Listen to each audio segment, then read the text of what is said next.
Oh, there's a What's stream. Josh streaming? What the fuck is Josh I streaming? don't know, but I'm intrigued. Oh, okay. Streaming? Oh my gosh. Are you Josh, playing what is this? Warhammer during this? No, not yet. I'm trying. Okay. Can you move your left pawn forward 2 steps? No, Oh my god. It's Can Warhammer, we I don't not start? Chess. Can we start, guys? The recording's I wanna on. I'm gonna start. mute myself so I can I'm continue ready. opening these dice. Okay. All right. Should I give like an intro Oh, for the viewers at home before we really start, Oh, or fucking hell. This is give- your give campaign. like Do a- whatever like you a want, campaign dog. It's snippet. your All right. it's your campaign. to all the viewers of the channel, which is just Griffin, really, who is currently in well, this game. I watch my own Uh, channel. Thank you very much. All right. Well, this is the campaign, We have- the sinking we city. have 2 spectators I now. watched some Two too. spectators that might pop in. But that's the intro. We're gonna start now. So if everyone could mute for a second. That was the intro. Okay. All right, here we go. Let me put the music in here.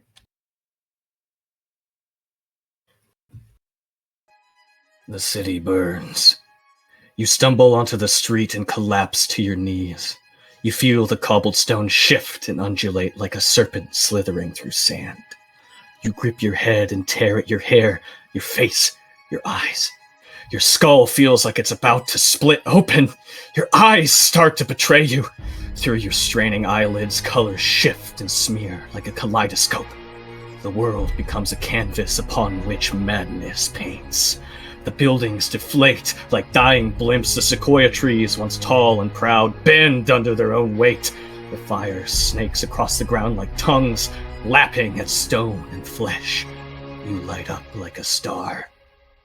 Your flesh starts to boil in your mind. Oh, your mind. Your thoughts are on fire. Your mind is melting. Your entire self fuel for the conflagration. You scramble on all fours across the road and down the steps to the canal. You plunge your hands into the chilled water and splash it across your face. And you see the water begin to rise.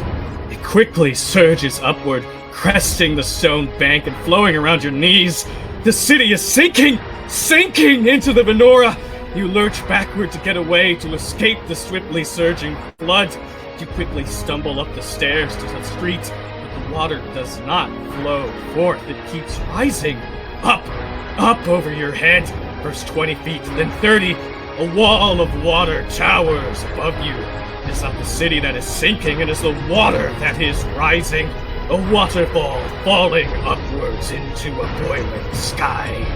Then you hear the shrieking, the wretched wails of thousands. Their thoughts are yours, their pain is shared. Every dying mind in this city is in your head, bursting your ears and scraping your soul to just get out! You laugh, because that's all you can do. You laugh as you share in this blissful agony, the beautiful madness of it all, as the city is dragged into chaos.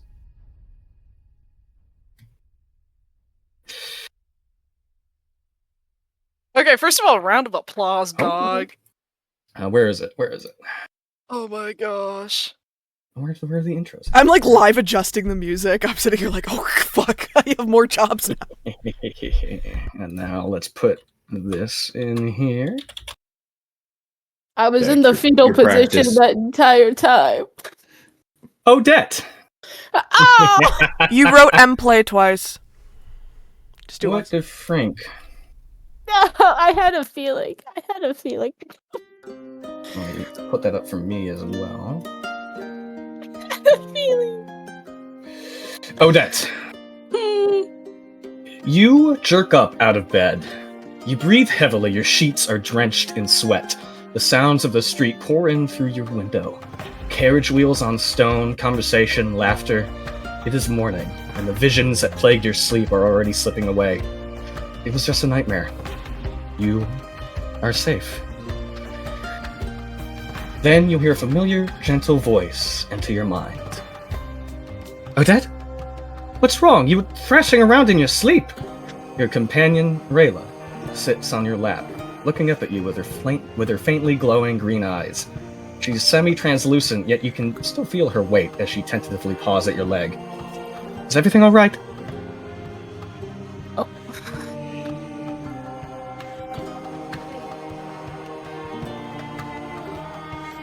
Yes. Yeah, nightmare is all.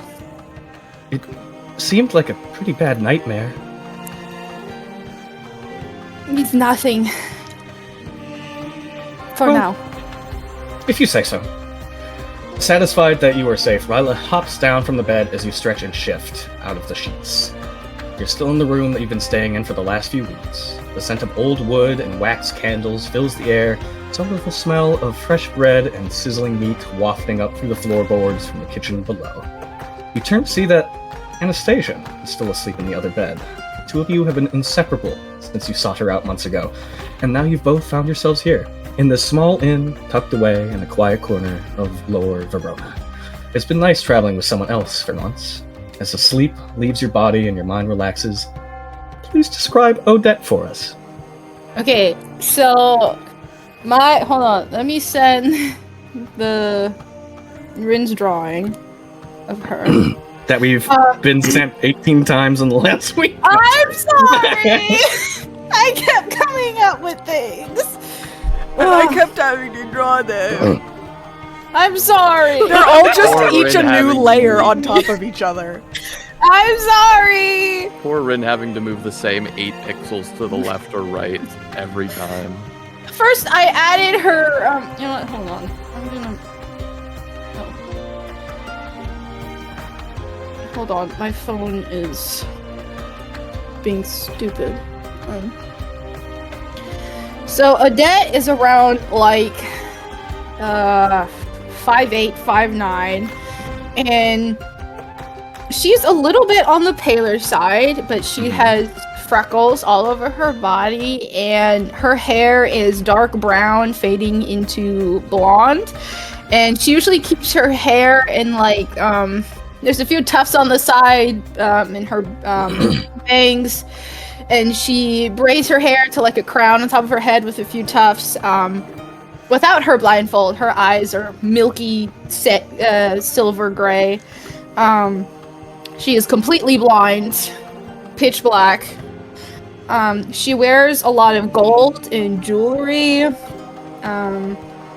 She makes a lot of noise when she walks.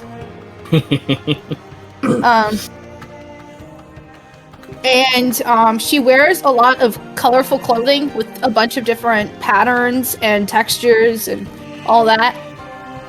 She's just kind of a mishmash. Okay. Rayla lets you kind of stumble around the room and get ready and situated before once again speaking in your mind. You should probably wake her up before she sleeps through the day.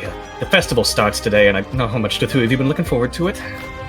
And you remember that today is the beginning of the Festival of Sapphires, a week-long festival held every year in Calistair. All month, you've heard excited gossip about the festival, and today is the day you'll finally be able to experience it for yourselves. But for now, you still have time to eat, get dressed, and prepare before heading to the Gilded Circle District. What would you like to do? Well, first, she's gotta get dressed. She's gonna get ready. You know, do her hair, put on her jewelry that she's, like, memorized by now, like, where to put it. Oh, I forgot to mention, Odette has a large incense burner that she keeps on the side of her hip, hanging from her waist. It's pretty cool. And once she's finished getting ready, like, doing her hair and whatnot, she's gonna go over to Anna's bed and kind of move up for like her shoulders, trying to find them, and like lightly shake. Just like trying to wake her up. She's just snoring at the storm.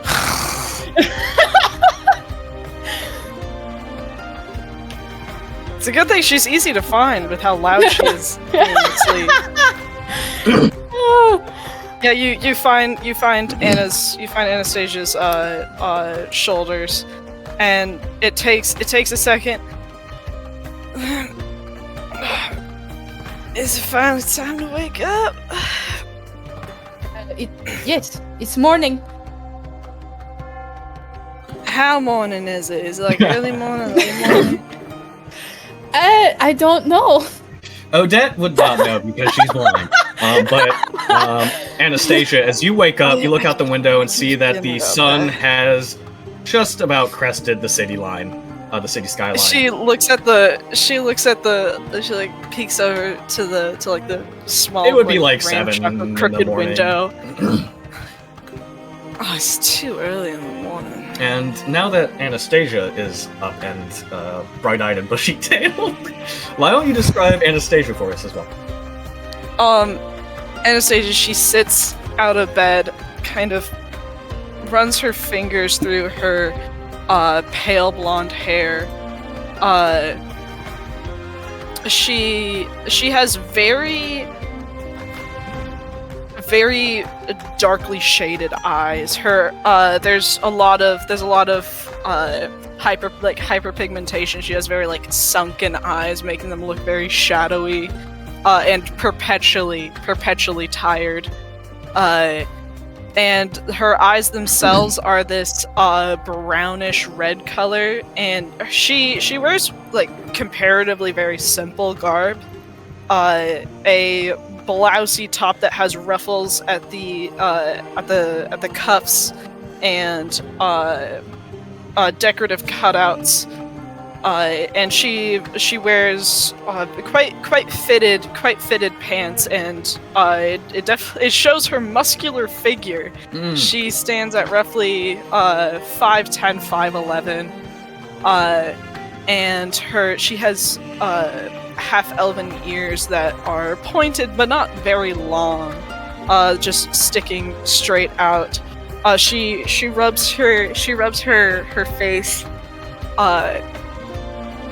and her fingers kind of trace her the scar that is on the right side of her cheek, that and traces down to her neck. All right, what's on the docket for today?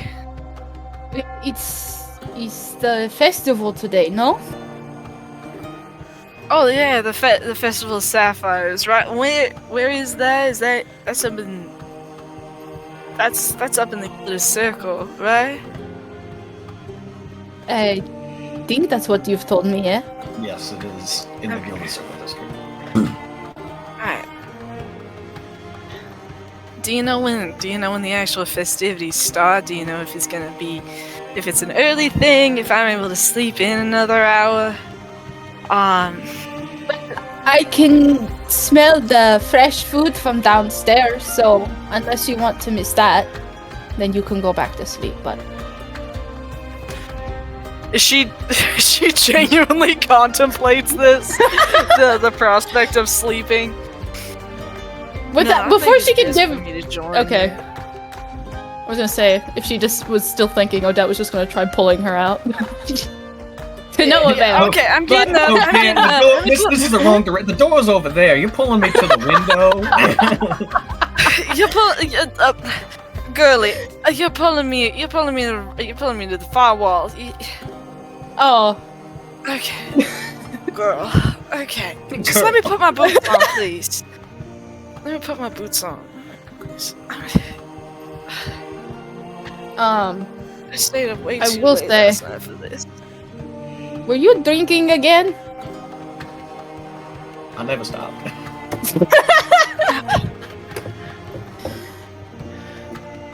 You know, if I'd known that we were waking up this early, I would have gone a little less. Don't worry, it was the cheap ale. I don't know you too much. By the way, Odette would keep a leash on Rayla since she's technically her seeing eye guide. Okay.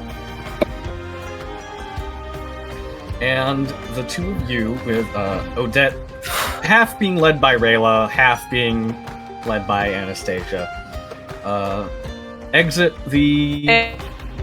Oh, go ahead. Anna like kind of hooks They link her arms? hand in. Yeah. Yeah, they kind of link arms. She hooks her hand into Odette's elbow, Do you think I should wear my armor today, or do you think we'll be alright? I don't know. I've never been to a festival. I don't know what to expect. I won't do it today. I'll keep it off. Okay, so the two of you, three, including Rayla, exit the room, walk down the cramped, cozy hallway lined with other doors into other rooms, and down the rickety steps to the room below, where you see the inn has set up a small tavern, just a handful of tables and benches. Some of the other clients are already down and being served breakfast. You can see a large kind of oval bar is set up on the far wall, and there seems to be only one server behind it, kind of lazily cleaning the dishware and getting ready for the rest of the day. And you can smell the food is coming from the kitchen behind the counter. There's a large kind of open doorway with a curtain kind of tied to the doorpost, allowing quick and easy access within. And you can see in that as you walk by, as you look in through this doorway, you can see that there's like smoke rising from the stoves. You can see the cooks are kind of lazily walking around, checking on pans and cooking their breakfast. Very chill atmosphere down here. You haven't really talked to any of the servers, any of the workers here. You've only been here for a few days. What would you all like to do? The morning is yours before the festival starts, and you have to head to the lifts. Anna's going to lead Odette to a table that's nearby the window, so that she can feel that like warm sunlight. Make sure that she's like warm and comfortable. And do you want me to get you anything? Just bread, please. Just bread? You want anything to drink? You want tea? Is there coffee in the city? Yeah, they serve coffee. You want coffee? Anything? Dark coffee. Dark coffee. Yeah. So dark coffee, bread, cheese, meats. Anything else? Just the bread? Yes, please. Okay, I'll be right back, baby. She's gonna go over. Yeah, she's gonna go over to go over to the patron, The server, to the bar, yeah. to the barkeep. You walk up to the bar, and you can see there's a young elven woman who's kind of, she's stacking all the plates and everything and washing the counter down. Her hair is tied in a tight ponytail that kind of spirals, a little screw, a little corkscrew design down the back of her head. And she looks up as you approach. Oh, what can I get for you? Do you need help? Hey, dear. I'll take the darkest cup of the darkest coffee you got. I'll take some bread and whatever sort of meats you got. I'll take a platter of that, and how about let's make it 2 cups of the darkest coffee you got. Okay. Anything else? I think that'll be it. Okay. Well, I'll bring that out to you when it's ready. Hope you enjoy your morning here, and let me know if you need Alright. anything else. Thank you, dear. And she immediately She's walks gonna- back to the kitchen to give them your order. As you go and sit back down, the furniture and the construction of the building itself is very run down, but not in like a in a ramshackle kind of seedy vibe way. More of like this is a very weathered, worn, well-used inn. It's very homey, very cozy in here. The bench that you're sitting at, the boards are kind of not perfectly nailed down. Some stick out a little higher than the others. You can see the countless stains and scratches where mugs have been picked up and put down on the wood. The sun coming in through the old window pane provides like a very nice warmth on both of your skin. Rayla has kind of hopped up on the bench next to Odette and is currently just kind of resting her head on her lap as she's letting the sun hit her iridescent fur. Her eyes kind of closed as she's seemingly taking some kind of post waking up nap. But yeah. Yeah, Anna slumps into the chair. She puts her hand. Ah, splinter keeps happening. She starts picking at her hand. Odette hasn't put on her blindfold yet. She usually keeps it like in a pocket. And since this is a newer tavern, she's going to to Anna, it just looks like she's spinning her head around for no reason, kind of pretending to look around. In reality, Odette's seeing if there's like any resident spirit in this tavern, if there's any other beings. You look around and you don't see anything. You see what you normally see, which is the absence of sight. Except for directly in front of you, which you have grown used to seeing, a small, floating, kind of golden shimmering orb that is kind of letting loose trails of faint, seems like gold dust and light, slightly illuminating the silhouette of Anastasia sitting right in front of you. Almost normal, so she's just All is gonna, normal. yep, kind of hang out.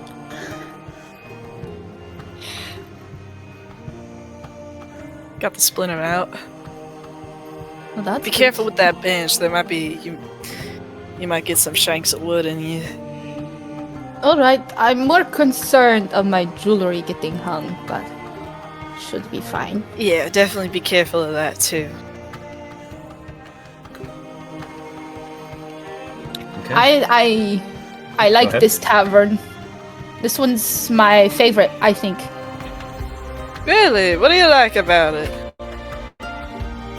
It feels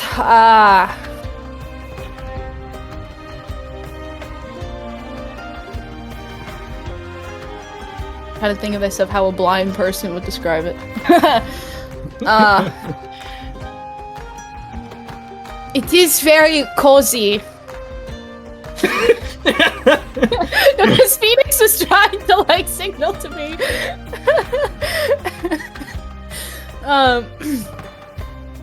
It's smaller, which I prefer.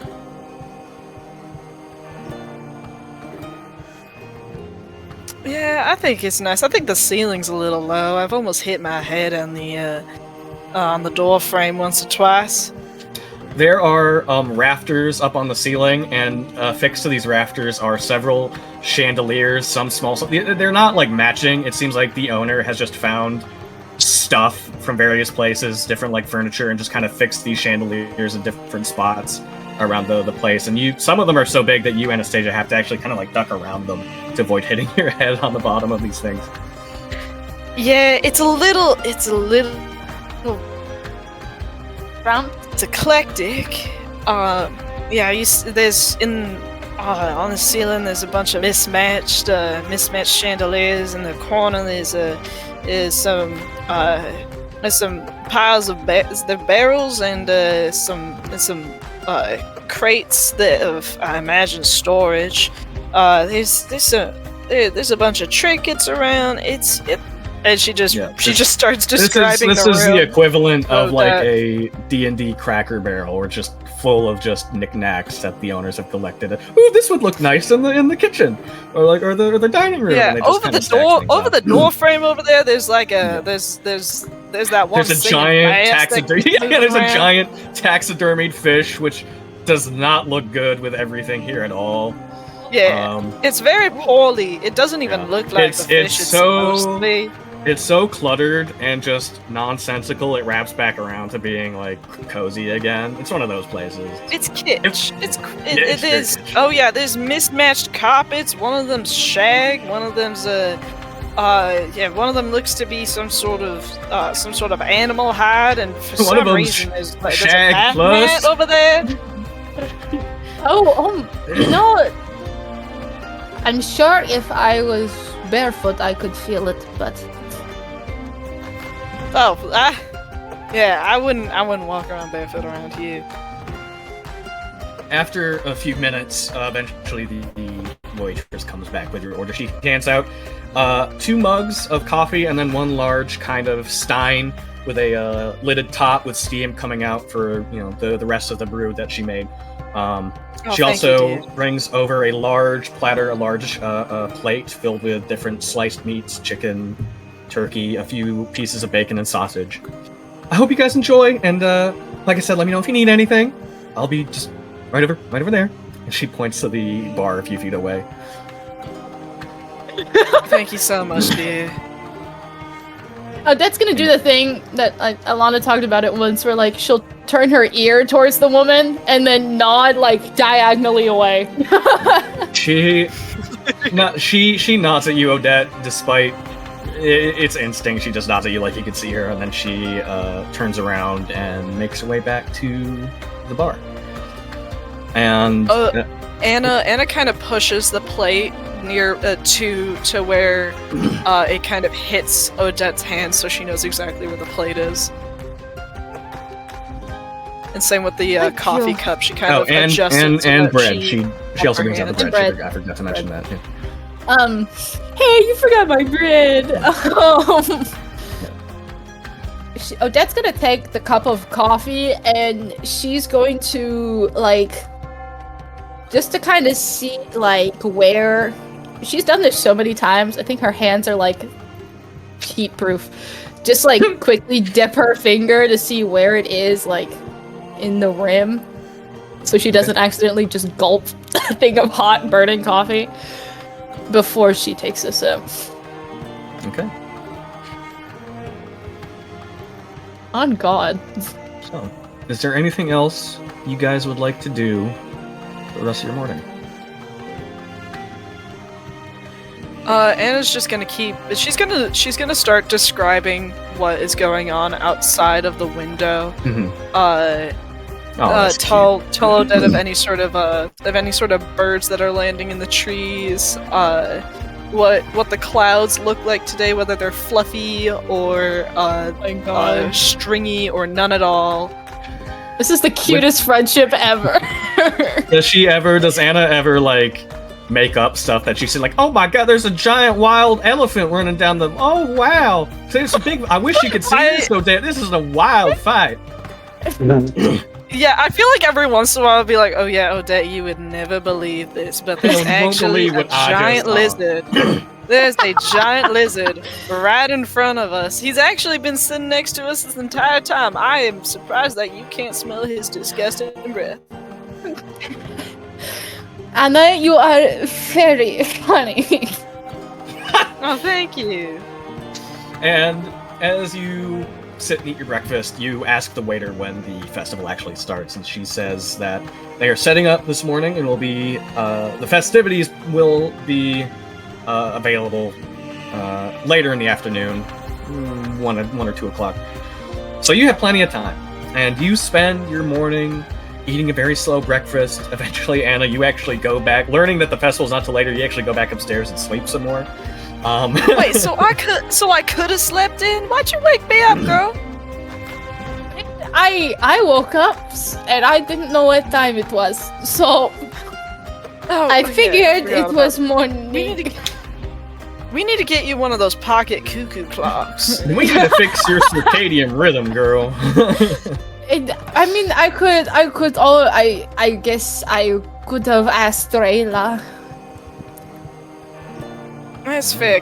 So I can't hear Rayla. Actually- You can't hear Rayla. Actually, Rayla was the one who told me to wake you up. Oh, so I get, so it's her fault, and she gives Rayla this, looks at you, She gives this Anastasia. choking stink eye towards Rayla. If Rayla had human eyebrows, she would be giving you this face. She'd have one eyebrow cocked and kind of giving you like the okay. If you But- want to go back, I can go take a walk. Are you sure about that, dude? Yes. No, I could go with you, and I could just take a quick nap, right before the festivities. I think I will go by myself this morning. Okay. Don't get lost, you know that. And I'll be fine. yeah, you could just message me if you ever need help. With? Do you not have the message cantrip Do I? or the scenting spell? I don't think you do. You know, No. as a wizard. No, Nope. you do not. So, Odette and Anastasia, you split off. Anna, you go back upstairs to sleep in. Odette, you walk about the town. You've been around this section of the district a few times, and even though you can't see any of it, it just has a nice atmosphere. It's nice and calm. The people are friendly, and that is how you spend your morning. And moving on, Caesar, you wake the same way you have every morning. Face first in your pile of downy pillows, smothered under layers of the finest bed sheets in Calistair. Sunlight streams in through your window and casts your spacious bedroom in gold. It is morning, right? Maybe it's afternoon. You don't really care.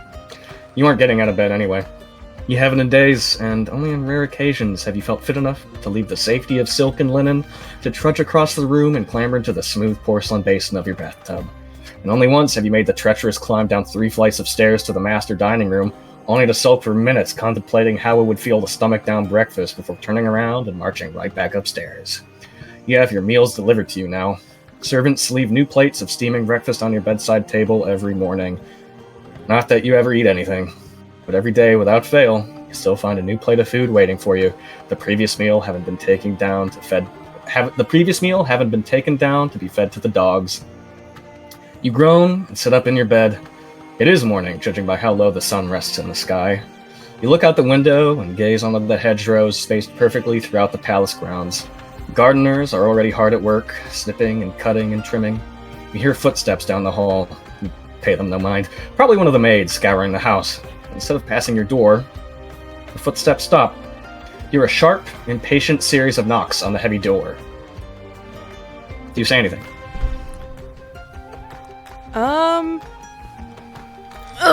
Let me stretch. Hold on. Sorry, I was locked in. I imagine he's got his legs up and he's just staring out the window, and it's just like who's It's me. Are you going to open the door for me, or am I going to have to get it myself? Your mother's voice sounds muffled by the large double doors. It takes him a moment to get out of bed, but he will push across the blankets and he hasn't really walked in a while, and he's not what's usually like very elegant stride is a bit of a stumble, and he kind of creaks open the door. Okay. Your mother stands sitting in the doorway, and without responding to you, the monarch of Calistair, Elfana Lunaria, steps gracefully across your room, her extravagant robes flowing behind her like paint strokes through the air. She expertly navigates the pillows, sheets, and empty bottles strewn across the floor before stopping to stare out one of your windows. Her hair is black and glossy like volcanic glass, tied neatly in a top knot kept in place with a large, slender needle topped with gemstones and a dangling chain. Her elegant spectacles, rimmed with silver filigree, perch halfway down her nose, and her violet eyes contrast beautifully with her porcelain skin. Her lips are thin, and her pointed ears are capped with silver wings. Her robes are layered and exquisitely detailed down to each thread on the trim of her shawl. Her skirts boast layers of furs and silks and dangling chains that swing on her hips.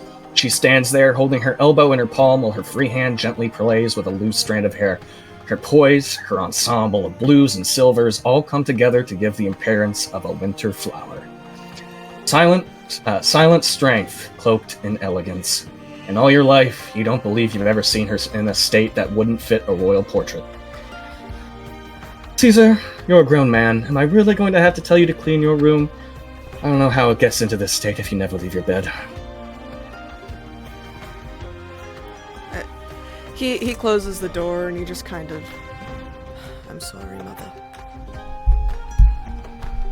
She doesn't reply immediately, and she instead kind of she turns her head to look at you over her shoulder, kind of gives you the up-down before looking back out the window. Well, in any case, get dressed. Something nice. You have a big day today. What do you mean? I mean, you have a big day today. Didn't I tell you? You're going out. Do I remember this, perhaps? Did she perhaps Nope. tell me? Oh, she didn't? Well, I'll roll a history check, actually. Roll a Roll a history check. With disadvantage, because you are... Do you need to severely give me impaired. disadvantage? I got a 4. Okay, then, yeah. I'm do not even gonna add remember. anything. I'm not even gonna add my stats to that. When she says that, you get the feeling that, yeah, she probably has mentioned it to you, but you just don't remember.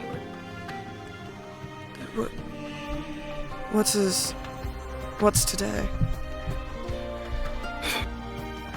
Today is the start of the Festival of Sapphire, Caesar. I'm sure you remember what that is. I do. And I've arranged for you to go out for the day.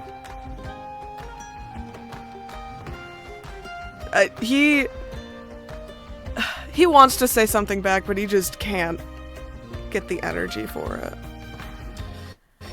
She, kind of still looking out the window, she, kind of gives her fingers a little. Remind me to talk to the gardeners later today. Those hedges are not trimmed properly. As she turns back to you, you're going out, Caesar. You've been in your bedroom for a year now, and I understand what happened was a tragedy. But at some point, you're going to have to step back into the real world.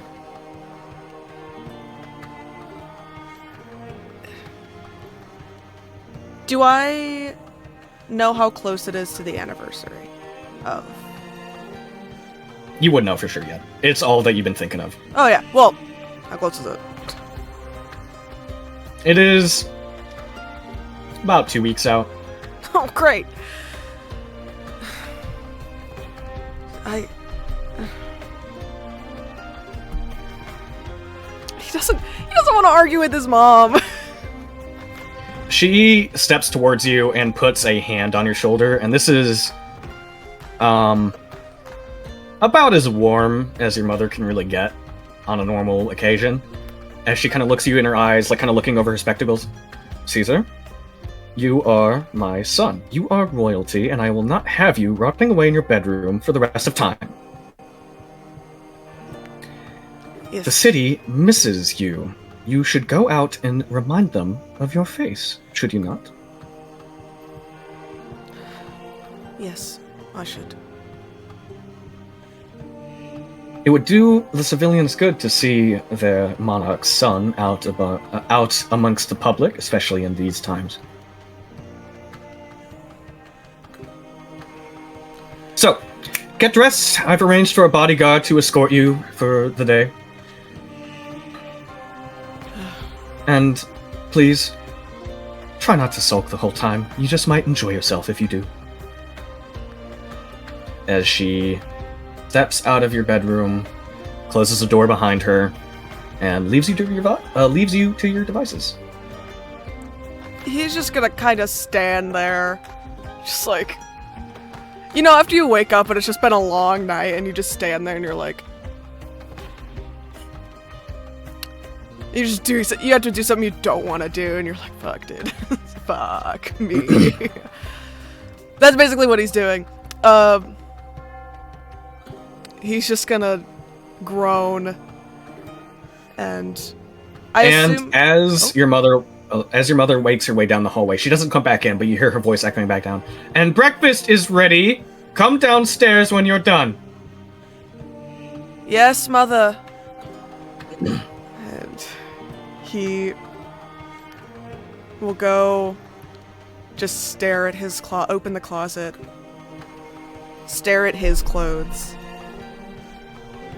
stare at his husband's clothes, and kind of just go pick out something that appears nice, but something that's comfortable, and also something that hides, that he can hide in. And, while we're doing this, why don't you describe what Caesar looks like for us? Yes, I already had the picture pulled up, of course. Caesar is very, very pale. He has very long, I would say kind of goldeny, platinum blonde hair that trails down his back. He's got this diadem he normally wears that he will wear. And he's how tall is he? He's 6'3". I don't know, why are you asking me? I don't know. Yeah, he's 6'3". I was right. And 6'7". he once he gets, well, first of all, he has to go bathe, but Yes, as you're picking out your clothing for the day, as you kind of like open the wardrobe and spread your arms wide, you immediately get a whiff of yourself and you stink. It has been over a week since you last bathed. Your hair is greasy and kind of hangs around your face in like little strands, and it's plastered to your scalp. You smell bad. yeah, he just And was like that would explain your mother's particularly dour demeanor as she was talking to you this morning. Yeah.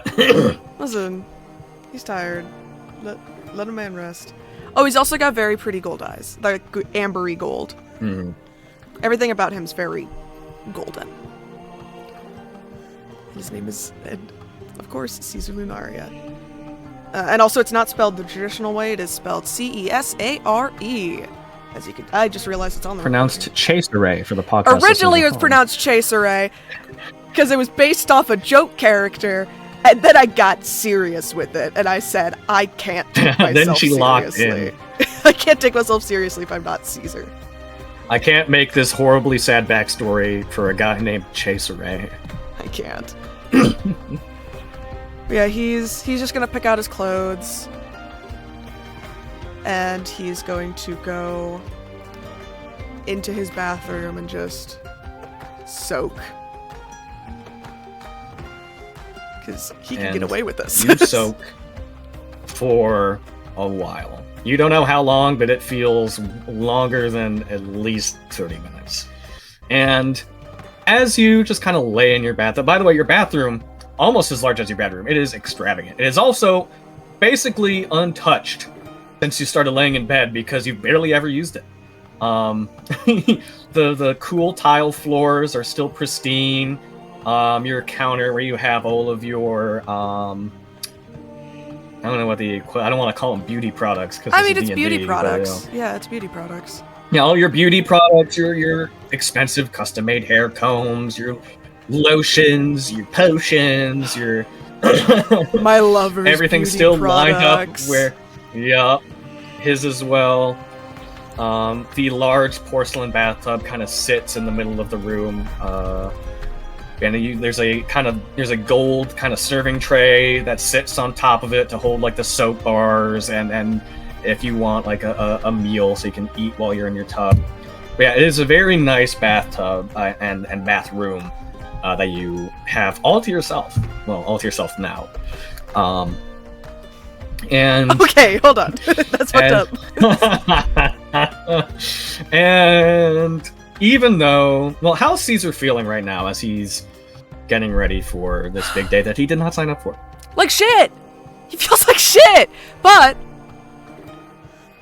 you know what? The warm bath did do something. It was nice.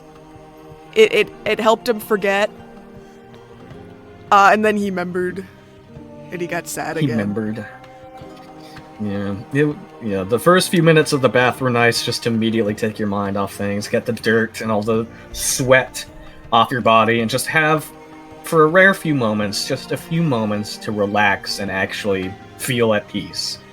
Until the thoughts come again as you look around the bathroom and you can't escape the memory of your husband, even as hard as you try. But as you sit, soaking, Bailiff. Calistair, It's my is fire. alive. Calistair, the jewel of Venora Lake, a great shimmering idol to excess and revelry, natural beauty, and the wondrous works of man combined in a city that never sleeps. The rich come here to lose, and the poor come here hoping to get rich. And those in between enjoy basking in the shadow of greatness. In Calistair, the only thing that rivals the heights you can reach are the depths you can fall. And as you tread the cobblestone path you have often walked, you can feel the excitement buzz in the air. All around you, people are laughing, talking enthusiastically, preparing for the Festival of Sapphires. The Gilded Circle is often alight with activity, but the festival is something else entirely. You see blue ribbons and streamers being hung between buildings, wagonfuls of blue flowers being carted up and down the road, and already people have started to let their hair down and begin the merriment. You see an open-air cafe is already full of customers. Street performers have started playing for small crowds gathered at storefronts, their music carried on the wind with joyful applause. And the people recognize you. As you take in the city life, people around you stop and watch as you pass. Some come up to you and shake your hand or say hello. Others shout your name and wave from the windows above. You know none of these people, but they all know you. Everyone from the Spiral to Blighttown knows your name. Bailiff Smitty Warlord. So please describe him for us, if you will. Yeah, Bailiff is a rather large Aarakocra humanoid. And he is not just tall at 6 feet, but he is built like an actual tank. He is a large man. Let me get his art in here. There we go. He wears a scarf around his neck to help stay away any of the cold, because he does not wear a shirt because he's based like that. He wears rather simple pants, especially for the Gilded Circle. People around here typically wear really fancy, nice clothing. They're still really nice pants, and the edges are gilded, but it is quite tame compared to what other people around here might wear. He wears a pouch on his, I believe, would that be right hip, along with his stein that he, if it's not in his hand, it is always at his hip. Okay. You continue your way towards the lifts that connect the top of the plateau to the bottom. And the closer you get to Victory Road, the large avenue that were you muted and trying to say something? No, I was practicing his voice. Okay. As you continue your way towards the lifts, and the closer you get to Victory Road, the large, grand avenue that connects the Colosseum to the lift down to the Garden District, the more energized the city becomes.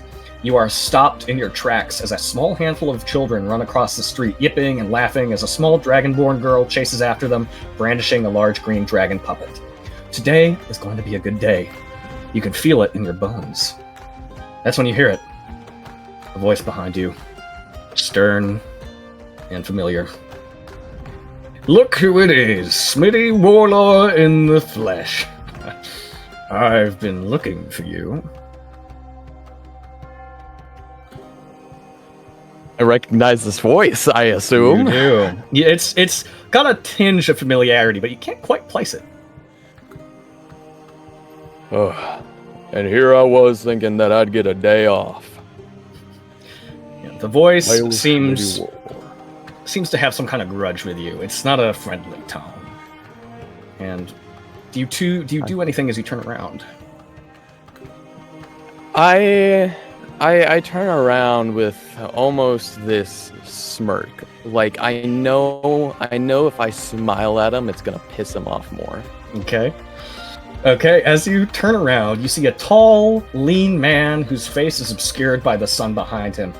He takes a step forward before you can react and clasps your hand in an enthusiastic handshake. Aelif, my good friend, I was hoping I'd run into you. With a light out of your eyes, you can see him clearly now. A handsome, middle-aged man with curly brown hair and a well-trimmed mustache. He's wearing a worn, dustered coat over a dress shirt with a blue scarf wrapped around his collar. The crow's feet around his eyes wrinkle as he smiles warmly up at you, still shaking your hand. It is your acquaintance and friend, Arcadia Briarfen. What are you up to today, my old chap? Any plans for the festival? Well, you know how it is. Always being dragged around by the folks. But, no, hold on. Bailiff Schmitty Warlord, there we go. I do have some plans today. I've been, oh. You're okay. You haven't been drinking Bailiff too much Schmitty. again, have you, Fred? Well, you know me. My stein is that what you- actively in my hand. Yeah. You did seem rather slow when you turned around. I knew I got you. I knew you didn't know it was me. Oh my god, I'm If- tripping up on his voice so much. You know, right back now. in the old days, I would have already gotten my jaw punched in for that. You're getting slow in your old age. Arcadia is Bailiff. significantly older than you. Yeah, I know. You don't gotta remind me every time you see me. I can still land a punch, though.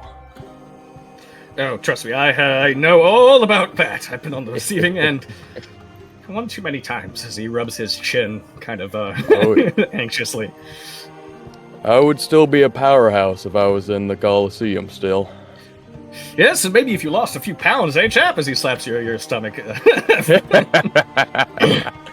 You could stand to lose a few yourself. He looks down at himself, his skinny frame. I don't think that's true. I think if I lost a few more pounds, I would probably be dead. But your plans, what you didn't tell me what they were. Bailiff Schmitty War. Yeah, I got a job for me today. Ever Job since really I on the was day of at, the festival? You really ought to give yourself a break. Yeah, I mean, I know you're retired, but still. well, I think it's gonna be a little bit more fun than some people might consider. Oh, really? What kind of job, may I inquire? I've been hired to bodyguard today. Oh, bodyguard, what, some kind of stiffy upper crust noble? Not just any. The prince. The prince? Bailiff The- Schmitty War. God, about it's so fucking hard to say his Caesar. voice. Caesar Lunaria? That's right. Bailiff. Fuck. Really? How did you... see, Arcade, you two are walking and talking, by the way, as you're having this conversation. And as you absolutely. reveal this to him, he kind of... He doesn't stop, but he kind of slows his pace as he kind of, like, takes in the statement. It's been a whole year, hasn't it? A poor boy. But how did you get the job? Well, actually, it came to me. The Oh, he sought you out. well, not so much. The queen. She reached out to me. Oh, the I monarch guess he was, himself reached out to you and hired you to He's a protect fan of her son? my. Yeah, exactly that. Apparently, he was a fan of mine, and I mean, he was always there during my fights. I so- did notice he did come to your fights quite often. Well, good for him. You know, it's terribly sad what happened, but it's good that he's getting out again. I never had the luxury of meeting him myself, but I always heard he was a nice chap. That's as far as I know too. And the two of you continue to talk for about 10-15 minutes before you reach one of the lifts on the outskirts of the Gilded Circle, which will bring you down to Lower Verona. And you see there's like a crowd waiting to be let in. There's green sleeve guards set up on the perimeter of the plateau is lined with tall 20-foot walls, broken up only by the occasional lift to carry those up and down between the districts. And you kind of stop at the back of the line. The crowds are kind of like formed in a very loose, not really like a set line, but kind of like a group to be let in and ushered into the lifts as they rise up to let others out and like kind of exchange passengers.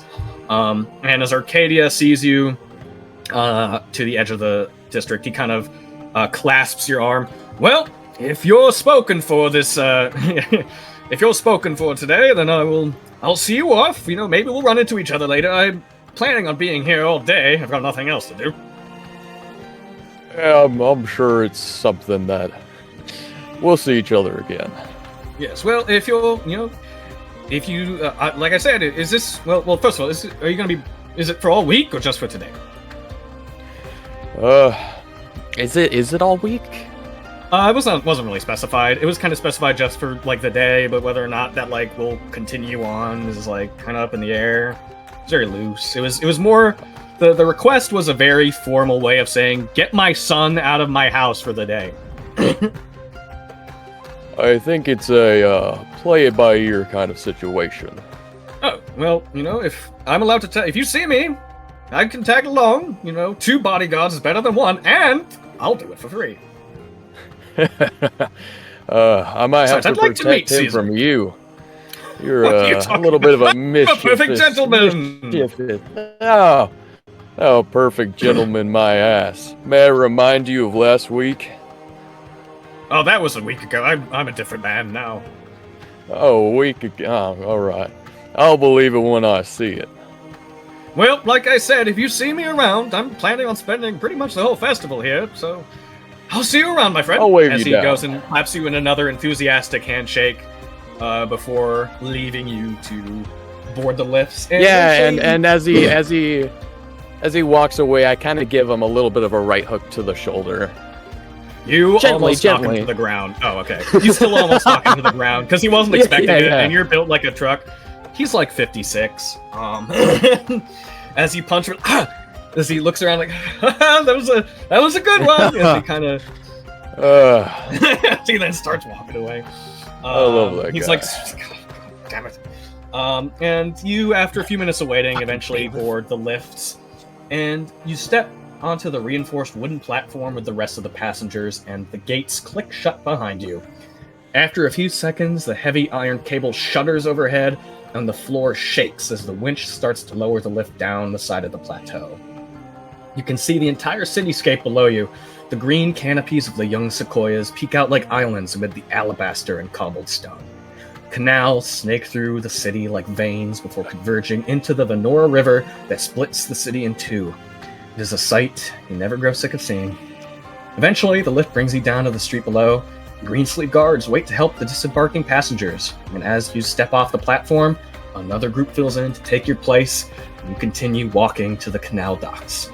You follow the winding street, which takes you between a set of buildings, down the stone steps to the boat that you know awaits you. You hear a voice as a man calls out your name. Hey! Warlord! That's you, right?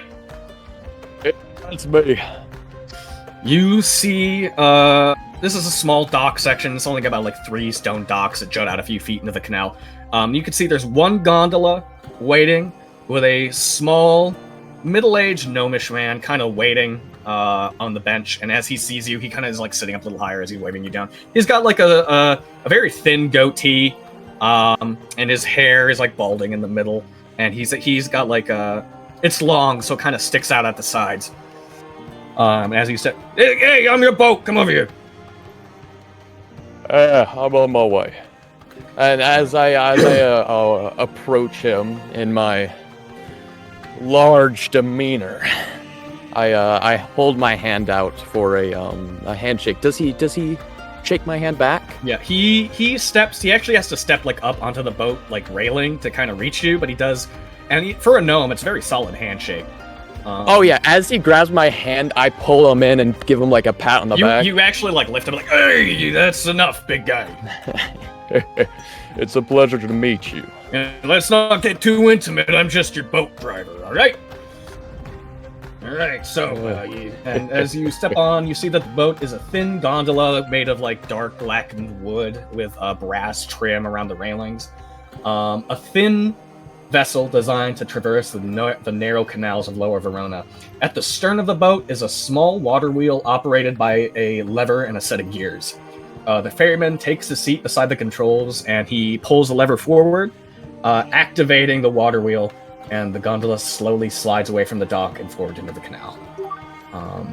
And as you kind of sail in between sail down the canal, you see other gondolas floating up and down the river.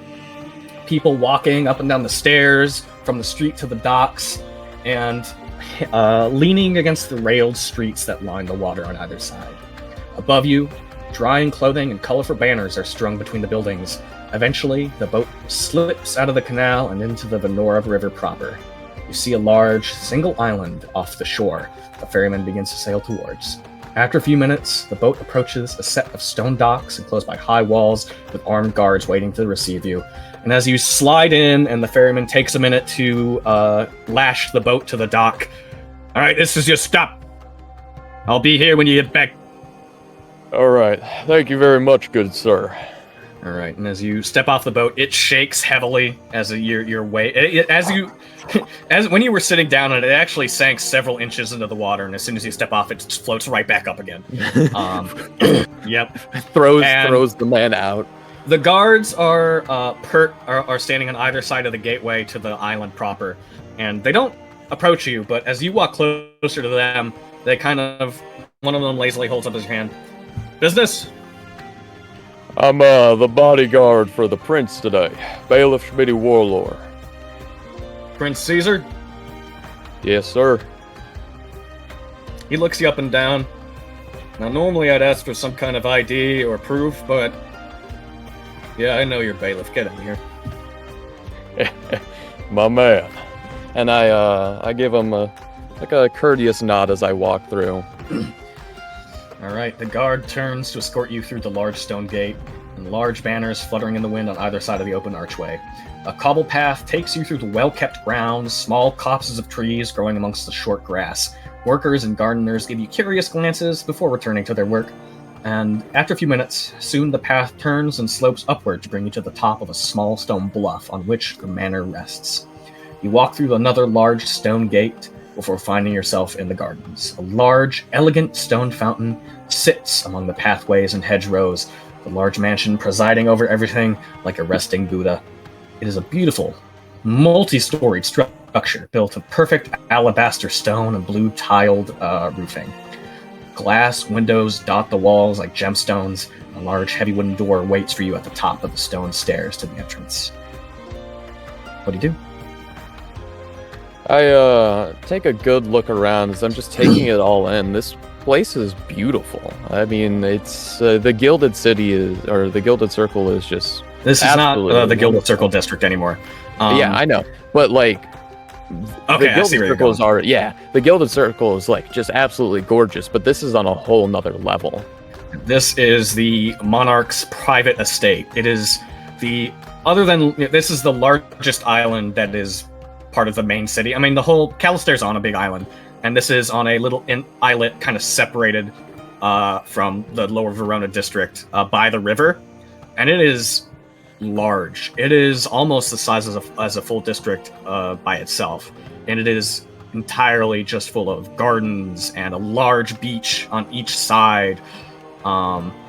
Very, very few people get invited to this place. Even rarer still, although you are technically a celebrity, you are still, by their standards, common folk. So it's very rare for someone of your status to be setting foot on this island. The most people ever see of it is looking out at it from their balcony windows and from the shoreline. Yeah. And I'm taking it all in. And I forgot to mention it, but as I'm passing, you said people would like take a second to look at me, and as I'm passing by all of them, I'm waving at all of them, like I'm acting very friendly and very extrovertly. You see, they're not like when they're looking at you. They're not like, oh, what's he doing here? They recognize you. They Yeah. figure you've been invited here. But like you can see the looks of recognition. Like, oh, that's the fighter. That's Smitty Warlord. Hi. And some of them It's a do wave pleasure. back. Most of them just kind of give you a nod before returning to their work. None of them approach you. They seem to be pretty engrossed in whatever they're doing. Yeah, and some of and them, I as you was- pass some of them, one like they're like carrying wagons of like dirt or flowers or other supplies back and forth. It just seems like a normal work day for them. And as you're walking through, as you're like taken through the pathway before you reach the actual manor, you actually do pass through a little like workers' town with filled like a handful of equally beautiful buildings that you'd see in the Gilded District, the Gilded Circle. That seem to be where the workers who stay on the island live full time. Yeah, you as reach the manor grounds. What do you do? I look at how big was this door again? Did you say? This door is about like 10 feet tall and like 3 feet wide. It's a big fucking door. Yeah, I look at this door and I look up. Well, it's rude not to knock. And I does it have like actual like knockers on it? It has large knockers, yeah. Huge knockers. Wow, these are some large knockers. And I grab both of them with my large hands and I go boom, boom, boom, but politely. Yeah. You. But gentle. Yeah, but I politely grab their knockers. Excuse me, Sir Door. May I grab these? Do I have your consent? These look mighty heavy. Can I hold them for you? And after a few minutes, well, not a few minutes, after about 30 seconds, the doors creak open, and you see a butler standing before you. A human man, well-trimmed black hair, pulled back in a ponytail, a thin mustache. As he looks you up and down, he's wearing a very very fine green tunic. And he I'm wearing nothing looks but you up and pants. down. He looks you up and down. You must be Caesar's escort for the day. The one and only Bailiff Schmitty Warlord. He reaches his hand out to shake yours. I do not pull him in this time. Okay. Listen, I know what escort means. You know what I mean. Bodyguard, escort. That's what I. Get your mind. Escort had two different meanings. That's what I'm saying. They're talking about Is it only? the naughty one. Yeah, whenever That's what I hear they're talking escort, I don't about. think of the weird shit. Fucking I freak. played Yeah. Town of Salem and it was called an escort, so that's what I learned. Yeah. Hashtag Town of Salem. Is that what that was referring to? Yes!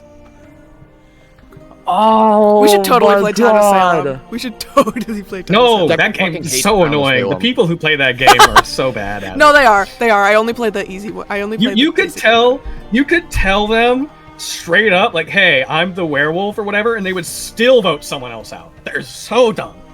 one. Well, that's the point. You just But say that, anyway. and then they think you're a jester.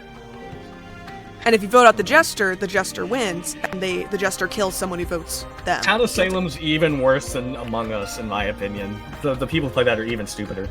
It's I'm just not gonna mute called a myself. jester, it's called a lavore. No, okay, fine. But as he shakes your hand, I will inform the monarch that you of your arrival. And as he turns away, you hear a voice behind him. No need. I can see him quite clearly myself. As you look over his shoulder and you see the entranceway to this palace is a large sitting room with a small coffee table and several cushions and several couches lined around it, and a elegant staircase that kind of follows the wall upwards to a balcony into the top floor as it kind of stretches out further into the house. And below that, on the first floor below the balcony, is another large circular archway that leads further into the first floor. And Altharna and the monarch, Althana Lunaria, is elegantly walking down the stairs, her hands holding the railing, making slight scratching sounds as her clawed rings scratch against the fine polished wood as she approaches you. Bailiff Smitty Warlord, it is a pleasure to finally meet you, although I thought you'd be taller.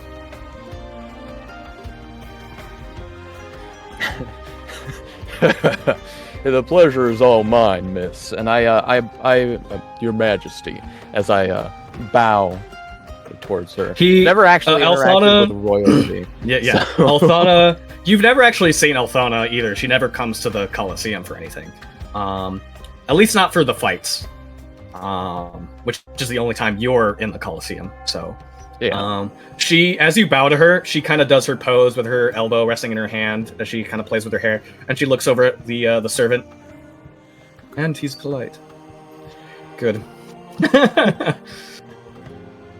I knew I picked you well. Come follow me. We'll come collect Caesar. He's taking his sweet time. Of course, Your Majesty. The day is all about him. And I told him to be follow- ready and waiting for your arrival, but he is slow to start this morning. Oh, is my mouse dead? Hold on, give me a second. I gotta plug this shit in. Also, check your DMs real quick. Once Okay, you're ready. give me a second. I need to plug in. Plug in my mouse. Your estate is quite beautiful. Thank you. I had it built. I think I was the one who had it built. And you know that Althana Lunaria has been the one and only monarch of Calistair since its induction as a city-state. She's been presiding over the city for like 200, 300 years now. And let's see here. Yes, she leads you up the stairs and down into the, deeper into the house on the second story. And you can see up here is another fine sitting room, not as extravagant as the entranceway, but there's a long silk rug that stretches out down. It's kind of like a large corridor almost, this room, with curved walls, kind of like a large hobbit hole kind of situation. Furniture, tables, chairs, kind of laid out in sitting arrangements. Doors built into the side.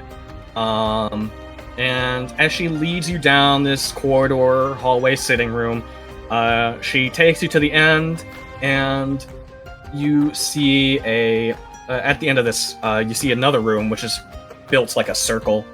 And in the center is a large statue that seems to be of vague elven royalty, maybe some distant family member.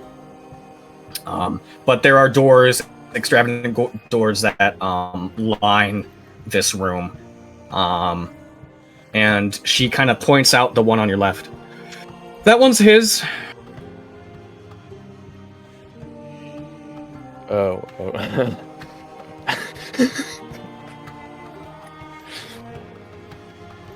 Should I just knock, or? Knock her? I hardly know her. We already made this joke. Not that one. But yeah, she hesitates for a second, waiting to see if you will do something, and then instead she takes the lead, goes up to the door, and gives it a light rap. But no response. Caesar? He's probably fallen asleep again. As she turns around to leave, just go in and wake him up. And if he tries to resist, I'm sure it'll be easy for you to just get him out of I'll bed. get him all situated. Don't you worry, Your Majesty. And meet me downstairs. His breakfast has been waiting for an hour. Of course. We will be down with great haste. All right. She turns to leave. And as you're left alone in this chamber, what do you do? I kind of stare at the door for a second. Like, I know she told me to walk in, but it feels rude to. Well, This is what they're paying me for. Coming in, Your Highness, as I turn the doorknob and All right. open You- the door. Open the door and you step inside, and the bedroom is empty. It's also a mess. There's bed sheets and pillows strewn all over the floor. In the middle of the room is a long lounge, like a large couch in the style of like those lounge, like I don't know what the correct terminology is for them, but you know the ones that are like you're supposed to just kind of couch. lounge in on your side. There's a fainting couch. There's a glass table sitting in front of it. Exactly. For the podcast listeners at home, Alana just did the fainting maneuver. Yeah. And there's dishes, there's plates all over the floor, there's empty bottles, sheets are kind of hung all over the furniture, clothing as well. It smells like BO in here, and booze. This reminds you more of a lot of the backwater, hole-in-the-wall taverns and brawl and like bars that you've been to more than it does like a royal bedroom. But no one's in here. The Just bed is like empty. The sheets are like completely thrown aside. There's no one's in here right now. I kind of raise my voice a little bit. Your Highness? And at this moment, the door at the side of the room opens, and Caesar walks out of the bathroom completely soaked, wearing only a towel around his waist. And as you turn around to see who just entered through here, the first thing you see, other than the first thing that sticks out to you, is on his chest. Well, why doesn't Rin describe what you see? I will only DM the picture to you, Phoenix. But on his chest, hold on, let me Whoa. find it. Here we go. Is a tattoo of a sick as fuck dragon. You is a see sick this dragon on the massive, like it's covering his whole chest. It is a massive sun, like kind of like the sun from Tangled. Very much looks like that. A purple scar covering his entire chest, and it looks. I mean, it looks painful. It definitely looks magical. I do indeed see this. Yeah. So how do you... First of all, Caesar, how do you react seeing What's the this? closest thing to me? There's probably a vase of flowers on like a little side table by the door. Ahem! I'm going to scream and throw the vase of flowers at him. And That is a then, valid just say, reaction. roll a dex check for me, please, Phoenix. oh, for him. Dex? Oh, Yeah. fuck. Dex is not my strong suit. Okay, -1. First roll with this dice.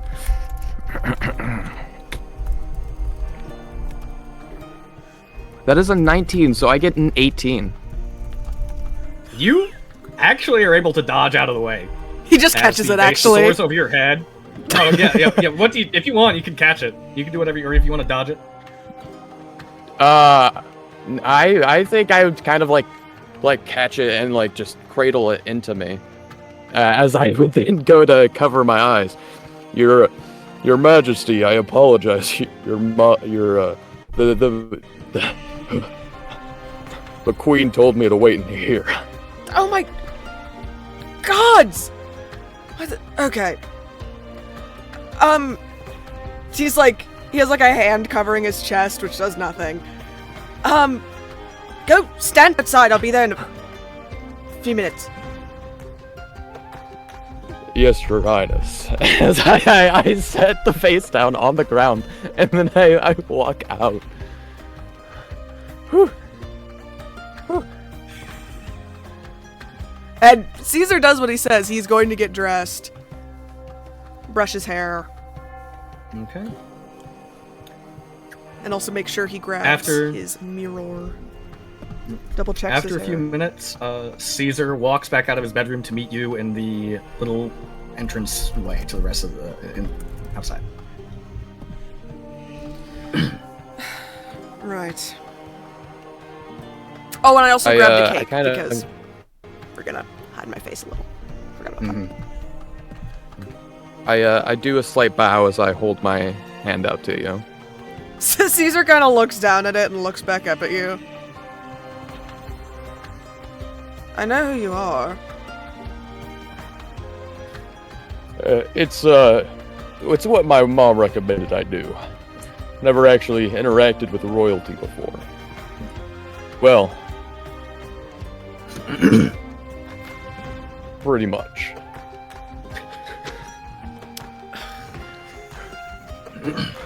Tough I crowd. don't know what that's implying. I don't know what that means. Well, I mean, we've looked at each other. oh, yeah. It's not really an interaction. We've like nodded at each other as we passed the hallway. I don't know what you want from me. Okay, well, first of all, pretend like that didn't happen. I don't even know what you're talking about. Perfect. Breakfast is downstairs, if I remember. It is. It is ready to be consumed. Let us go then. All right. Can we Now- stop by the one thing? The painting? So I can send it? Yes. As you walk back down the corridor that leads to the entranceway balcony, you can see on like a second go through, you can see that the walls are also lined with like portraits that seem to be of like family members. And there's one in particular that you see Caesar kind of stops to look at. It is a painting of a darker-skinned elf with this Who's that guy? He's real hot. with this beautiful dark brown curly hair just going down to his neck. And Caesar just kind of has to stop for a moment and look at it. And then he has to kind of shake himself out and keep walking. I acknowledge that you stopped, and I kind of pause for you, but I don't mention anything. I'm kind of like walking back straight with my arms behind my back, just still not really sure. Still not really sure how to move on from this very, very awkward first interaction. Yeah, no, I mean, first you see a man shirtless, and then you see him look at his dead husband's portrait. It's not a good wombo combo. Bailiff is not built for situations like these. Caesar, after they leave, Caesar's just, right as they walk past it, he hasn't really talked at all, but he's like, my brother painted that, you know? He's quite the impressive painter. Indeed.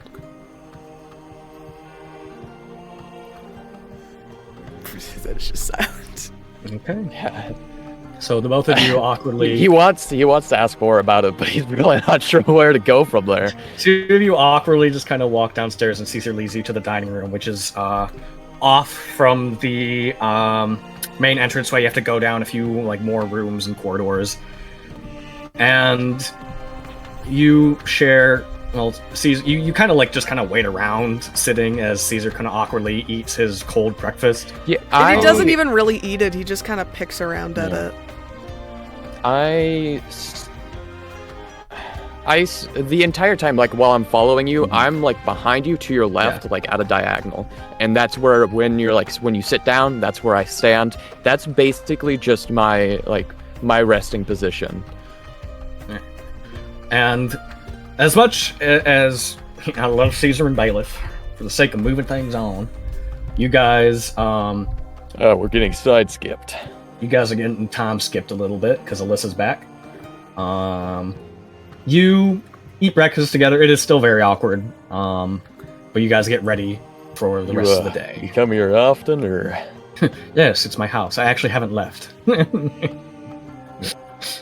But just jokes? You- Jokes. I jest. you all try to break the Bailiff tries to break the ice with Caesar and make this. Bailiff is like, yeah, he's just common icebreaker questions or making jokes or talking about the weather. He's trying really hard, man. And Caesar gives like As very you- basic answers. And as you both prepare to head out soon, we'll switch over to Alara. Alara, the early morning air is crisp and refreshing as you sit bundled in your cloak. Even with your hood pulled up over your head, water still manages to spray into your face with each small wave that crashes into the ferry. You are the only passenger on board, and so far you've made the trip in silence. The ferryman, a large, broad male orc with a thick tangle of hair pulled up in a messy bun, hasn't said a word since you both disembarked from the small lakeside town of Wood's Edge.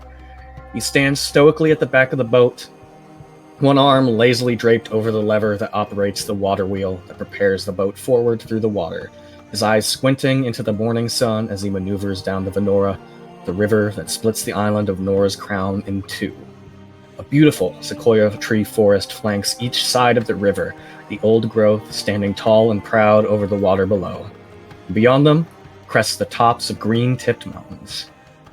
Every now and then, you've seen riverside towns along the riverbank, but villages are few and far between on Nora's Sanctuary.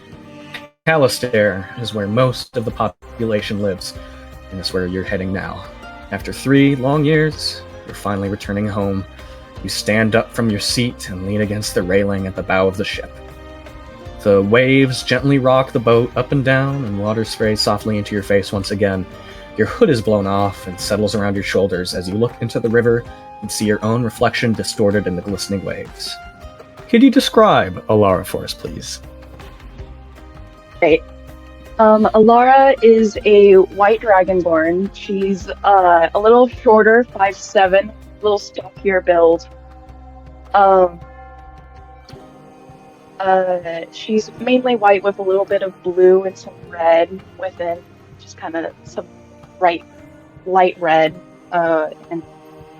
And she just kind of wears these like practical kind of clerical traveling gear as she stares into the water and just enjoys the beauty around her. Okay. As you kind of stand in silence, kind of enjoying the trip down the river, you hear behind you a thick, heavy, drawling voice as the ferryman speaks. This your first time visiting Calistair? You look like someone who's well-traveled. No, it's not my first, but it's been a while, that's for sure. Wow, huh? How long? Couple years at least. It's quite a long time. What brings you back?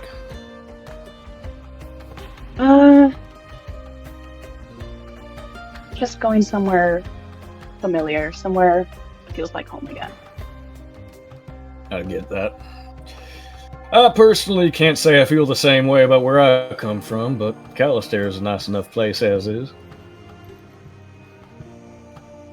I'm excited to see it again. Well, I'm glad. Tell me, what's your name again? I don't know if I asked when you got on. Alara. Just Alara? Alara Dawnbringer. That's what I like. That's a pretty name, miss. Most folks call me Deadman. Not so much of a pretty name, I'm afraid. Has some power to it, though. Yeah, I guess it kind of does. I've grown used to it.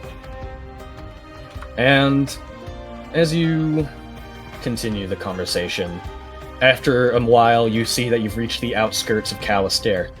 Small buildings of smooth alabaster stone line the riverbank, and beyond this small outskirt town, the grand gates of the city.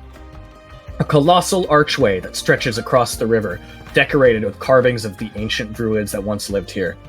And on either side of the archway, large, sapphire-colored banners bearing the city's crest flutter in the wind. And as you take in this grand visage, one that you've seen only a handful of times, Deadman speaks again. You know, no matter how many times I sail through that thing, I never get tired of looking at it. And you pass under the shadow of the gate as the ferry slowly sails towards the city. And now, the river is filled with activity. Small fishing boats and larger ferries sail up and down the water, Dead Man navigates his own ship with ease, as once you pass through the gate, you find yourselves in the city proper. The familiar sight of the alabaster buildings and cobbled streets stretch out on either side of the Venora, and the twin plateaus that rise up above the city are visible far down the river, and beyond them, the river opens up to flow once more into the Nora Lake. Dead Man steers the ferry to the left, approaching the port of the Spiral District, and after several minutes of slowly sailing across the water, waiting for a space to open to land, eventually Dead Man is able to slide alongside one of the wood docks. He takes a minute to tie up the boat before releasing a latch on the side railing, letting it drop onto the ground to act as a gangplank. He steps to the side and waves his arm out to you.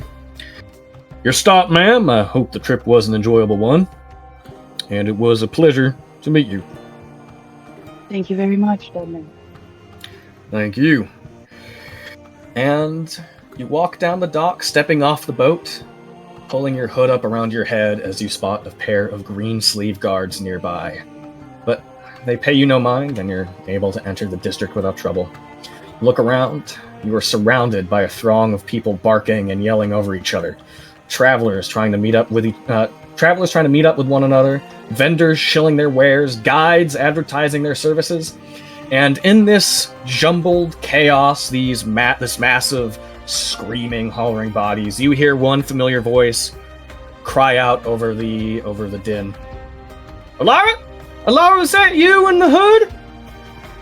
You look over to see a shapely human woman squeezing her way through the crowd, trying to approach you. She's middle-aged, with graying blonde hair tied in thick braids that loop down past her ears and meet back behind her head, and a large bun decorated with small silver studs. It's your adopted mother, Moira, and as she rushes towards you, you can see the glint in her eyes as she recognizes you, and in an instant, you are swept up in a crushing hug as she lifts you slightly off the ground. "Oh, Laura, it's so nice to see you again! When I got your letter you were coming back, I was so happy. But tell me, you look so fit. What, have you been eating?" Yes, I have. "Really? Because you look like you lost a few pounds." I've been traveling, alright? "And is that an excuse?" I've been eating when I can. "Looks like I'll have to fill you back up once you get settled in." As she kind of grabs your, kind of puts your arm around hers and starts leading you through the crowd.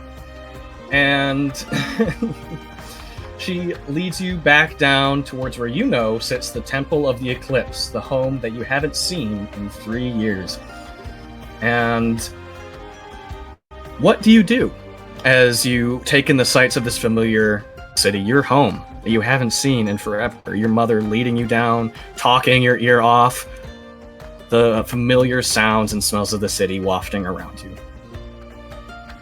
I think Alara would just be like listening to her mom and just enjoying like seeing her again, and then as they enter the door of the temple, she'd just stand there and stare for a minute and just, "This is nice," and then goes to walking with her. All right. And you do eventually stand before it. Settled in a quiet corner of the Spiral District is a large yet humble building. If not for the large brass fixture of a crescent moon in front of a shining sun affixed to the stone above the double doors, and the stained glass windows depicting devoutes worshipping Lathander and Selune, it would resemble almost every other building in this section of the city.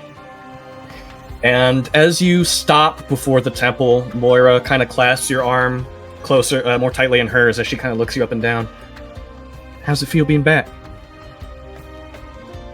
Very nice. It's just different, it feels. It has felt different without you. Things have, things been hard since you left. But Oh? we could talk about that inside. You do know what day it is, don't you? No, I don't actually. What day? Honey, have you forgotten already? It's the festival today. Today? Today! Oh, I thought I got here a few days earlier. Oh, okay. Alright, Well- well, Don't worry, that's actually, well, that's part...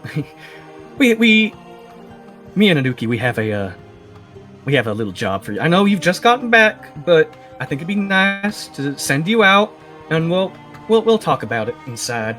As She steps up the stairs and opens the heavy door to let you into the temple. Varen, you are woken up as the strong, earthy scent of musk fills your nostrils. You open your eyes and turn over in your bed. You are in your room, the small chamber filled with the smell of incense. The rising sun sends golden rays shining through the small window near the ceiling, casting the entire room in a warm, golden hue. The only things in your bedchamber are your sleeping cot and a simple stone basin filled with fresh water. You haven't decorated this room, as you have few possessions to decorate it with. You get up and cup your hands into the basin, splashing your face with the cool liquid. And as you stand and get ready for the morning, could you describe Varen for us, please? Before this trough, splashing his face, the scales slowly dripping as this silver dragonborn. How big did I make it? Big enough. Very well built, heavy set.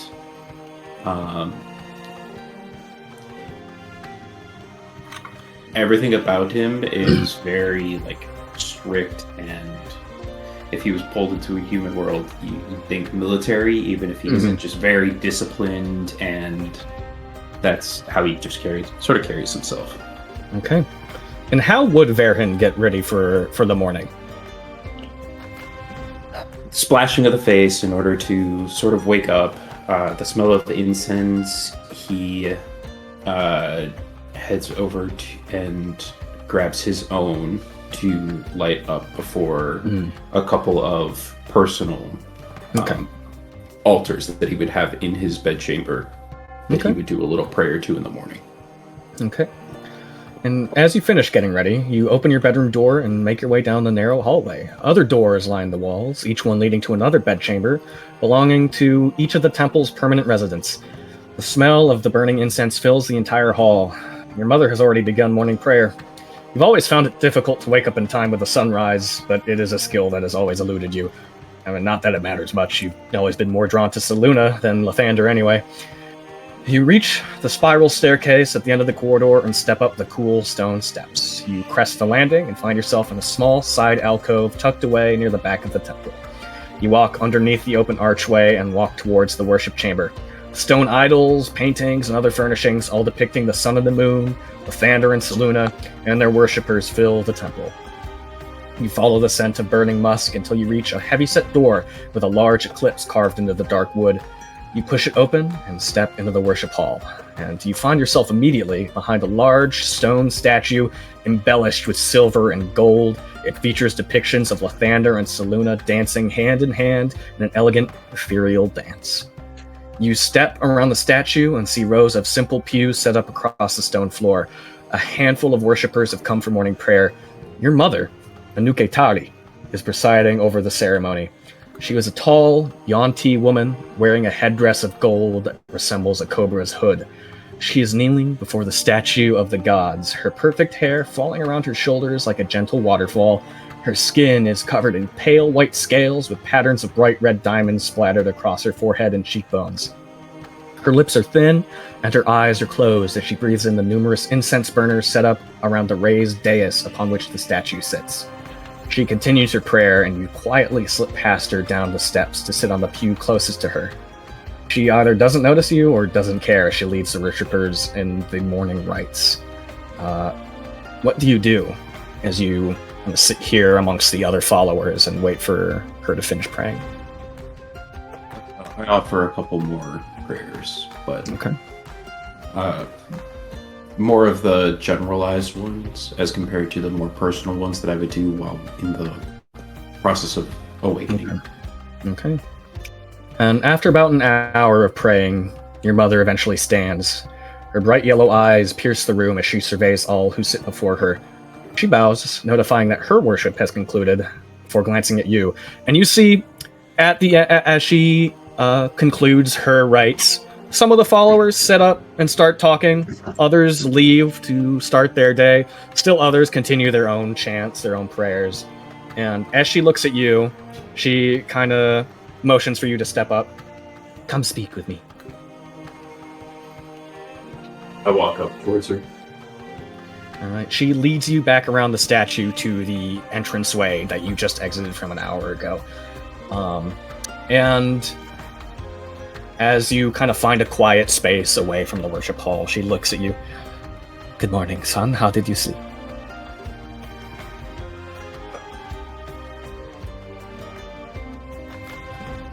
Someday the sun might graze me.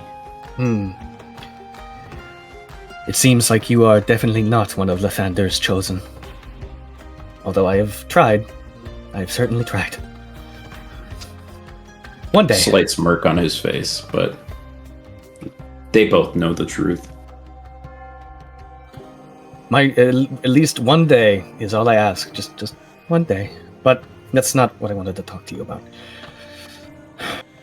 Farron, you've noticed, I hope, the number of our worshippers have dwindled over the last year and before, right?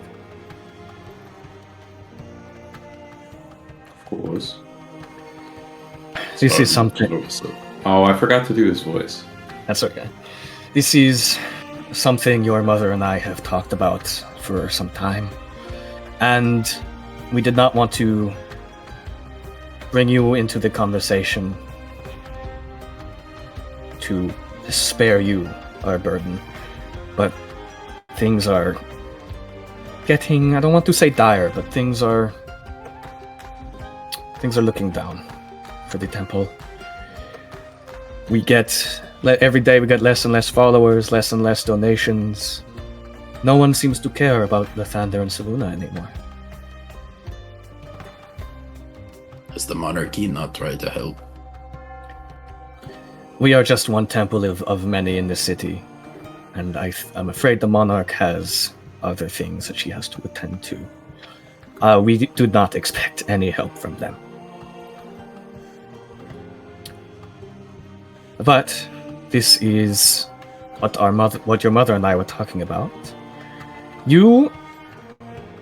She puts her hand on your shoulder. And how tall is Varen? Again? I could rate him like 7 foot or a bit 7 foot? more. Okay, so yeah, you are taller than her. So she actually has to like reach up to, yeah. Like your mother is a tall woman by most standards. She's like 6.5 feet. Whenever he talks with her or Moira, he does lean down a little bit just out of habit. Puts her But hand it's on, still high. Yeah, she puts her hand on like your bicep because she can't really fully reach your shoulder. Varen, you barely leave the temple. And with the state of the temple being as it is, we thought it'd be a good idea to send you out into the city and perhaps try to gain more people to come and join our followers. And we think that'd be a perfect job for you.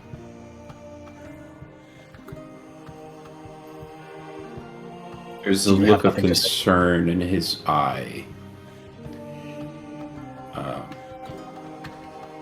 As he's kind of gotten used to not going out. But he currently doesn't say anything. You're giving me that look again.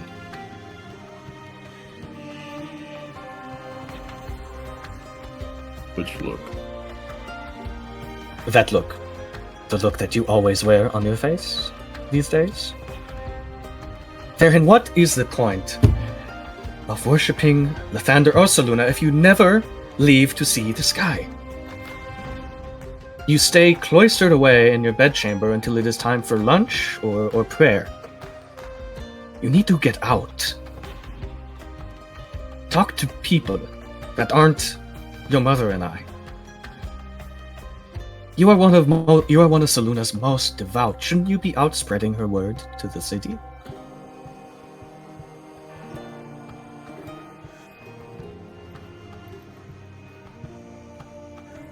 He has a very pensive look on his face as he considers what to say. if you went out and started speaking her word, we would not be in this situation. You have so much potential that you are not using. Besides, we have already arranged for you to speak at the festival today. It's not going to be a big presentation. You don't have to get on a soapbox and recite prayer. Mother, Your mother and I just want you to go out and mingle. Show the city that we are just like them, that they don't need to be apprehensive about joining us. People like a friendly face, and you need to learn to have one. Besides,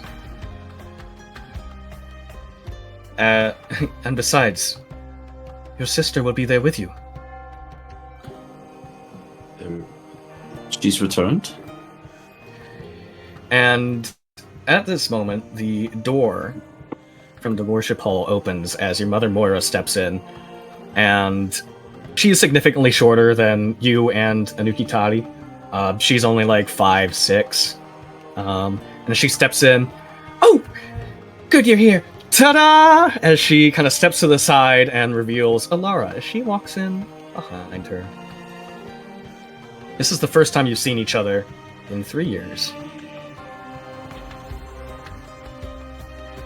And Alara is just gonna run up to Varen and give him a big hug. He catches you, but is kind of stiff. Oh, brother, it's been a while. Hey, sis. It's been a minute. As you separate, Hi. Anukitari steps forward and kind of also embraces you, Alara. It has been a long time, my daughter. It is nice to see you again, mother. It is good that you come at the rising sun. Lathander has blessed you. Of course, of course. As they're doing their greetings, I do step over to Moira and give her a morning hug and such. Good morning. Hey, Mom. How did you sleep yesterday? Perfect as always. Did your mother tell you what we have planned for you today? He goes. He gets that same look that has been called out at least twice today. She takes both your hands in hers as she kind of holds them and looks up at you. Honey, this will be good for you.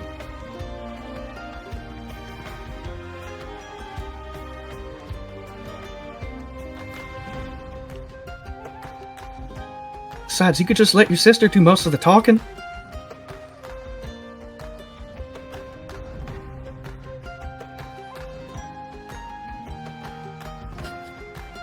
Yeah, they do. It's a lesbian couple, yeah.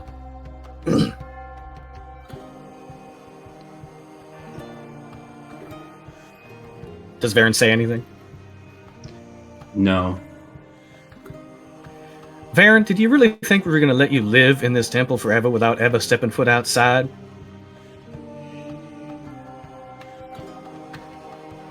You have to get out there eventually. Occasionally. Going down the block to pick up groceries is not going outside. I beg to differ. You are going to the festival, and that is the end of the discussion. If Alara has to drag you by your ears, you are going. Do we have ears? I mean, it's Horn. a saying, you know. Grab by the horn. Horn, yeah. And as she turns to you, Alara, Alara, so what we were talking Yes? about is we want the two of you to go out to the festival and try to spread the word to get people to join the... She steps over to you and grabs your hands and said, things have not been looking good since you left. We're getting few and few worshippers in every day. We're getting... The temple's at risk of shutting down if we don't get enough attention. What? And if we we can just- get... it's been like this for a while. Not for at least 2 years. It's been rough, honey. But we're hoping if the two of you can go out to the festival today, and we're not asking you to put on a show. or start beating people's ears in about it. Just go out and mingle, show them that we have friendly faces here. Maybe get them interested in just coming down for a prayer session or two, and maybe that'll be enough. Because otherwise, I don't know what we're gonna do. I mean, of course, they just must not know. They just must not know the love that we have here. They need to. They just Exactly. need We to are understand. so loving, isn't that right, honey? And she looks over at Anuki, and she's just very loving. We'll bring them in. They just don't know. Yeah. So, I know you just got home. Just go.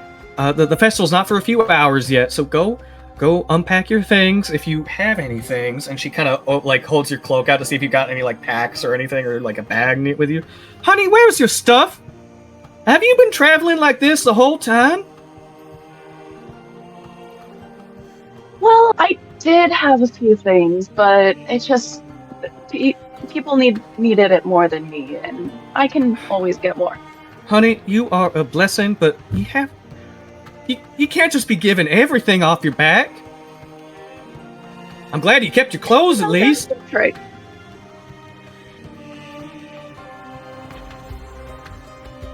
I Yes, know I sent you wanted- off with several days worth of spare clothes, and it looks like they're gone now. So maybe not. Maybe you did. Maybe you did give them the clothes off your back.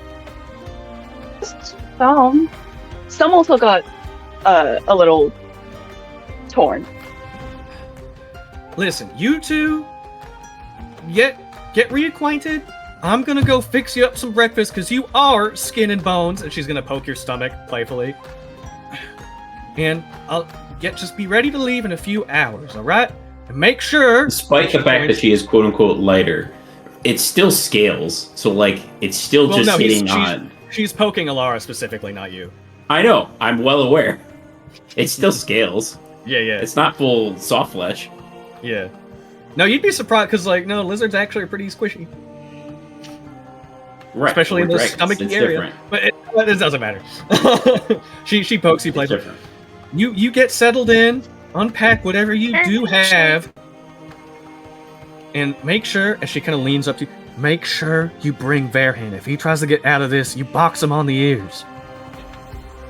Oh, he has to come. He has to. You hear that? You have to. As she kind of waves, Yes, kind I of heard you both. walks around the both of you, kind of kind of waving her hands in the air. She keeps rambling to herself about you have to go and she's got to make food, and she kind of disappears into the back chambers, leaving you and Anuki Tari to kind of alone. But she just kind of looks at you both. I'll leave you to it then. Let me know when you're ready to leave. And she steps and makes her way back to the underground kind of hallway where all the bed chambers are, leaving you two alone in this side room. We share. What would you like to do? Before You did not share a bed chamber. No, you had separate ones. I'm assuming it's in the same region. Yeah. So the bed chambers are all located in the basement. It's some stone. It's a set of stone steps that leads to a pretty decent sized hallway. And there's only about maybe 8 people that live here full time. Your mother's, you, Alara when she was still here, a few other permanent residents like the cook and some servants that all also worship Lathander or Saluna. So there's only maybe a handful of people that live here full time.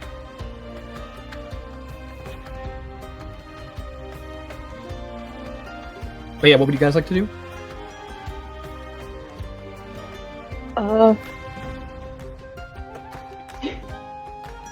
So I forgot. I didn't realize today was the day, but today's the festival, right? Yep. I'm excited. I'm excited. I got here in time. Then Do you think you would miss it? I got my days. Apparently, I got my days mixed up, but I.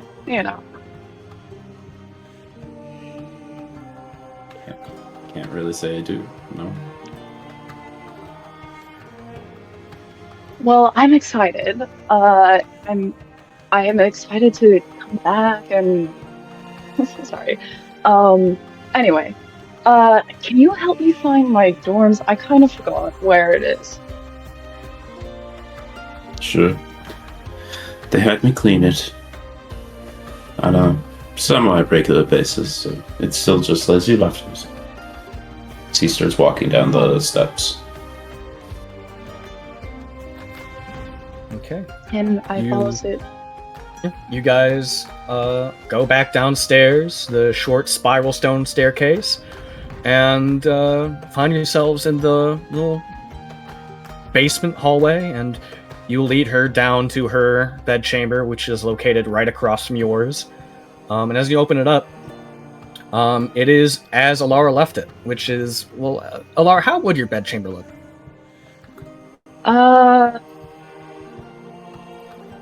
I don't actually know.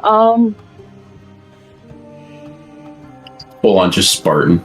Yeah, these are simple rooms. They only have enough room for like a bed and like a basin and a little bit of walking space. These are pretty because you guys are essentially living like monks here. Not a lot of like space and personal materials, but you still are allowed to decorate it if you would have personal possessions. So what do you think her bedchamber would look like? She would probably have like tiny like knickknacks of like just Lathander and Saloon and just kind of placed nicely around. She probably, if she could, would have like some sort of paintings of both of the mainly the sun, but definitely some of the moon and some of the eclipse they're hanging. Okay. Yeah, so you find yourself in your old bedchamber, and it is almost exactly as you left it. Like it is, and it's clearly been cleaned in your absence. Like there's no dust. It's spotless. You feel as if you walked out the door and immediately walked back inside a few minutes later, and you're immediately filled with this sense of finally you're back home. As you're getting that sensation, you hear the sound of metal rattling from across the hall.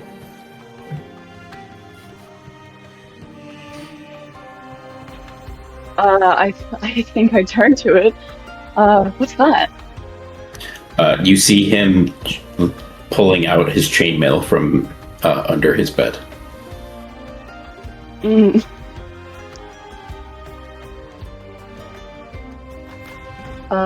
Get an armor on for this?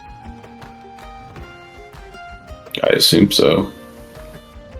No better way to Yes. show off. Just show our allegiances. And there's like interweave through the different chain links is a couple of the symbols of the church itself. Oh, that reminds me. And then like she's gonna like reach in her pocket and she's gonna have like this like cute little like wooden sketch like burned symbol of like the sun of Lathander and Saloon. And she's gonna have it and she's gonna be like, I had this made for you, so from while I was I forgot the place it was called. The tree area, the foresty area.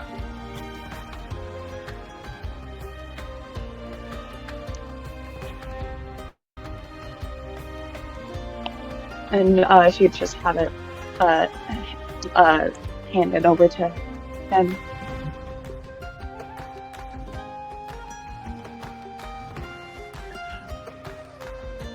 He takes it and is delighted, but he's also a bit curious, I guess. I don't know what would be the right word.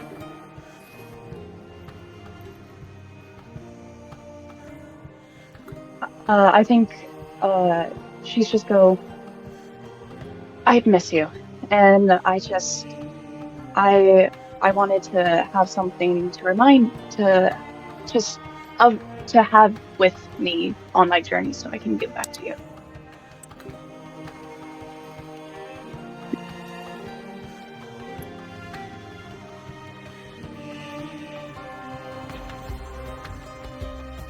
Since your last letter. Yeah, it's been a while, and I got caught up, or I didn't have the time, and I just would forget.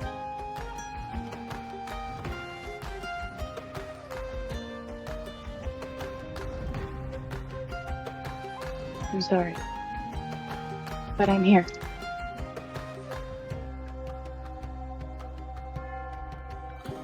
He just nods.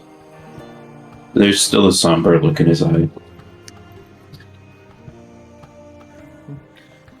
If you try and stop the mail. I think he wants you to try to stop him putting on chainmail. Okay. And I guess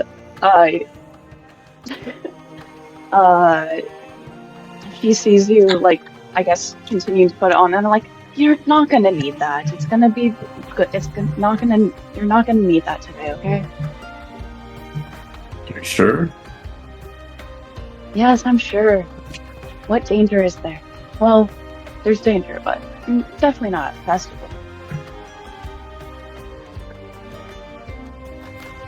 He looks down at the chainmail, then looks at you, then down at the mail. Sighs, sets down the chainmail, and grabs one of his more formal top coats or surcoats.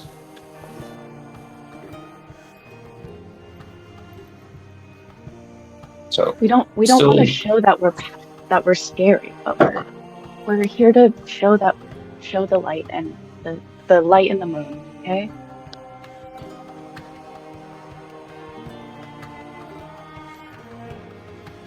And There's as you ease and fullness to it. as you both get reacquainted and settle Alara into her old bedchamber, after a few minutes, your mother Moira comes down and shoves a plate of hearty breakfast into both your arms. Large eggs and sausage and slightly burnt toast smothered in butter. And you enjoy Just the the way I morning. like You and your family all enjoy having your sister back among you, and that's how you spend the rest of your morning before heading off to the festival. And with all the intros out of the way, I think we should take a quick break for snacks or pee time. Griff, don't forget to pray. Griff, go pray. Griff needs to Pray. Great time! Great time! Let me see if I can stop this. Run, Go girl, get him, run. Griffey! Go get him! You could No. just unpause it. That usually. Oh, Yeah, but I have other fuck. music I've got to Oh, queue well, up for never the fucking second mind part. then. Okay, I'm gonna go to the bathroom. Declan, I've never Huh? been so fucking excited in my goddamn life. That intro was so cool. It instantly became my status, by the way. I know. I don't know saw. if you saw that. Oh Uh, my. Actually, I probably shouldn't have God. done that. I still need to play that song. Oh fuck. I want it to be known that I tried to make you Ozer Ante, but it threw your camera into a different slot, and I'm pretty sure that breaks one of Rin's systems in the Yeah. recording. Yeah. Oh yeah. But what's everyone Yeah. think so far? Oh my God. gosh, dude. I'm so excited. I And we feel get like to that do you this stole. again I feel like you stole tomorrow? my style of intros, and I feel so flattered if you did. That Dude, one it's so specifically, I fucking say it was cool. more me, but I told you about the idea that I Oh. did steal for the other Dude. sessions. I don't care. I love it. I just couldn't. I felt like for session one, it would be a little weird to have my idea and then also your idea at the same time. It would feel like I can't I have don't two care, intros, dog. you know. I don't care. I'm kind of glad that we're doing Alana, this. I'm too. sending this. I'm sending this to the chat right Those now. are great. Yippee! I was drawing Alara. Oh, what's happening? Are people sending arts? Yeah, the artsy fartsy. Because I showed Alyssa the white dragon the new the new updated version of the revised 5th edition style of dragons, and she was like, I want that. She wanted that. She was like, I want Alara to look like that, but with like color. And so I did. If you want me to throw it in, oh yeah. Oh Alicia did it. shit! Fuck yeah! Yeah. She looks real pretty. So yeah, she looks a little different than her sprite, but there hasn't been any art of her at all. I'm throwing it into the art channel. So Also, I'm sorry. I know a yeah. lot of people have been sending me DMs for the last few hours, but I've just been locked in. And also, I have your As you cameras should all be. full screen, so I can't actually see who's texting me. That's fair. I think I've sent you 2 messages, but it was Yeah, I'm nothing reading. I'm important. catching up on everything. How dare you? Kitchening- No, I did send you 1 question, but it wasn't a super important question.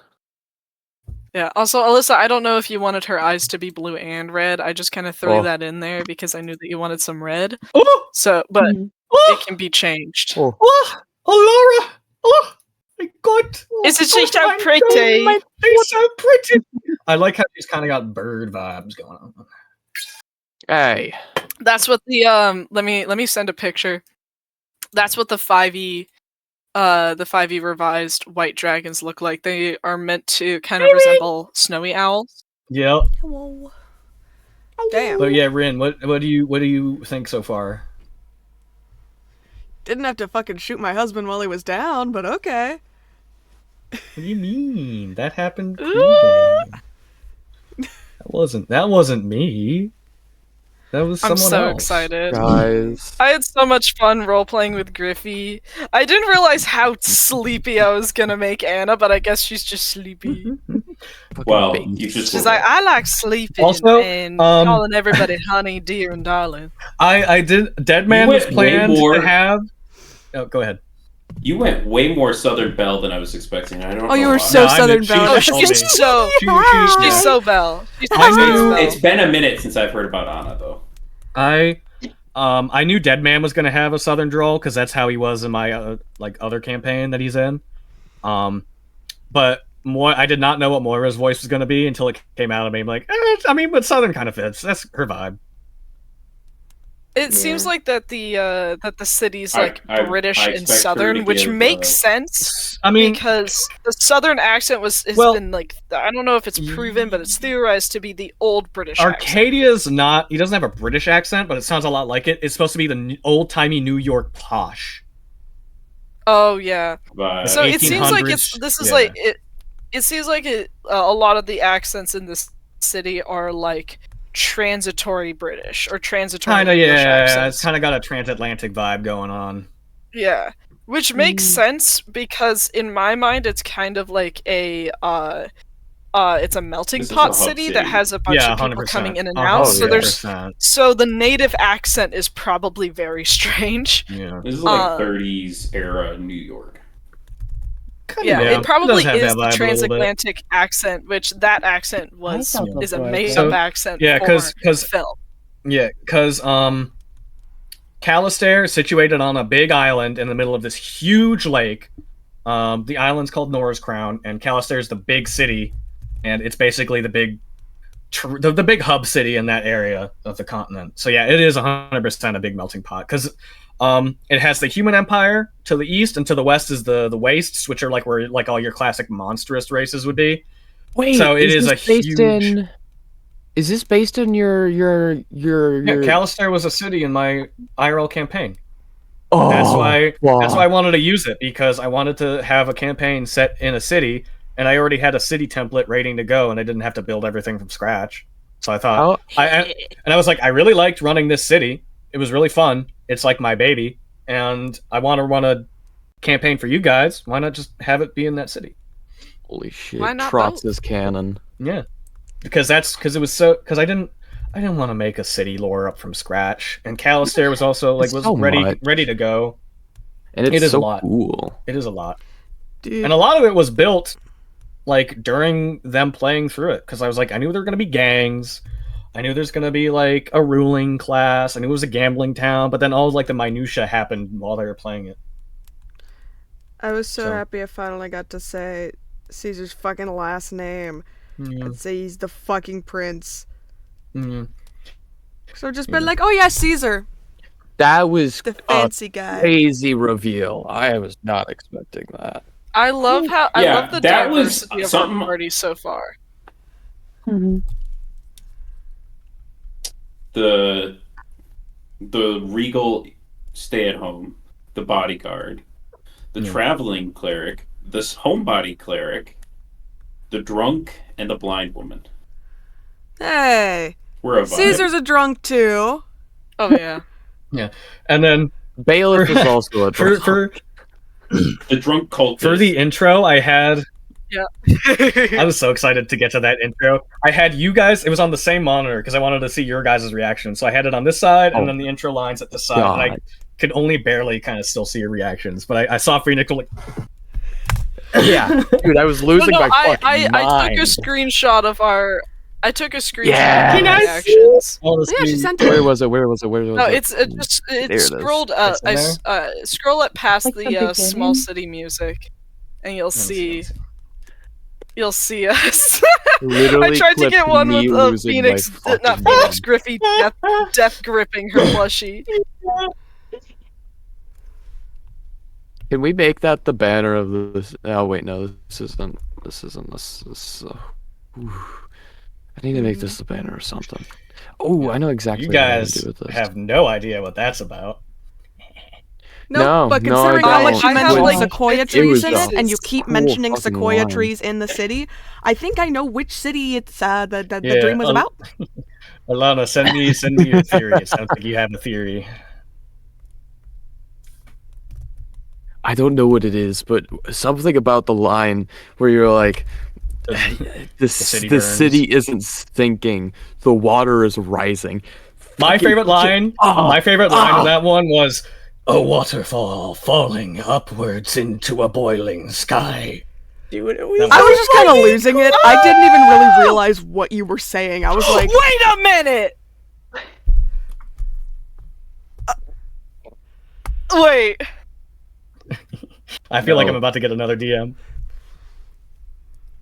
listen, I wasn't. See, I don't know how much of the lore is the same though, because I know I know some of the lore from I Declan's don't know if I IRL spelled his name campaign. right. No, Declan? it is not. The narrator. So the voice was not. Yeah, I know it sounded a lot like him, but it was.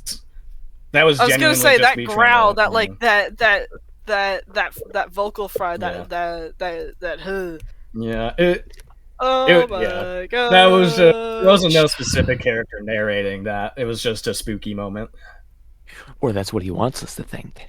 No, I'm being genuine. There wasn't a specific character. Said the lying man. I'm turning our reaction images into the new the Sinking City banner.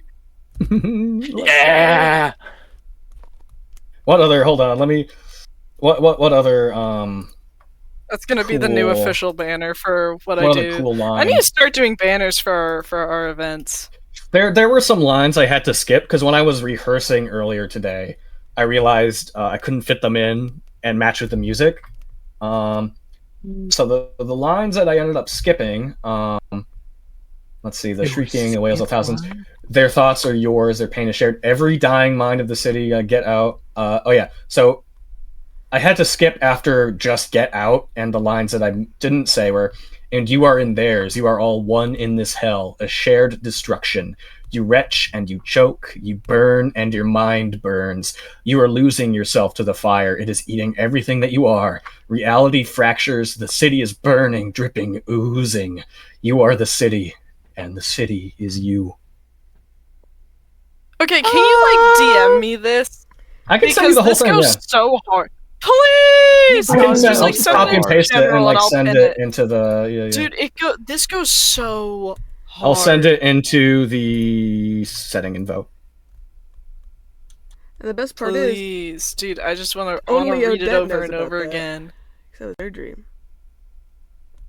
I assume it was her dream at least. God. Oh yeah, only Odette knows about this. It Oh! was just a dream. Yeah, only a.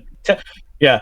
I was really hoping because like, I it was so cool because I had that idea and I'm like I want everyone to experience this as if it's their own character, but then actually twist it and it was just Odette having this thing. So you all as players saw this, but actually in reality only Odette saw it.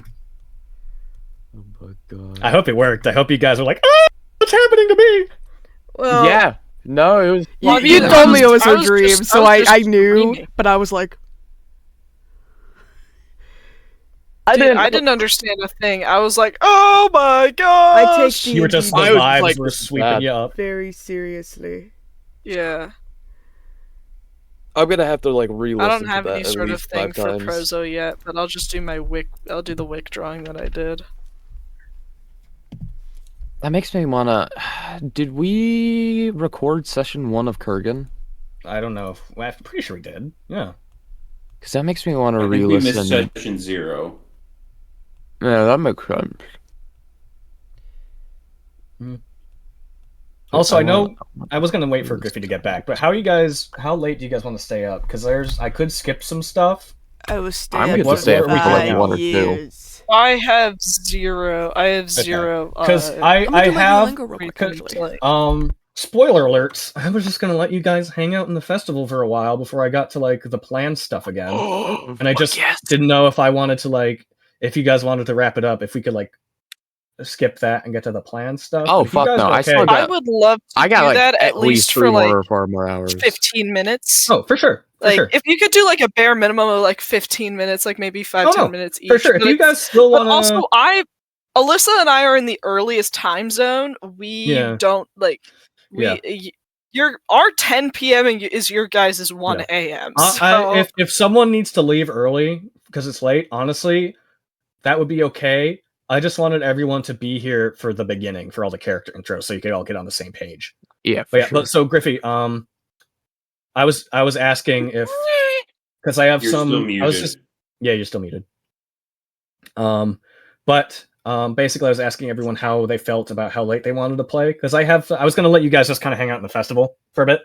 But if you guys wanted to go to bed and wrap it up, I could skip to some of the planned stuff instead. And everyone was like, "No, we want to hang out. We want to do fun games." I mean, I don't have anything to do tomorrow, so Okay, like, I just wanted to do quick little Fuck vibe check, yes. little vibe check for the party. Yeah, But don't it seems forget. like everyone wants to hang out and yeah. So I mean, good. session. Let me finish my session 1 Duolingo of real quick, oh that'll be Kurgan. ready. no! Oh no, guys! Declan, Oh, yeah. Declan's players like to roleplay. His steak Also- is too Oh, no. juicy and his buns are too buttery. Oh Also, no! let me. I'll just. Where's forward that it. damn lobster? It slipped off my. Oh, you're plate. gonna forward it? Yeah. I had it. Real Where in I had the it heck ready, is that but- Go. lobster? Okay, if you're ever ready to go. So, a little gift for y'all: the official poster of the festival that is crying up all over town. Oh Oh my gosh. Yeah, Declan, don't forget that session 1 of my god! Is Ren's this by the- campaign. We Ooh! literally were like, all right, we're gonna wrap it up here, and then the rest of us were like, yeah, but what if we RP'd for another hour and a half? Yeah. Yeah, How that's dare you? that's It was that's only an hour happened and a half. lot. I thought it was longer. That's happened a lot in Prozo, where it's Yeah. like we're just I- gonna chit chat, and I'm like, I guys. really, so now that you guys have gotten through all the character intros, my favorite was Alara's just because it had the entrance to Calistair. And it had the really cool description of what the outside of the city looked like. And the giant stone archway entering as the entrance to the city. Cool. the introduction to like the whole thing was crazy. Oh, I my was Yeah, we were in talking the- about that while you were praying. I was in the fetal position the whole time in my chair, and I was so Because- excited for that because I was like, they have no idea what's going to hit them. They have no idea. because like I didn't. first of I all, didn't the have any writing was banger, and then second of all, I had a feeling the whole time like, oh god, this is Odette's nightmare, and I was right, and it was horrible in a great way. Dude, Oh, as someone who loves to put as someone who uses dreams as like a big like narrative tool, oh my gosh, dude, Oh, yeah. I'm stealing your writing. I'm stealing it for Prozo. Okay, I did. Which did makes send sense because they're in I- the same universe. For the podcast listeners at home, the both Project Zodiac and the Sinking City are part of the same like universe of the Frontiers of Cerebus. And like it's different times and different planets. And An analogy would be Warhammer different 40k would be Prozo, and Sinking City would be the equivalent of Age of Sigmar. Oh, Yeah. okay. Well, those Yeah, are two same separate world, movies. completely different times, completely different locations. This is Yeah. this is Also, definitely giving Declan, why me don't some you ask ideas me for to do Kurgan. art for the campaign? Because I know you're I know you always talk to Rin busy, all the and time. you don't No, do you art can as always tell fast. me, and I'll like maybe finish it.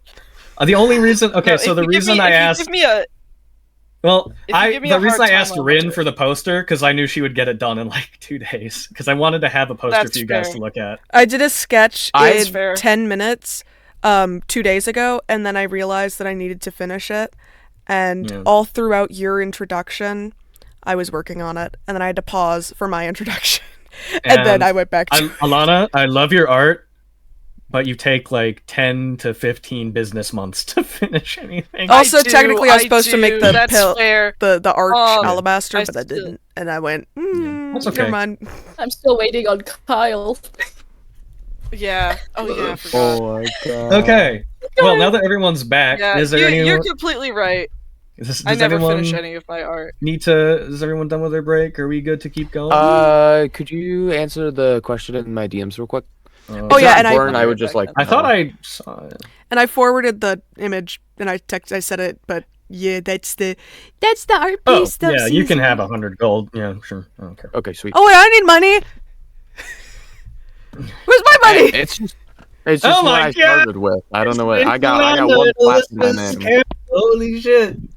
It's all but for the podcast listeners at home. Alana and Alyssa are Get a currently in seizure. the same household, but in different rooms. So Alana just attacked Alyssa with her hair. And the worst part Alyssa about has had a that, seizure.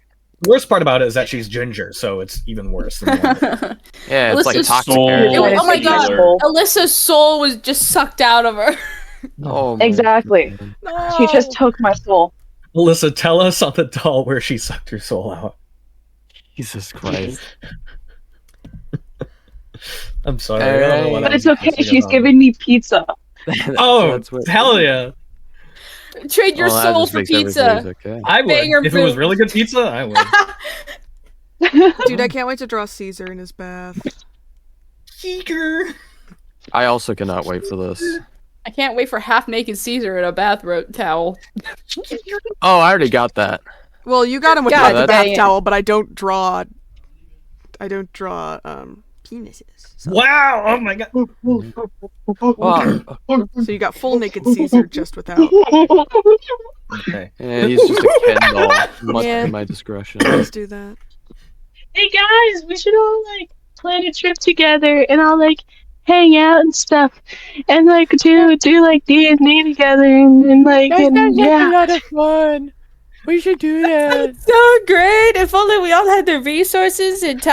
Guys, and we should go to money. Gen Con, but have our own house. Camp Vantris, because I'm gonna be honest, I think Camp Vantris would probably suck if we went again. I think Yeah, there'd be too most many likely. weird people there that time, and I'd be Too like, many "Who the people we fuck don't are know. these? Who the fuck are Who the these fuck people?" are these I didn't even know. guys? The fucked up thing is, I barely knew anyone in that house, anyways. I just was like, "Fuck it."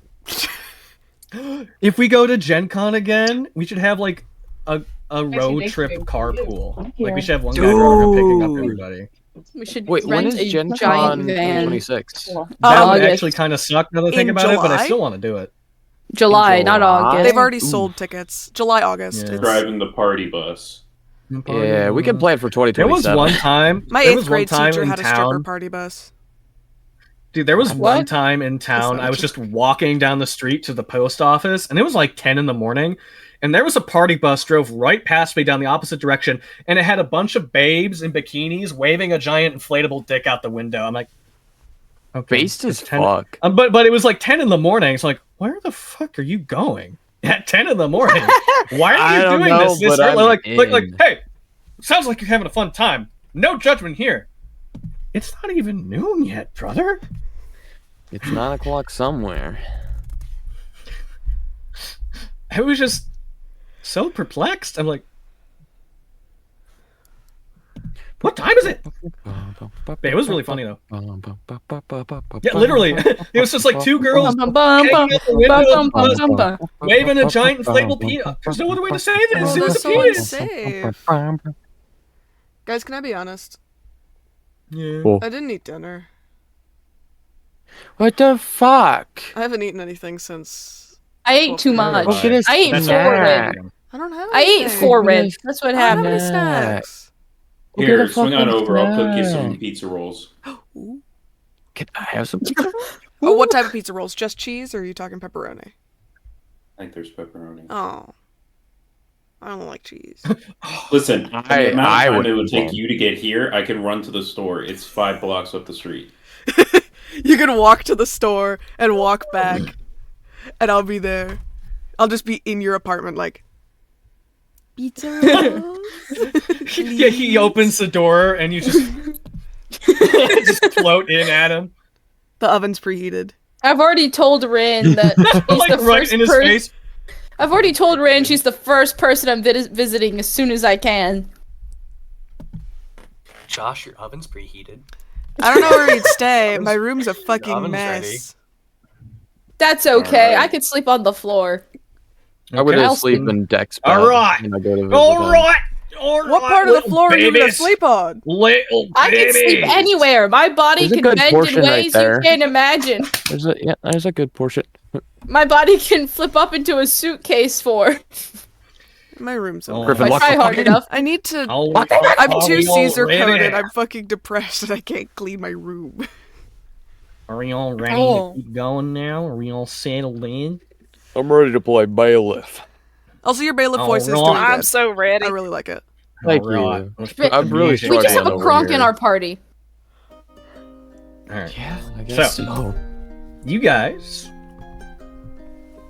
cross the city, spend your morning doing whatever activities you're doing, and eventually it comes time to make your way to the festival.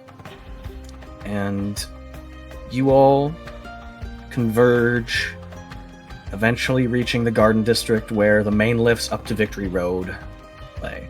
And as you get to the perimeter of the district, it is cordoned off from the rest of the city by large barrier walls to keep the place pristine and orderly. It's basically a nature sanctuary within the city. And on normal occasions, they have like gates. You have to kind of be led through and kind of waved in, just to kind of limit the number of people and vet everyone that comes through. But in the Festival of Sapphires, they just it's a huge crowd and they just let everyone through without really stopping anybody. And all of your groups find yourselves in the entrance to the Garden District. There's like vendors set up, there's people and crowds milling around, and as you're waved through the gates, you all find yourselves in the Garden District. Large, old-growth sequoia forest, the oldest trees left in Calistair, the rest having been chopped down long ago to make room for the buildings and the streets. This section is not, it's not split apart by cobbled streets. It's worn dirt pathways. There are no buildings here, and you all make your way through the winding pathways, through the trees, until eventually making your way to the main lift that goes up the plateau to Victory Road. And you all separated, wait your turn in the large crowd that is amassed in this lift. And it takes about an hour for you to actually step foot on board. And after a while of waiting, eventually you all are ushered onto the lift, and you all find yourselves, your groups, together on this ride as the platform slowly starts to rumble, as the winch shakes and pulls you upwards, up over the city skyline and to the top of the plateau. And there are other stragglers with you. The 6 of you are not the only passengers. There's about 15 of you on board. But you all, in the rush to embark, find yourselves squished together as the lift takes you upward. What are you all doing? Caesar's hiding his face. He's like, I don't want to talk to anyone. Odette has put her blindfold on at this point, and she is clinging to Anna, almost for like dear life. Rayla has climbed up your back and is currently hanging off your shoulder, as it is too crowded for her to be on the ground. She is afraid of getting trampled. Bailiff is using Anna his is body. scratching Odette, the center of Odette's back, trying to as a way to soothe her and calm He hates her. crowds because she's deathly afraid separation is going to occur. Yeah, as this happens, Rayla actually speaks in your mind. She's looking at Anna's hand and then looks back to kind of gently sniff your face. You should tell her to scratch my back too. That'd be really nice. No. She's saying this in her head. Rayla, you always have a way to make it about yourself. I am the princess here. Right. and then out loud, Anna, Yeah? I think Rayla would also enjoy scratches. She looks at you. She glances up to Rayla. She looks at you with like a kind of expecting expression. All right. And she gives little scratches. She kind of she doesn't have super long nails, but they're long enough to give She it kind of clenches her shoulders up as you scratch the back of her neck, and she goes down the spine, scratches she lets out like a few satisfied like little fox yips as you start scratching her. What are the rest of you doing? Bailiff is using his body to kind of create as much space as possible for Caesar. Not only because he knows Caesar just doesn't want to be touched, but he can also, it's just a safety risk if anybody gets too close to him and he's not able to intervene. Caesar doesn't want to be here, bro.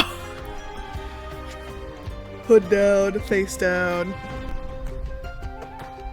The trolley rocks, and Anna kind of shifts her weight backwards and bumps into Bailiff's back. She just gives you a nod, it's to be Sorry about expected. that. It's all right. Anna doesn't know who Bailiff is. She's only been here a few months. Ilara and Varen, what are you two doing? I think Ilara, which is I think we'd be kind of standing near the back, just kind of watching. At least Ilara would be watching. Varen, what are you doing?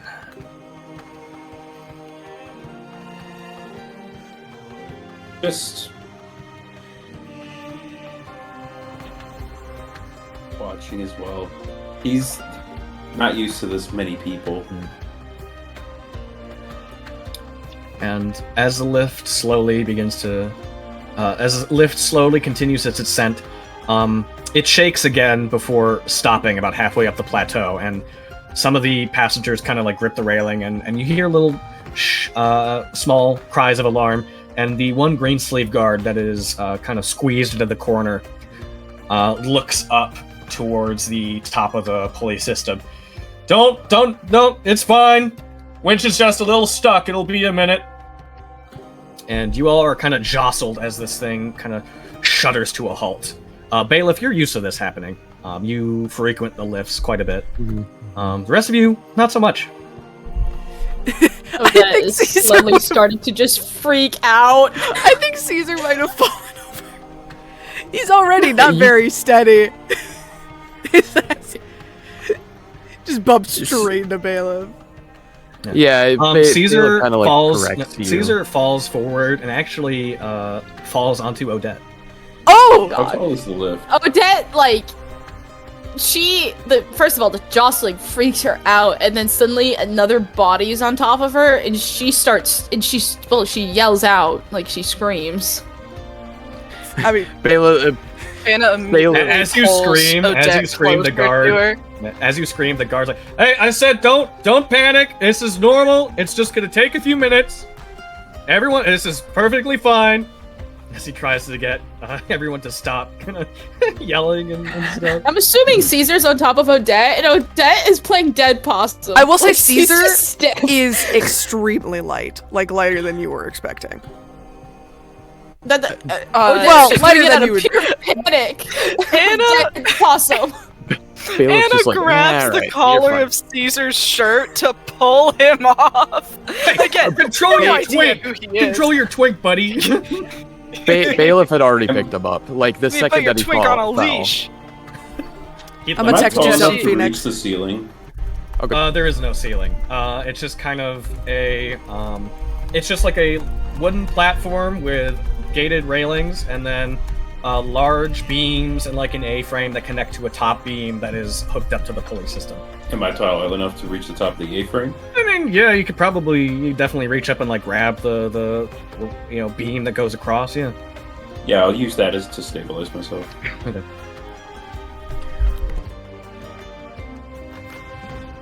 As I Alara watch would it, probably fall. Anastasia takes Odette's like arms right above the elbow and pulls her up and kind of Immediately steadies her. clinging back. Brushes her shoulders, kind of gives her shoulders a good squeeze. You okay? Yes. I'm assuming Rayla fell with me. Yeah, she fell over, and you kind of land on top of her because she was laying on your back, and she immediately starts yipping and hissing as she crawls and like scratches your shoulder to get off from under you, and she immediately slinks off behind Anastasia's feet and kind of looks up at Caesar and kind of like hisses, baring her teeth a little bit. She's gotten really turned around. She has no idea where Caesar or like who fell on top of her is, but she's trying to look, or at least face her head in that general direction. It's like, I'm so sorry, she's spoiled. It is my fault I fell on you. I apologize. Just stepped up her head. The bailiff's arm is now like out, like in front of Caesar, so if he falls over again, he can like catch him. Bailiff, I'm not a baby. Right there, big man. It's just a precautionary measure. And then I kind of turn towards what was your name again? I can't remember. Like out of lore. Yeah, Josh's. Varen. Varen? Yeah. Silent H. Varen. Okay. I'll turn because you were directing that towards Varen, I assume, right? I was directing it towards Bailiff. Yeah. So I will turn towards Valen. Varen. God, words are just not with me today. Holy fuck. I looked to myself. And Hell. I wasn't gonna say anything. Listen. Well, after the first Don't time, look because over I'm here. directing my comment at myself, apparently. Listen. I kind of. What did you even say? I don't even remember. You doing all right there, big guy? Oh. Yeah, it's quite normal for these elevators.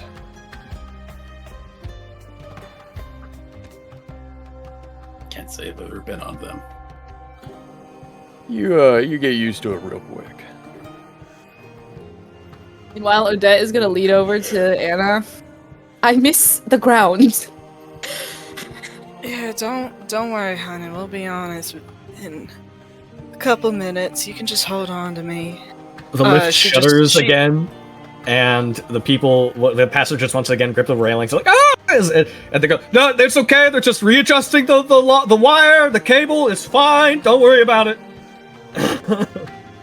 Bailiff. Anna puts a tight grip on Odette, and Varen is paying attention to Bailiff, but Anna is like giving, and Anna's kind of like, Anna noticed him when he got onto the lift, and kind of put her away from him, and when he started talking, she kind of like glared at him, and then decided to turn away and not pay attention. Stay away from my girlfriends. What did I do?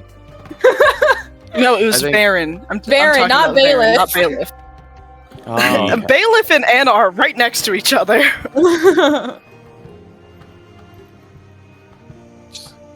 Odette is Take having out a my miserable Stein. time. You're doing great, honey. Don't worry. Take a Everyone nice here long needs some swig for extra Zoloft. Extra Zoloft.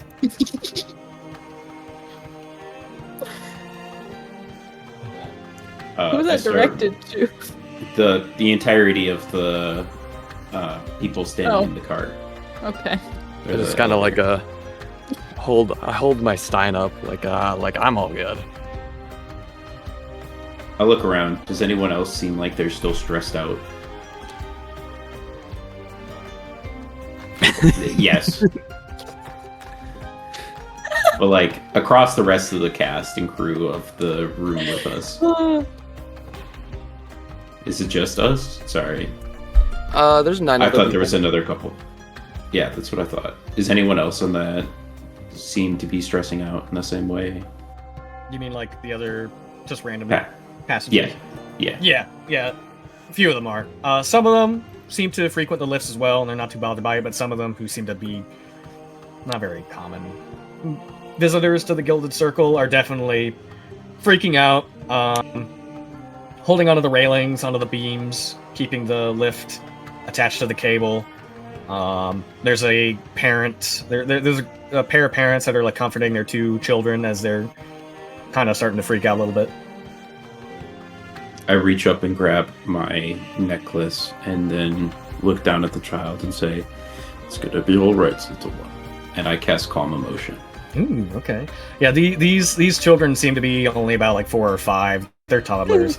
And as you cast Calm Emotions, they immediately they're like kind of clutching their parents' legs, and as soon as you cast Calm Emotions, they like look up at you, and they're still clutching their legs, but you can see like their faces seem to soften. They're no longer like crying. Snot's no longer sliding down their faces, and as you see their grip kind of loosen on their parents' clothing, the father kind of looks at you. "Thank you, sir. I wish I knew that spell." Yes, I wish I Fun could fact, tranquilize my children. Calm Emotions is a Spell save. is a radius spell. You can choose. It's a spell that has like a 20-foot radius, so the entire trolley Okay. gets affected by it. You can choose. It's a voluntary fail, but some people you can choose to Would resist you- being calm.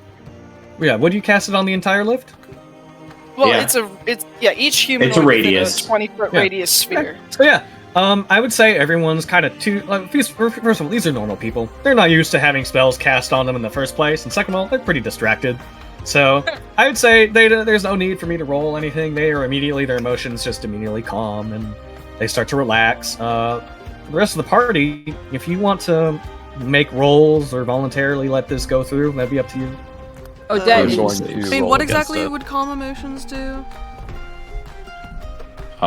emotions. It's a charisma saving throw. I mean, I think I'm gonna Uh, save against it anyways, just because. Yeah. It's Caesar doesn't charisma. Suppress. Caesar doesn't like having magic cast on him.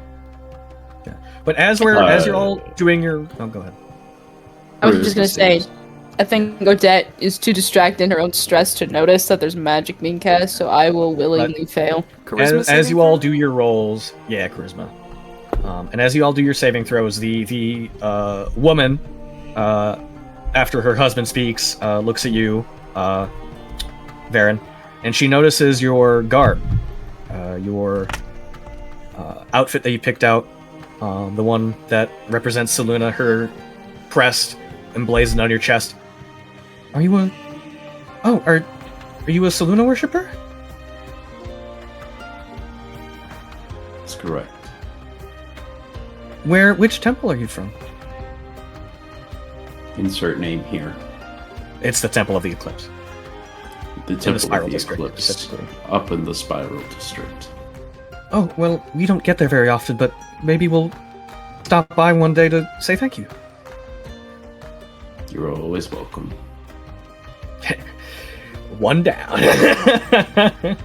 Mission accomplished. I'm going back home. The save enough. is Mom over can't the be bit. mad at me. Moms can't be mad at me anymore. My Yeah, mom's so kid no put me in timeout. Okay. So, Caesar definitely does not fail. Bailiff probably Unlocked it. does.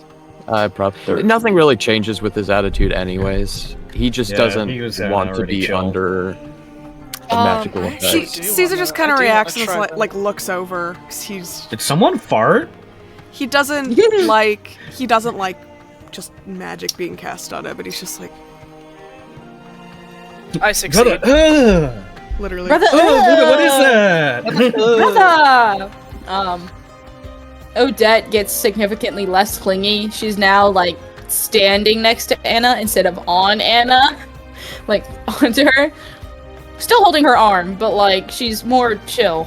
Rayla seems to have noticed the effects of the spell, but she is unaffected as her ears perk up as she looks directly at Varen. Eye contact. Prolonged die. Eye contact.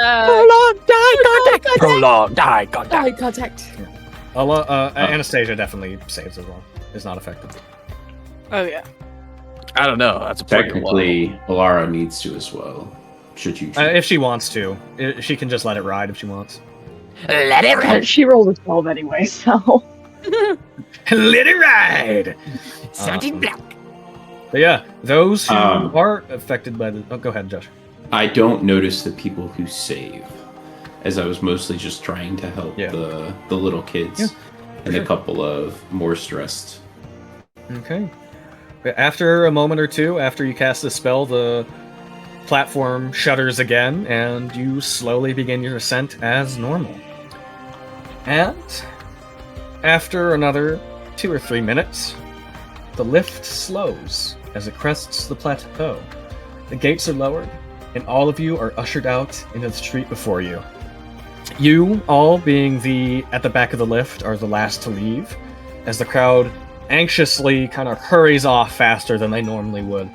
The green sleeve stationed at the entrance wave you all out as they quickly try to get the passengers back in to lower back to the Garden District. And you stand on Victory Road, the grandest boulevard in the entire city. Easily the length of a football field across. Many large raised medians overflowing with greenery, trees, and flowers split the road down the middle.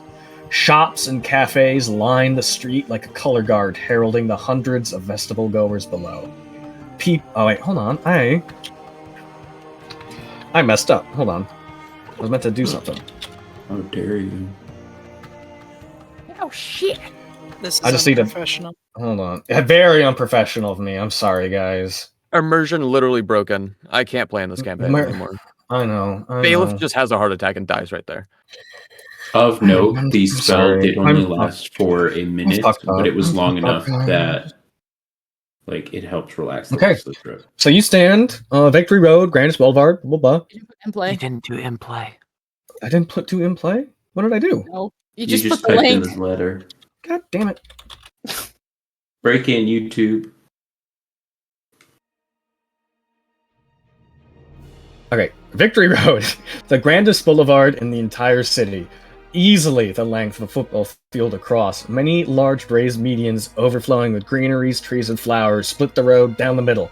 Shops and cafes line the street like a color guard heralding the hundreds of festival goers below. People lounge around on balconies, leaning over the glistening brass railings to watch and wave at those walking beneath them.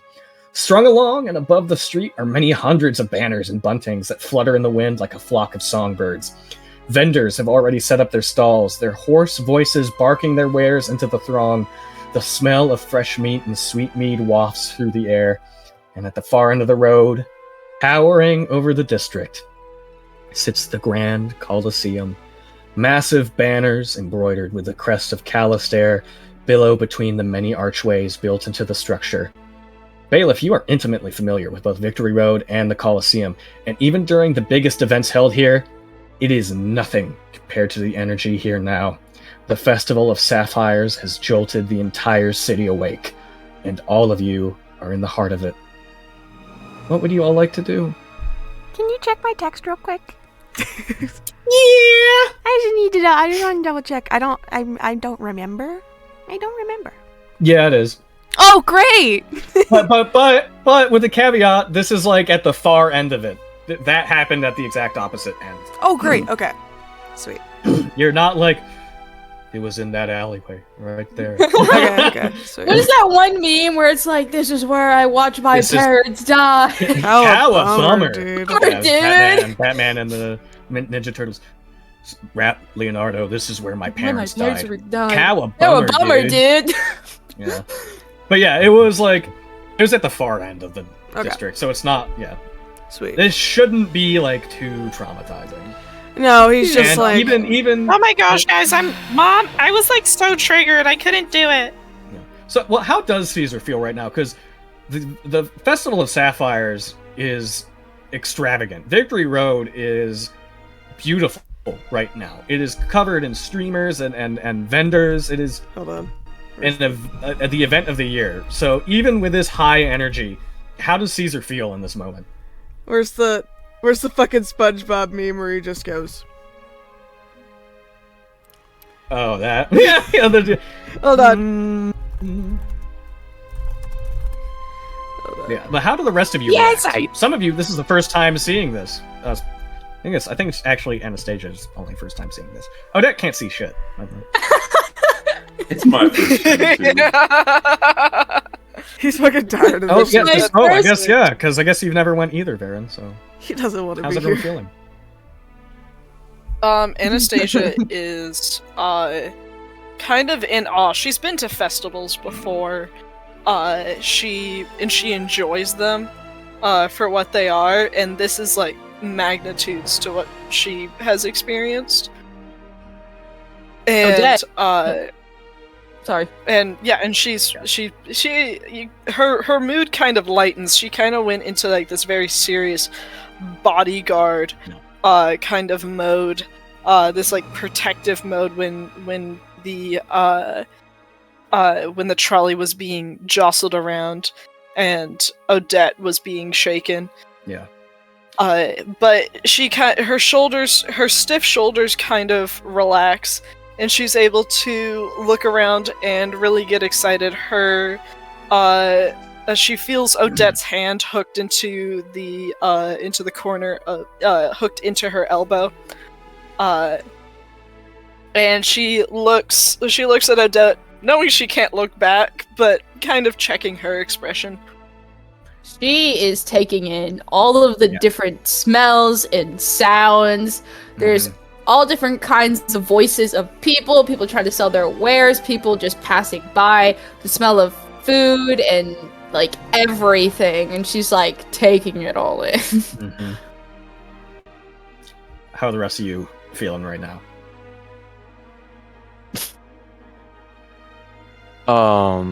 Bailiff is just kind of checking in on Caesar, really. As we step out, he's going to kind of turn towards Caesar. So, is there something you want to do first, or am I your tour guide? He really just has that face. He's like, I don't really care. Alright. Well, I'm going to take you to my favorite spots. Good enough. I look over at Alara. I don't like it here. It's too busy. The point is to bring people. We need to talk to and socialize if we want to bring people to our temple. I still don't have to like it. You need to like these people. Bring them. I can like the people. I don't like the atmosphere. Well, The better we do today, the sooner we get to go back. Until I have to bring you back out again. He looks like he's gonna talk. He closes his mouth and just nods. As you all stand in awe of the festival, the road laid out before you, you all look around, and you've stepped quite a few ways away from the entrance to the lift. You've kind of walked past the crowd waiting to exit or enter.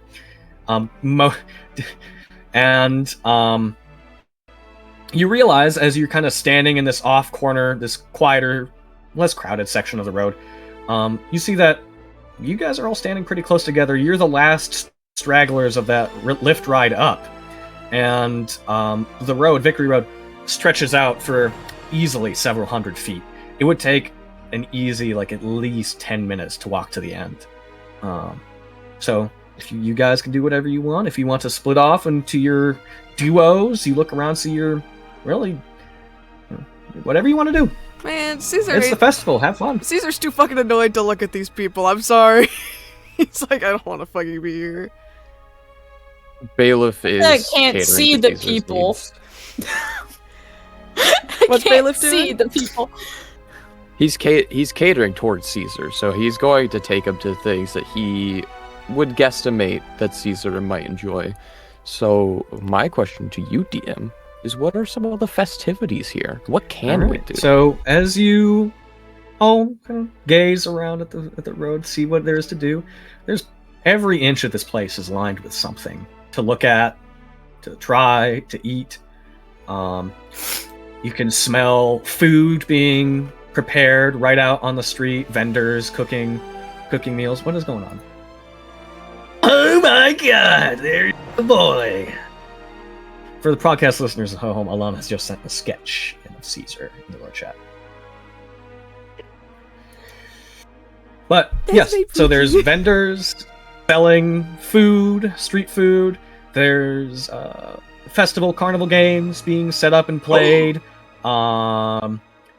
There's performers, street performers, either playing music or doing magic tricks or just really everything that you could imagine being at a festival is here.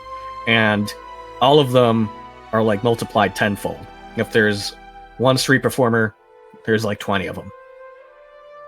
So there is no want of something to do. I go straight towards the carnival games. Go straight to the carnival games? All right. What are the rest of you doing? And there is no pressure to stick together. I know you guys technically all just met, so if you guys, just have I don't even think we've even properly met all together. Yeah. It's No, Caesar we fell onto interacted. Odette, got yoinked up. Yeah. Yeah. But yeah, so if you guys, this is the free time that I was talking about, you can go ahead and enjoy some mini games or do whatever you want. So before I start focusing in on one group over the other, what would everyone else be looking at and doing? Anna would lean down to Odette.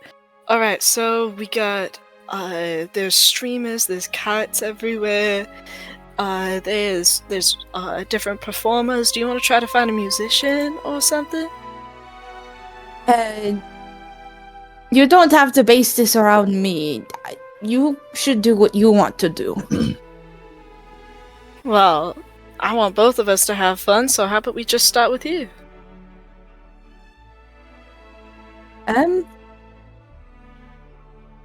Music sounds fun. All right, let's go find ourselves a one-man band. Have you ever? One-man band. Do you even know what a one-man band is? No.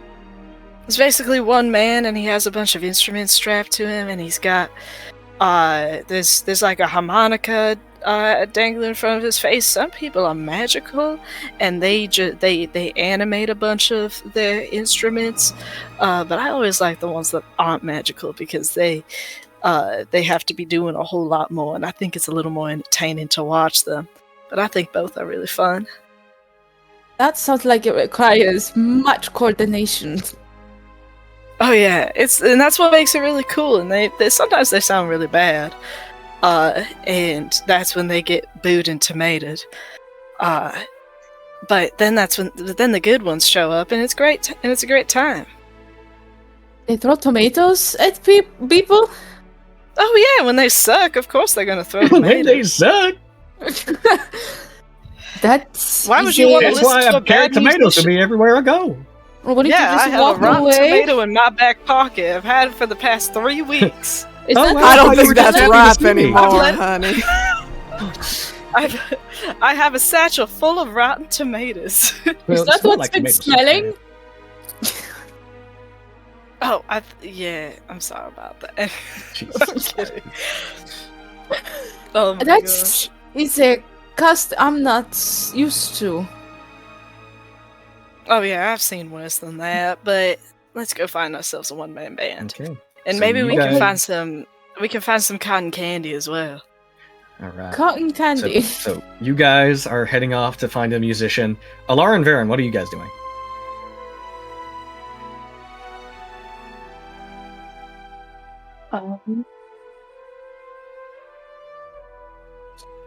Following you, I'm not exactly sure. I think we just kind of walk around and try and like talk to people on the way and ask people, like ask vendors what they're doing and all that. Okay. Just get to know some people. Okay. So we'll wind back to Caesar and Bailiff. As they're going to be. As Oh, a go quick ahead. question, what's the demographic of Oh. this? The festival brings the entire city out into one place. So it is basically every race that exists here. You see a lot of humans, obviously. A lot of elves or half-elves. It's hard to tell in the mix. Tieflings are easy to spot. You see dwarves, gnomes, a handful of tabaxis, some dragonborn, a Goliath here and there. You even see, one or two other Aarakocra, walking around. These ones are winged. They're not like Bailiff, where his arms are his wings. They have separate rings sprouting from their back. If a race exists in Calistair, at least one member is here right now. Holy shit, there's a goblin. Yeah. You do see a handful of goblins wandering around. Yeah. Is there a shop being run by 3 kobolds in a trench coat? No, but there is one trying to pickpocket people. And you actually watched them get arrested in the process. Yeah. But, So we aren't necessarily the tallest, but we're still in the upper demographic of that type of. well, I think you, disparity. Varen, would be one of the tallest people here in general. Well, you said there was a Goliath or so, and There's a we're Goliath, about well, the yeah, same height. one of the tallest. You're not, but you. I was saying we're Yeah. up, but Yeah, you tower over like 90% of the people here. Only a handful Got of it. other members, festival goers, are like taller than you. But I will say if we run into those kids again, I check in on them. okay, for sure. So if we run into the family, Okay, but going to Bailiff and Caesar, you walk around trying to find different party games to try, and there are a lot. You spend like half an hour walking up and down, seeing what there is to see. You see, I'm just gonna list off some names of games that you guys can try. There's ale drinking. There's a pie eating contest going on. There's dancing, stump chopping, arm wrestling, log tossing. You see a magic trick contest going on. A dragon race, which is just a race of it's lizards. it's a lizard race. Yo! Yup. Small, little tree dwelling arboreal lizards that are lined up on, and people are betting on for races. There's a barrel run contest that's cordoned off section of the street. for that lizard race, gamble on number 3, Alpha. I think he's got a winning chance. There's a God. barrel run contest. Greased pig catching. The shell game. Greased pig, the shell game, which is basically just the one where it shuffles around and there's the ball you have to find. Dart trick shots. There's an insult contest. Hey, Caesar, you. There's a whole bunch. There's a whole bunch of games you could play. As we start, as I practically drag Caesar along with me, He's walking. Bailiff is obviously. Well, yeah, but you know what I mean. You don't exactly want to be here. No. But really quick, I am just going to, since the original grandeur is kind of worn off, let me change the music really, really quick. Yeah, just getting something a little Fuck bit your more. grandeur. Oh, great! Now he's gonna play some boss music. Fucking good job. I'm gonna play the Eddie Yui song, the Frog Minstrel one. Yo. Yeah. Hey, what do you I looking know for? this song. I didn't realize what this was until the third time listening to that. I'm like, wait a moment. Oh, yeah. Hey, wait a second. Yeah. It's good. It really gets the vibe across. Anyway, what are you doing? Yeah, as we start heading towards, I turn towards Caesar as we walk. Hold on. Bailiff Schmitty Warlord. There we go. I know you aren't exactly too keen on this, and I'm gonna kind of gesture my stein out towards you. I don't know if this would help at all. At least lighten the mood. He kind of looks down at it. It's just not more And than you it drink the usually finest would. of ales. But not this time. Not more than it take it. usually would, is what I said. Oh, I thought you said normally. My apologies. My ears aren't too good. Markiplier? Was that you?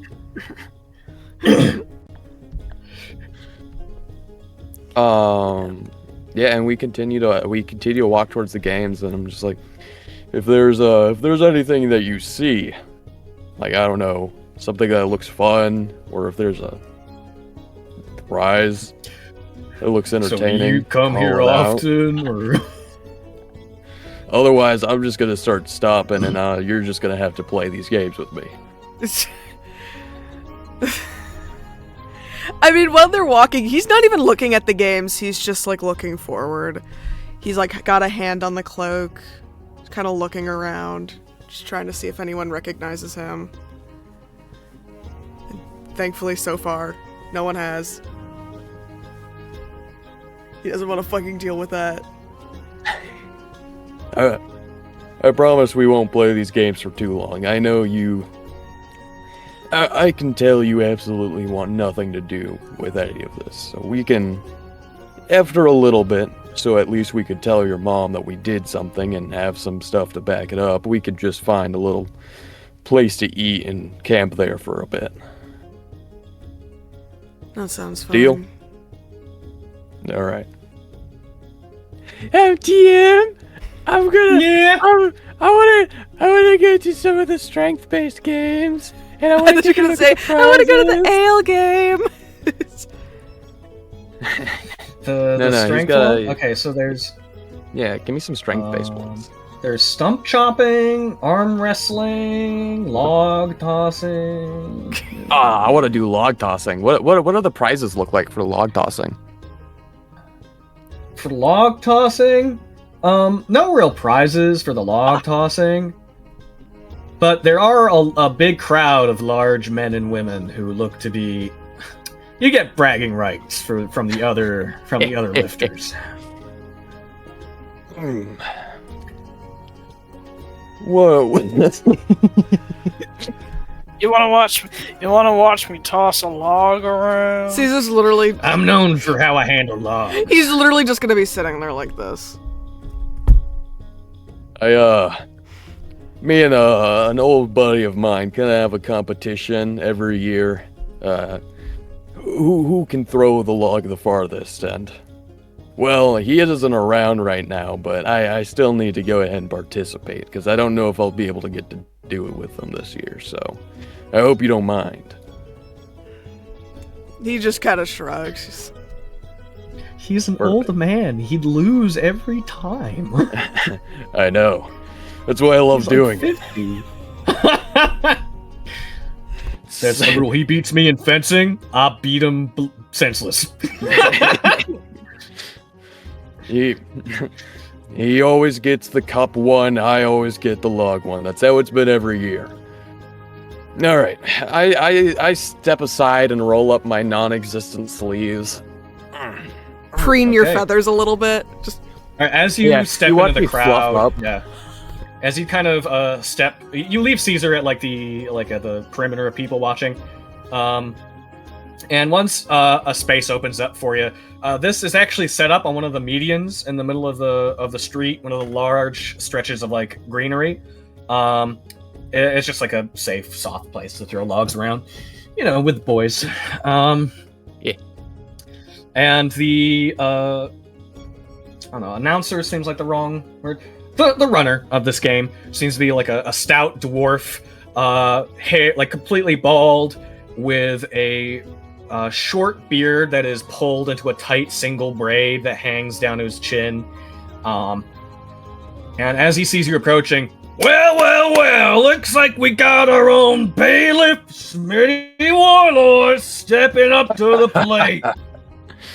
Yeah. I know well, we all know he's got what it takes to throw people around, but do you got what it takes to throw a log around? I've been practicing this year. I think I'm gonna beat my PR. All right, folks, step back. This is gonna be a long one. As the crowd eagerly starts applauding you, and the ones at the far end step even farther back away from where they usually would be standing. And the rules for log toss, you have 3 tries to throw a wooden log as far as you can. The throw and distance is counted only if the log lands upright. You have to make an athletics check, and the result of that check is the amount of feet the log travels. Immediately after that, the player must succeed on a dex check with a DC equals to whatever your athletics result was, -5, to land the log upright. Contestants that threw the log the farthest wins. I'm sorry, did you say Dex? Yeah. Oh fuck. Yeah, well. it's whatever your athletics was -5. Yeah. Yeah, I have a +6 to athletics. You have to get it in a sweet spot. You have to throw it far enough where it goes the farthest, but also not high enough that your DC is insanely high. Okay. I thought I was And golden. on either side of you, you see what looks to be like a normal-looking dude who's just here for the fun of the game. It doesn't look like he's particularly strong, but on the other side of you is a large tabaxi man with huge muscles as he looks you up and down, and his whiskers form like a thick mustache. It kind of droop down. Oh, that's cool as fuck. Yeah, he looks you up and down, and he kind of scoffs a little bit. Let's see what you got, big man. Oh, don't you worry.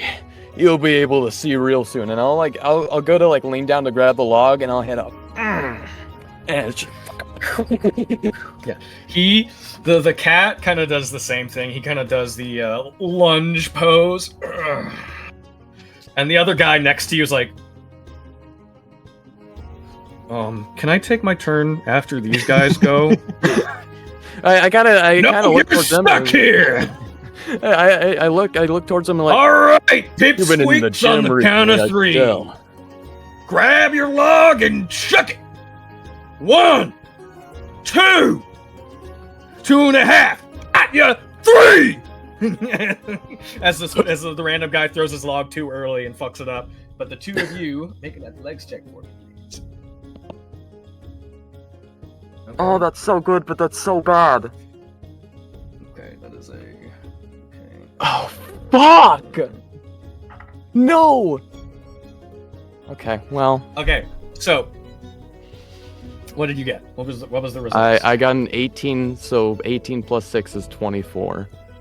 And what is your dex? I have I need to roll my dex. Please be a natural 20. That's literally the only way I can fucking do this. I have a -1 to dex. I got a 17. 17? Yeah. Okay. Come on, well, give it to him. Give it to you- him. Give it to him. You chuck your log almost all the way across the median, and although it does not land upright, I'm sorry to say. It was so close. And the Tabaxi man throws his. It only travels about 15 feet across the way, and however, that one does stick the landing. As he looks at you, you know the point is to land it, right? Sorry, I can't control my muscles all the time. Don't worry, you got 2 more tries to figure it out. I think I got it this time. I gotta Alright, remember I to need keep you guys my to voice in roll the back again. of my chest. Ooh, that's not good. I got an 11. And then I forgot Okay. I gotta roll again. Please, for the love of God. If I got 2 18s in a row last time, I can do this. Fuck. My dice. Oh, where did you go?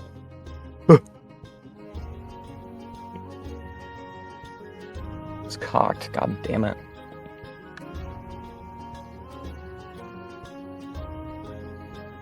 I got a 3. A 3? Okay, so you chuck your log, and although it does not go as far as the original one, it just kind of tumbles through the air and lands just a handful of feet away. Your opponent, just the random human guy, this time is able to throw his log. However, it only goes like 10 feet before tumbling around on the grass. Doesn't make it either. The Tabaxi man throws his only only about 7 feet away, and also does not stick the landing, because as he's about to throw his log across the field, a female Tabaxi that seems to be with him, standing right behind him in the crowd, says, "If you beat Warlord, I'll give you a fun time tonight, honey!" And he's like, accidentally just fucks up his throw. Alright, this just got Oh. serious. I'm locking Can I? in. Can I kind of snake my way through the crowd? And Yeah. I'm just kind of standing closer I won't behind even, them. I won't even need let you, no one's paying attention to you. You could just kind of discreetly circle around behind Bailiff. Do I I have anything that I was gonna try and fuck up the Tabaxi, but I don't know how I'm gonna do that because I don't have magic.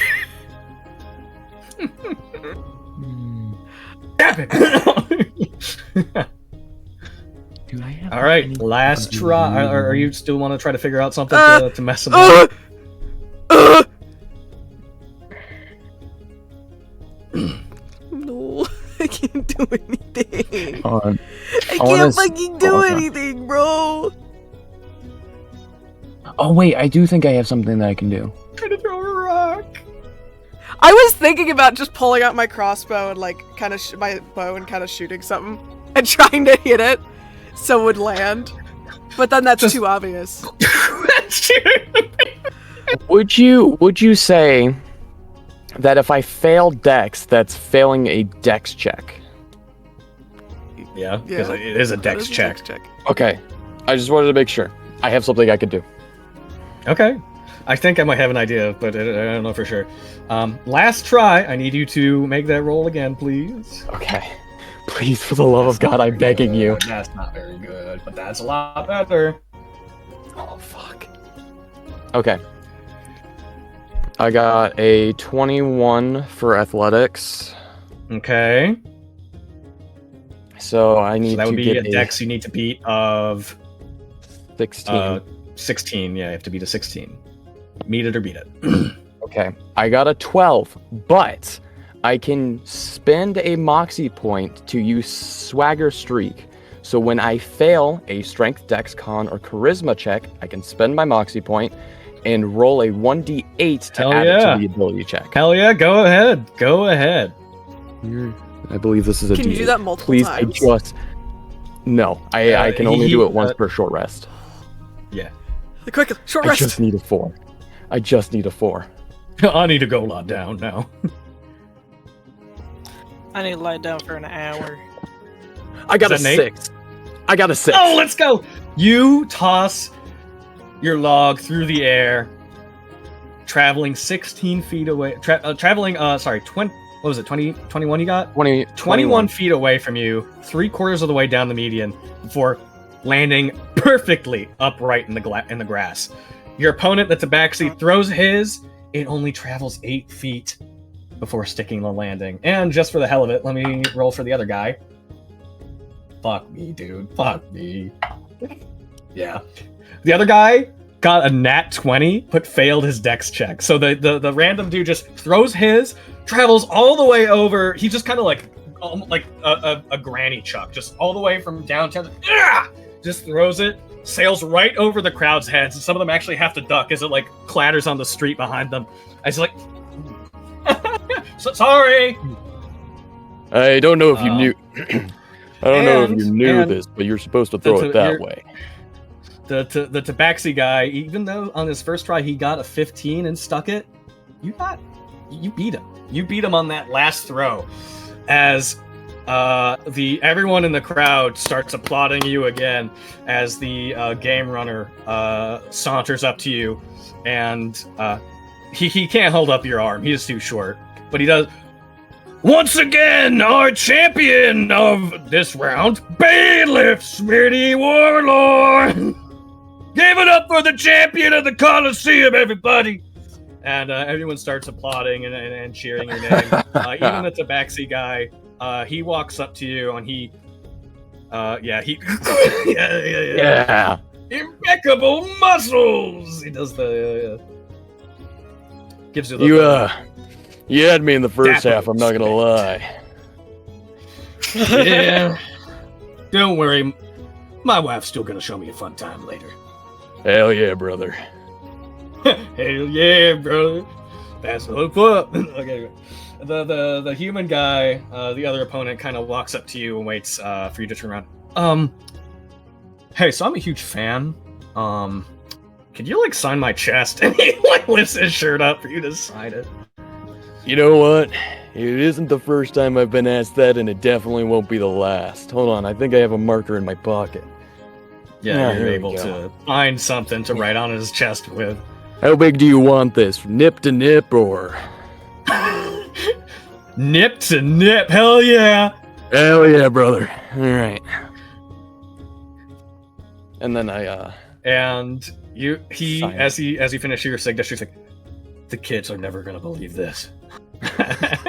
as he lowers his shirt, it's nice to meet you, man, and he kind of steps off the median and goes back to enjoy the festival.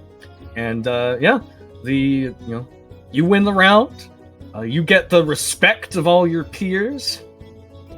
What are you doing now? I go back over to Caesar. You turn around and Caesar's like right behind you. He just was watching. Hey. Sorry, I don't know what happened those first 2 rounds. I can't speak. Help. I can't fucking word. Yeah. That impressive, huh? Yeah, Moshe's like, it's not like I could do any better.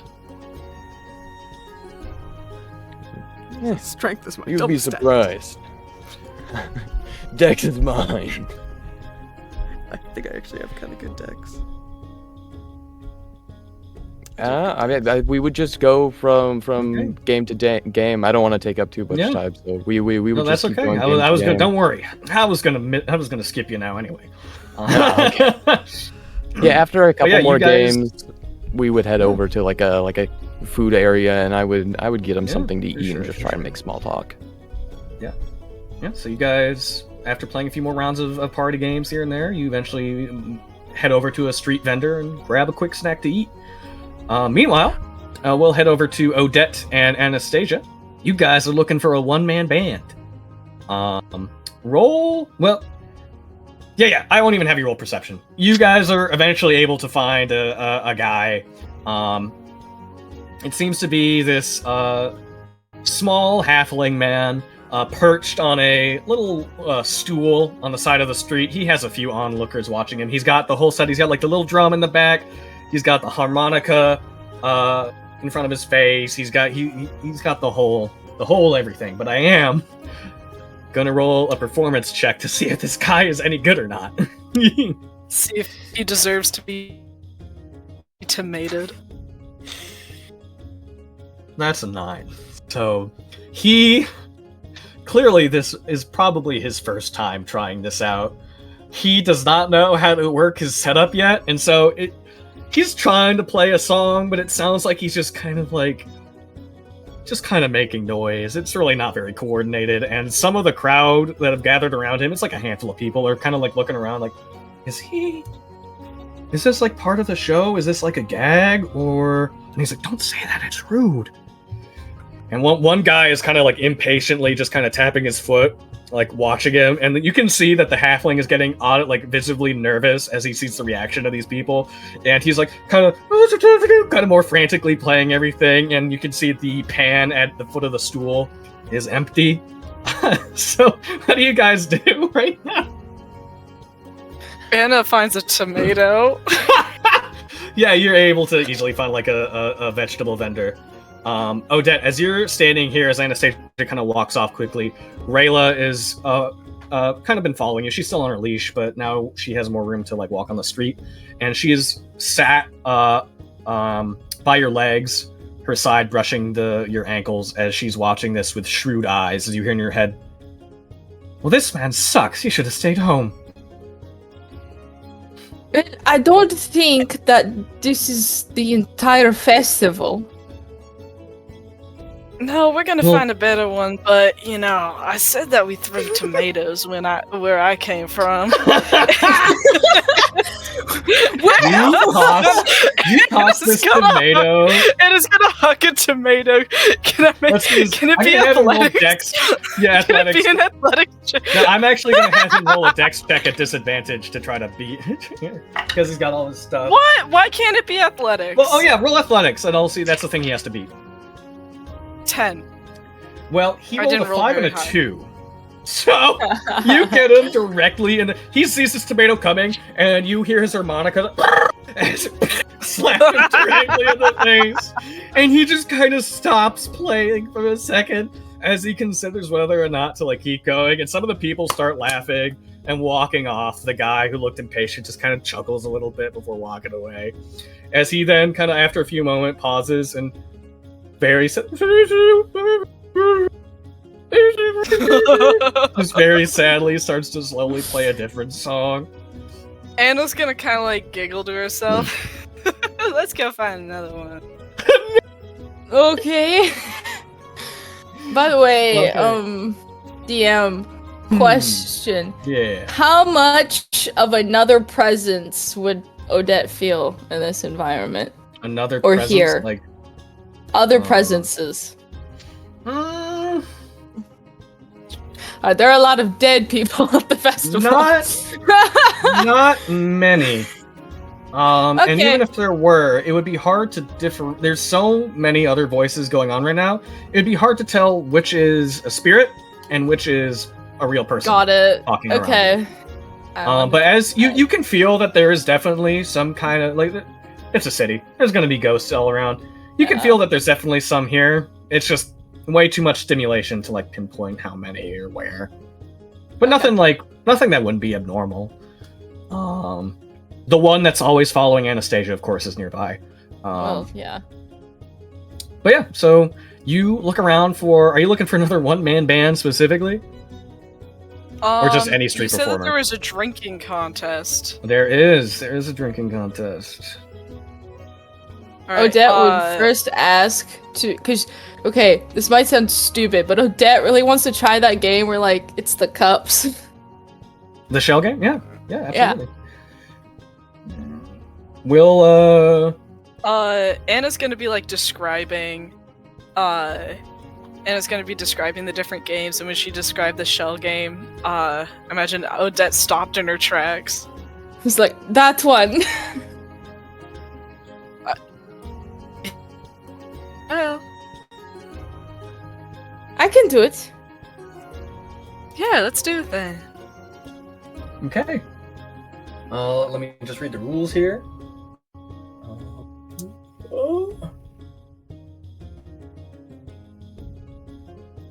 Okay. Also, note to the dungeon master.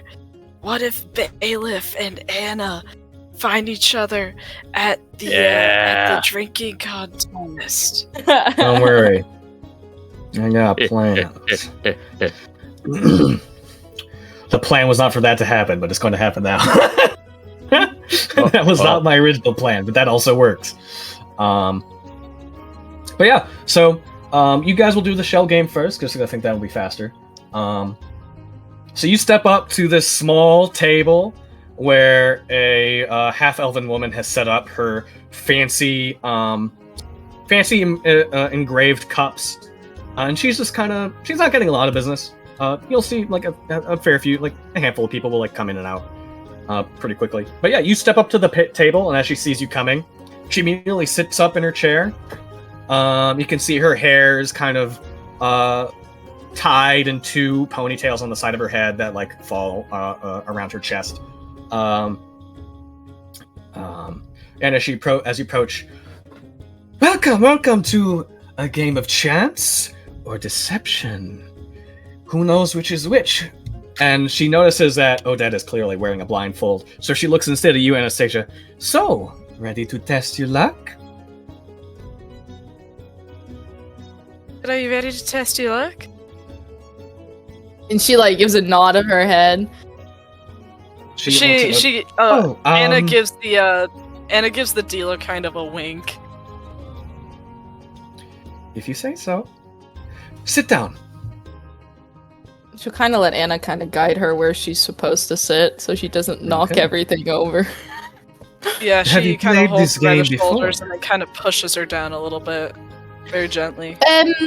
No, but I get the gist. Well, it is very simple. As she holds out her hand before you with a small ivory ball held in her fingertips for Odette to feel. She will, okay. This I will hide in one of my cups, and you have to guess the right one. And if you do, you win. If you do not, you could always try again. As she puts the ball down and covers it with one of her chalices. So, how much will we be wagering today? Oh, that's silent, waiting for Anna to answer. $8 million. Let's go 5 silver. All right. Nice healthy bet. All right. You place the 5 silver down at the table, and she begins to shuffle the cups around. I will say Odette has definitely within her subconscious asked Rayla to sit right next to her. Okay, for sure. All right, she starts shuffling the cups around, and once she stops, as she's shuffling, I need you, Odette, to make either a perception check or insight check for me. Either or. I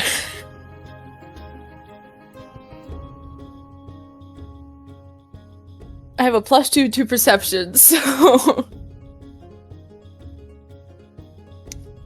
Odette's playing the shell game. Okay. That's a 15.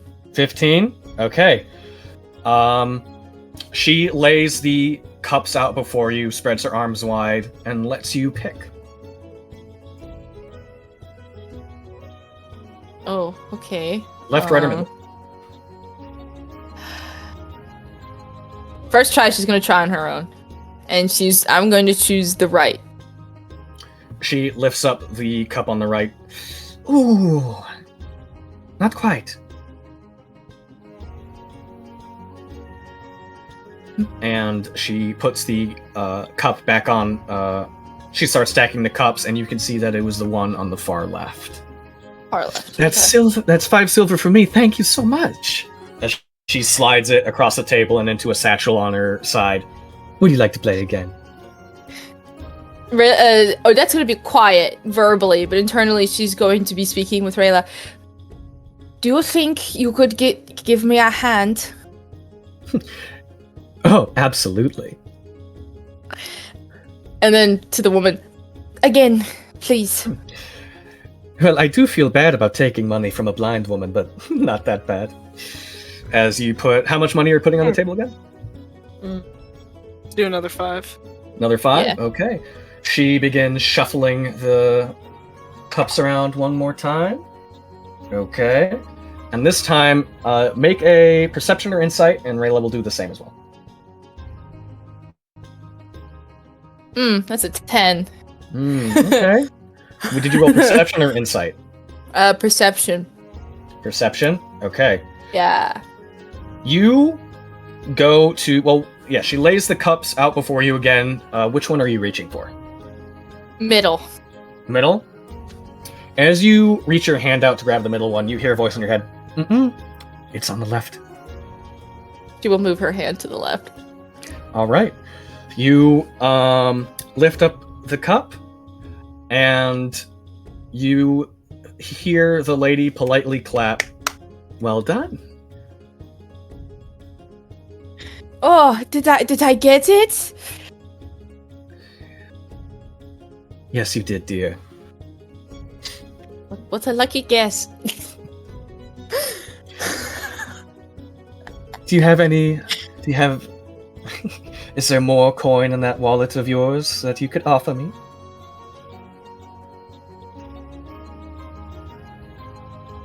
$10 silver.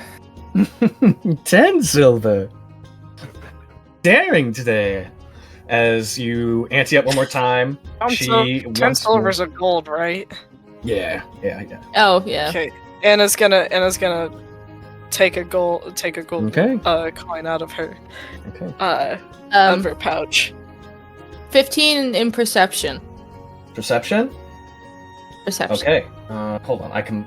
I accidentally nudged my dice with my other d20, so I have to roll again for her. Okay. Now I'll roll for Ryla again, just to make it fair. Odette, Did you roll your portents today? It's true. I didn't roll my portents. I didn't. Yeah. Yeah. You can go ahead and do that now, real quick. I am. I used to play a div whiz, and I'm like, dude, Jean's this a is like the divination perfect wizard, but I thing. always forget to do that. Oh, yeah, I didn't never know once that. I rolled- forgot about rolled- that. I've literally never Okay, rolled yeah, attempt because for she Jean can once. impose a portent either on herself or on like this lady Yeah. that she's. So yeah, go ahead and roll You know what two I- d20s okay. really quick. I just Yeah. this just connected in my brain. You know what I wrote on my character sheet that has that is not useful to me whatsoever? Dark vision. That's really funny. I just looked at it, I'm like, oh. Yeah, Why'd I go, put that there? Yes, I can go ahead tell and roll that your it's two dark d20s vision. roll for your portents. D20s and write them down. Those are basically your portents for the day. You re-roll them at dawn. Yeah, put them down. I just forgot about it. Yeah, I think either at dawn or long rest. Let me double check. Why do all my pens suck? Because you can either impose, if you get a bad roll, you can impose it on her. If you get a great roll, you can impose it on yourself. Hold on, I can't find a pen that works. Can you also use that on allies? Yes, it's Yeah. anybody that you can see. I'm but putting them that's in kind my. of that's kind of an issue with Odette. I'd say it's like with anybody within a certain like sensorial radius. Like if she can see the spirits nearby, like because I Yeah. imagine she sees spirits at the same distance Okay. as So- normal vision. So the lady rolled. Can I give the lady a 2? Can I give her a You 2? can, yeah. She got a 19, so probably didn't get that. So yeah, she rolls a 2, and both you and Rayla immediately, because she actually fumbles the sleight of hand a little bit, and you can immediately tell which one is which. Oh, that as she can lays hear the- it. Yep. She lays the cups out before you again. We'll go right this time. Yeah, you pick up the cup, and you immediately hear a smug chuckle in your head as Rayla laughs in your mind as the game master once again leans back in her chair. How are you doing that? She's Touche. a lucky girl. That's how she's doing it. Clearly, I Oh, can see that. Which is why I'm gonna have to ask you to leave. No offense. None taken. But I hope the two of you enjoy the rest of the festival. I hope You- you do too. I hope you get good business. I already have. I them. don't. Well, that was a And- little rude. I don't care. I don't care. I don't care. All right, but You're trying to you- swindle a blind woman. You You told her to. You told her to. No, I didn't say that. No, but she lifts up Odette. I heard that there was a drinking contest. I think that sounds like a lot of. Okay. And as they're leaving, I imagine Rayla looks back at this woman and gives her like the most like crap eating grin Fox could Yeah. muster. Yeah. Yeah. You can tell. You can tell just by the vibes of this woman. She didn't mean you any like real offense. You know. No. Yeah. But you guys head to the drinking game. While that's happening, Lara and Varen, what are you two doing?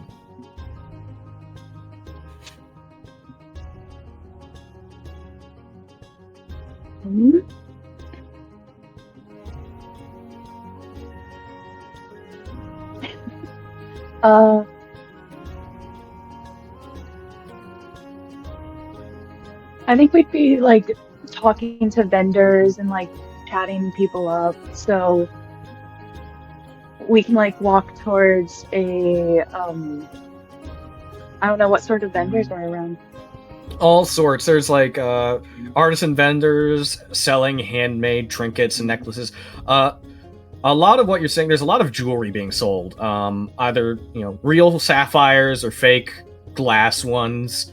Lots of art pieces featuring blues and greens. A lot of that kind of the stuff you normally see in like a festival, like little knickknacks and keepsakes and stuff like that. Food, of course. There's some people doing like face paintings and like caricature paintings, all sorts of stuff that you can find. I think we'd start walking towards like one of the vendors with like the trinkets and I would just kind of like look around and be like, Marin, look at this one. Thank you. Yeah, this guy is selling a bunch of like hand-whittled, little polished wood sculptures of like different animals and stuff.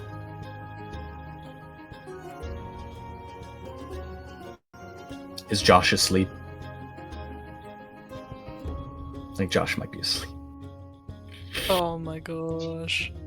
We lasted Sleepy so old man. long. It's okay. It's past his bedtime. It is. I'm Podcast not gonna lie, listeners at I'm home. real tired Josh too. is a people Okay. away.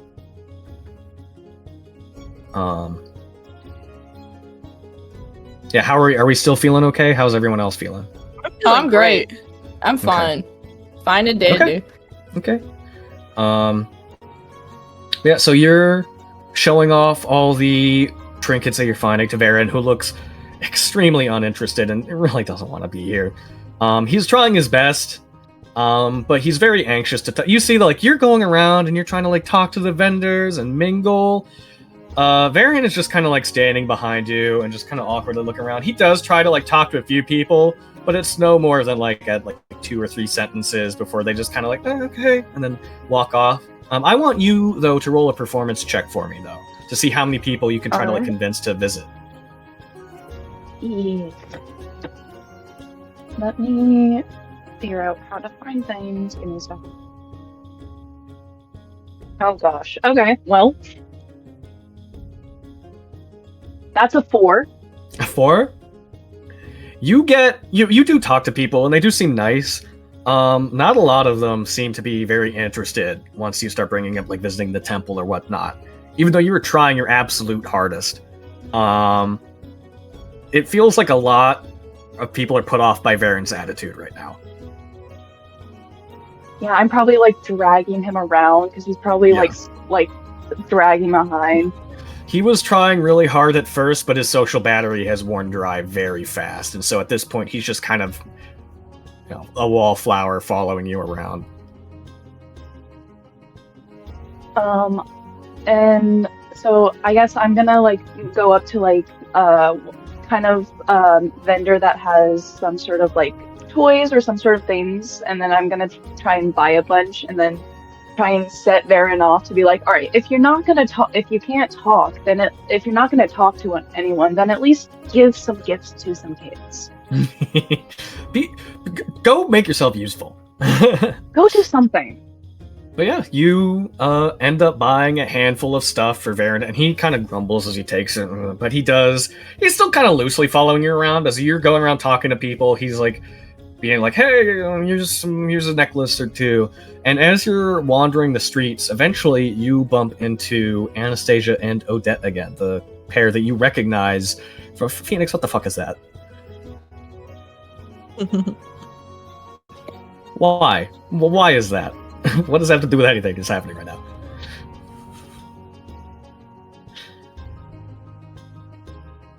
So you bump into Anastasia and Odette again, who are making their way down the street. You recognize them, and immediately your thoughts oh, these are people I can actually talk to. And you kind of quickly walk over to see what they're doing. Sorry about that.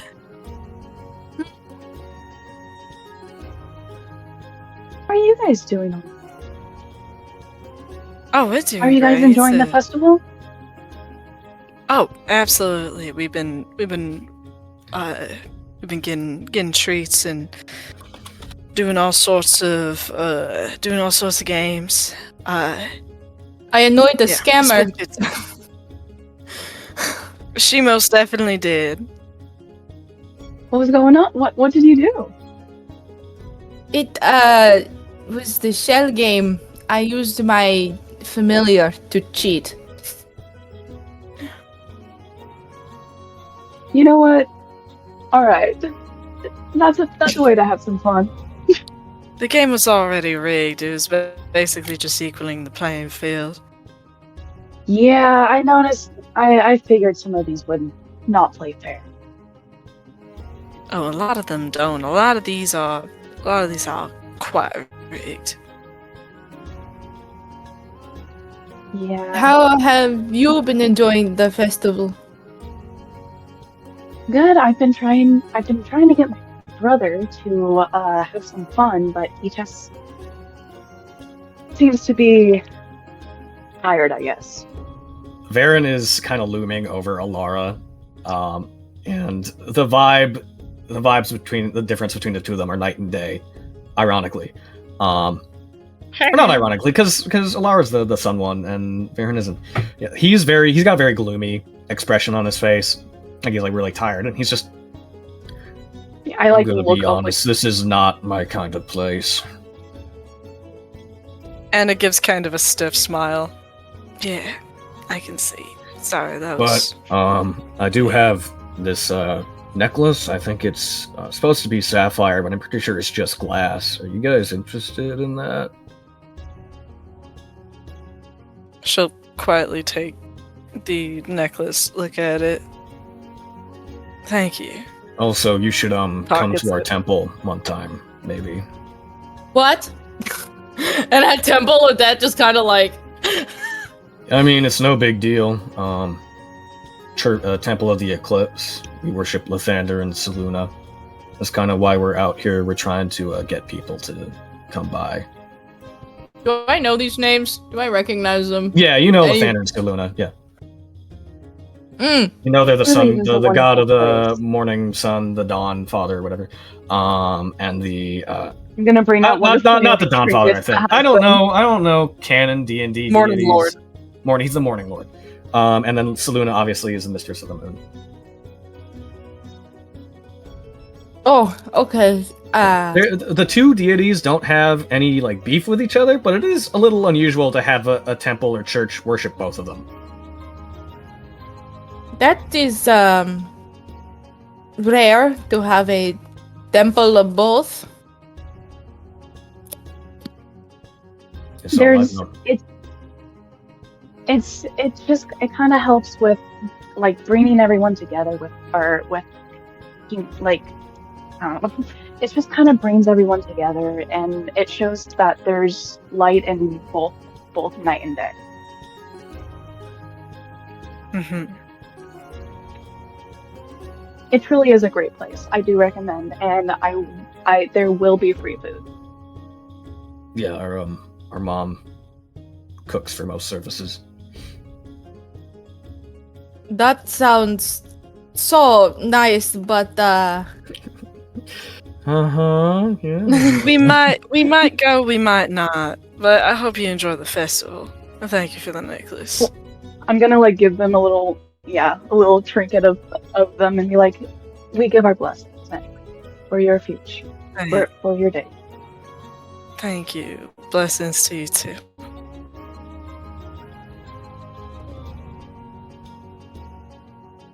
All right, and are the two or They the kind two of pass. going It's a separate- little awkward. It's a Yeah, so you guys, like, you guys go your separate ways Laura's once again. dragging him away. Yep.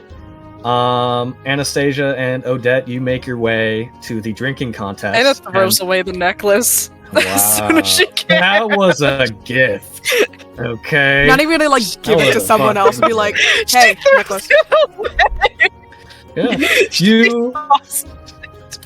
You find your way to the nearest drinking contest, which is being held in like a little open pavilion in front of a large tavern. And you can see a large crowd has already formed. There's like benches set up for spectators. There's a long wooden table set up on the like it looks like all the normal eating like all the normal tables have been like moved aside, put away somewhere to make room for this long bench.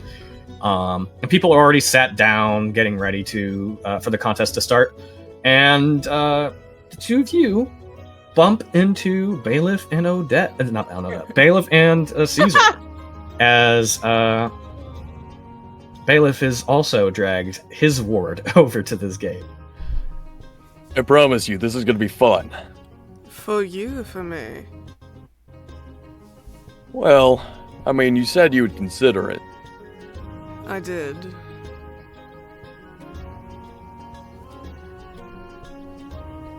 Looking at the crowd, it's just like, I don't know if I can do this. I can't do this. That's alright. We'll try again next time. Anna, I don't think it's a good idea if I try drinking. Oh, you don't have to. This is honestly, this is me being self-indulgent. Just wanted to make sure. Are those the Oh women yeah, from no, the you're elevator? okay. I believe so. I am going to really quick retcon something really quick. I would say Varen and Alana would have... Not Alana. Varen and Alara would have probably followed Anastasia and Odette just because a bunch of drunk people, it's going to be easy to convince people to come to the temple, just so I can have the group together. I don't want to keep splitting everybody apart for now. So yeah. You're like, Sorry. they gotta be It popped into my head. I'm like, we got to get the party together somehow. We can't just Lock keep in, lock splitting in, off. lock in. Yeah. But yeah, they would have followed honestly, whether. I like how this is happening so organically, where it's like we're Yeah. passing by each other. It's Yeah. common occurrences. Yeah. I think it's They really would have cool. said something like, "Hey, if you're going to the drinking contest, you know, we can come by and like try to work the crowd a little bit while you're doing that." So yeah, so you guys are all I mean, bump into I- each other one more I'm like, time. Oh, I'd love to watch. I love people getting drunk. That sounds love fun. drunk That sounds people. fun. But yeah, so I love your groups will alcoholics. Run into each other again. Yeah, so continue. Sorry, just a little quick interjection. I am wondering, has anyone What are you guys doing? recognized me yet? Because I've just been like, Not yet. Most of the passers, most of like the festival goers are distracted with their own stuff, and like most of the people, you're wearing a hood. Most people aren't looking at what other people are doing. good. And it's been a whole year since you've shown your face in public, so like. They're not expecting But me. yeah, no incident yet. No incident yet. They never But yeah, what are you expect guys doing? Spanish Inquisition.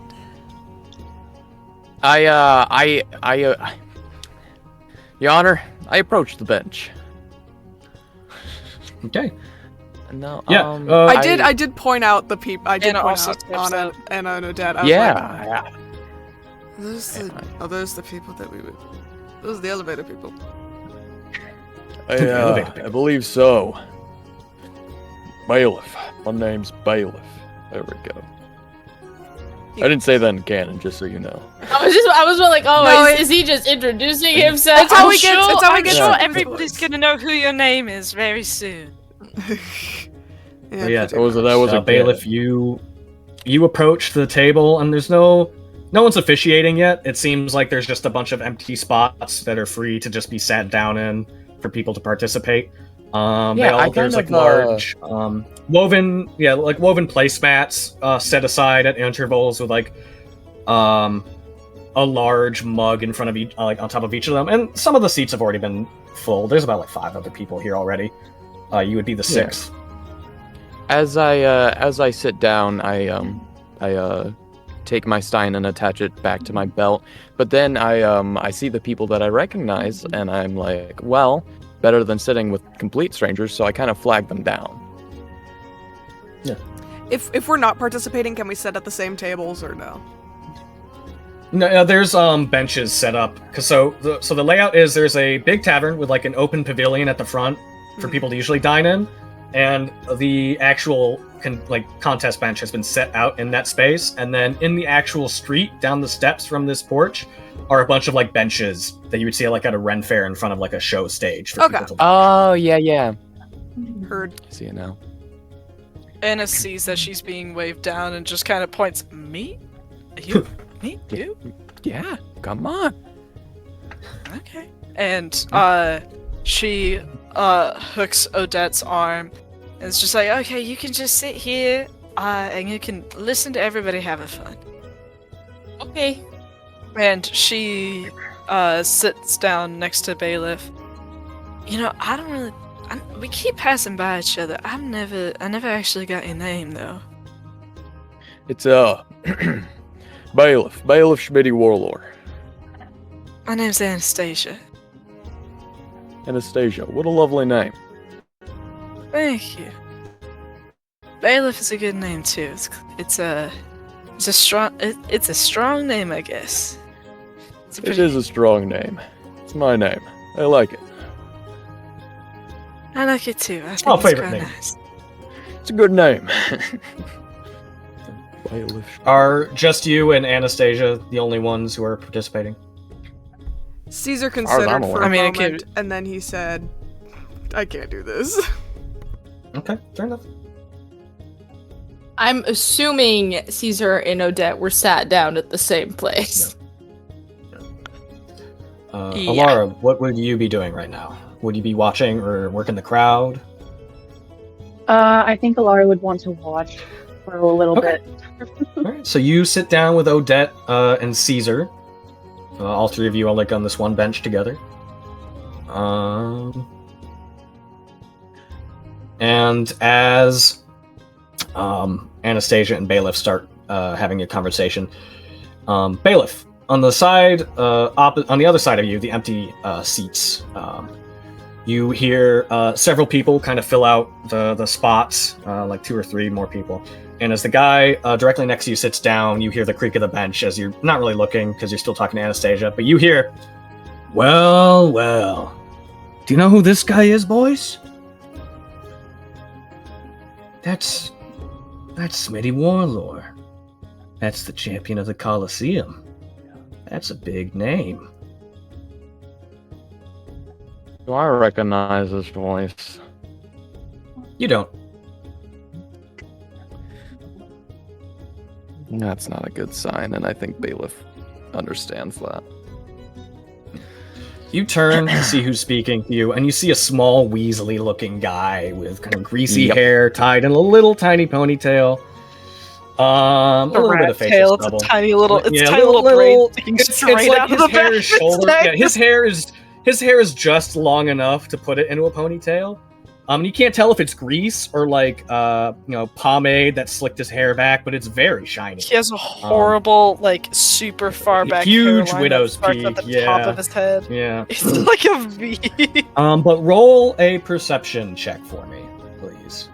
Because it's the guy directly next to you, and then opposite that guy down another seat is a person he seems to be with, who's kind of leaning over the table looking at you as well. You said perception? Perception, yeah. I'll even give you advantage for it as well. Because he's right next to you. Advantage. Okay. Ooh, I got a 16. 16. You look down at this man's belt, and you see what you expected to see. A large hunting knife strapped to his waist, and you look over at his friend and see a almost exact leopard cloak, the exact same knife. And do you know that the gang members of the Cold Bloods all carry hunting knives engraved with their initials on them as markers of who they're affiliated with? I kind of turn towards him.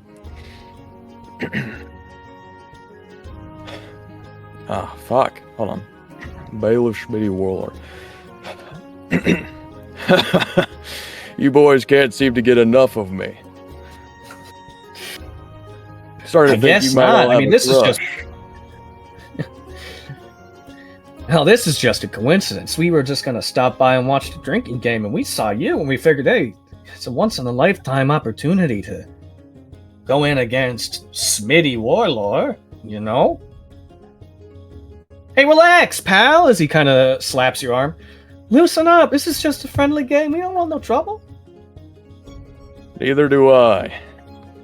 You seem Good. like a... Then we can be swell friends, fellow. right? You seem like a swell fellow, too, or so I hear. I mean, Bailiff's already a pretty lax guy, so he's not worried about it. I mean, he's had his run-ins before, but he's definitely keeping an eye. But he still shows sportsmanship, so he hands out his he holds out his fist for a little bit of a bump to a fair fight. Okay. May the better drinker win, as he returns the gesture, and his buddy, who's kind of leaning over the table but still hasn't said anything. He's got like balding hair that's like kind of slicked back in a comb over, and like very scraggly mustache. He's like,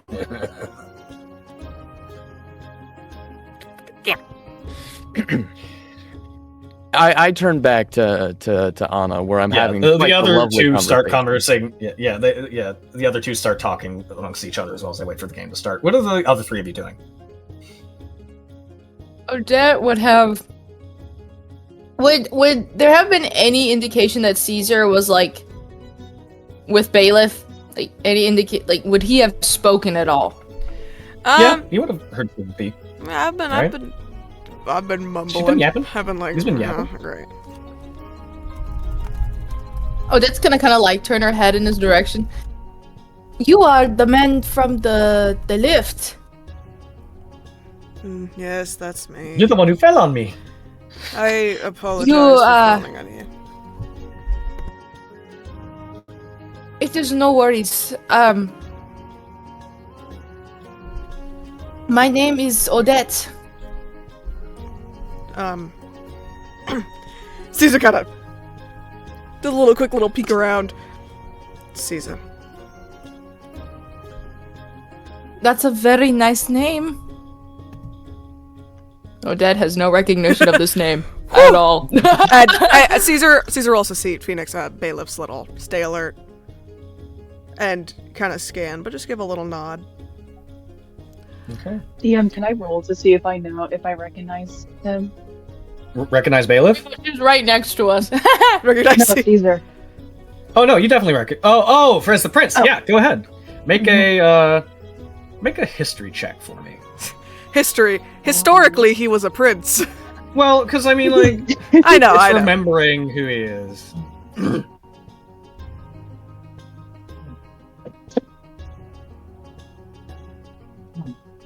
Well, that's a nat 1, so never mind. No. But yeah, so you, as you three kind of sit on the bench and wait for the show to start. Eventually, once the seats are all filled up, an announcer comes and begins the competition. Just for the sake of getting along, we'll just start right away. So the rules are, the first round of drinks is served. A couple servers come by around the back of everybody and start pouring these large pitchers of ale into all of your mugs. And I need everybody in the contest to roll a DC 11 con save for me. Man, this is gonna be really embarrassing if I fail.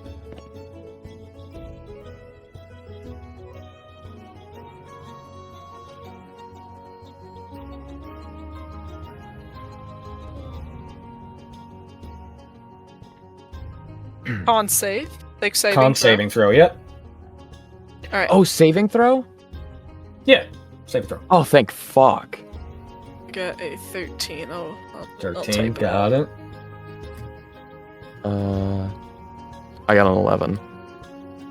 11? You just make it. Yeah. Bailiff, you're not used to... Yeah.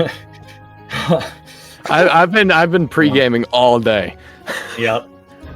Yeah, you've already been drinking, so this is already a rough start for you.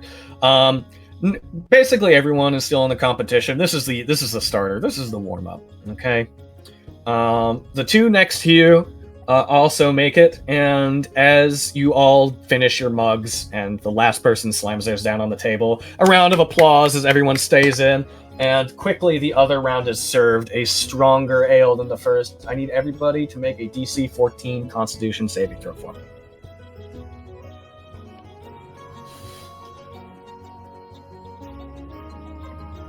Do I have any kind of like alcohol tolerance that would give me advantage, or? I will say, just for the sake of this, you can have advantage on it. Yes. Just because, why not? It's the first game. Thank fuck. My first roll was a 4, my second roll was a 17. So Okay. 17 plus 4.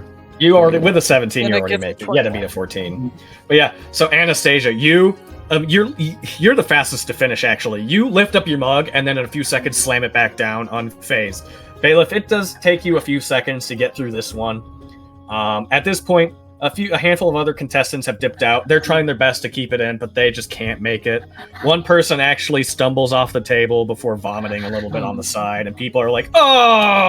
and start like clapping, loud pity. The two gang goons next to you put in a good effort, but they can't stay in either, as they can't. Yeah, they slump forward in the table, head in their hands. His buddy is like just face forward onto the wood. And finally, the last round is served.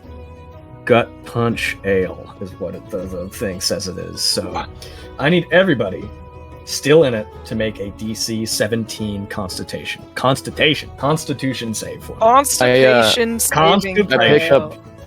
I pick up the stein to a good drink. To a good drink.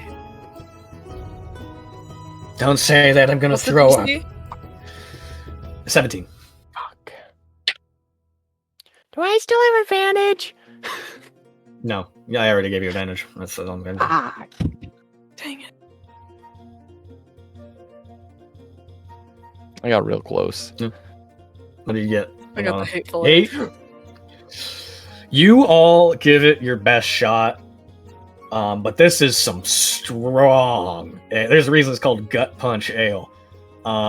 Anastasia, you immediately feel it in your stomach. It feels like someone just, like, when you eat, like, when you've eaten some like really bad fast food and it just kind of settles. That's what it feels like. Oh yeah. That's what Alyssa it and I know feels like. exactly what that's like. Yeah. They unultimated my omelet. No, we had the Canon Springfield experience at Universal Studios. God. But yeah, it's. Game's not focusing on me. Focus on me, please. My face. Okay, well, there it goes. Okay, so yeah, you give it your best shot, but you just can't stay in. You try best to down your mug, but both of you have to give up. And the last person standing seems to be this short dwarven woman who after she actually, noticing she's the last person, actually gets up, stands on the bench with one foot on top of the table and starts drinking it. And as she slams it back down, she raises her arms and everybody starts cheering. And she's like, have the entire city know Lee is good at one thing, downing ale and pissing mead! And everybody loses their shit. Cheers to that. God, I hate this. Amen. I hate this festival. I'm guessing our friends did not win. No. Ugh. I got like 3/4 through my Stein before I just. Your friend barely The two drank it. gangoons next to you, Bailiff, slowly get to their feet, and the one originally talking to you kind of slaps you on the shoulder. That was a fun game. I'll see you around. Yeah, you almost had me. It was a good job. And I hold up my fist again to him. He bumps your fist again. I hope the next time we meet I don't have to do anything to you. You seem like a nice guy. Yeah, As I won't hold it against you. he stumbles down, and you can see his buddy, him and his buddy are met by like a group of other 3 gang members that kind of collect them and start wandering back into the festival. Lesser Restoration does cure drunkenness, yeah, if you have it.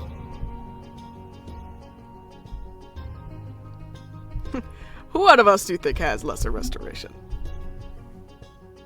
Josh? Possibly. I could double check, but I really don't want to.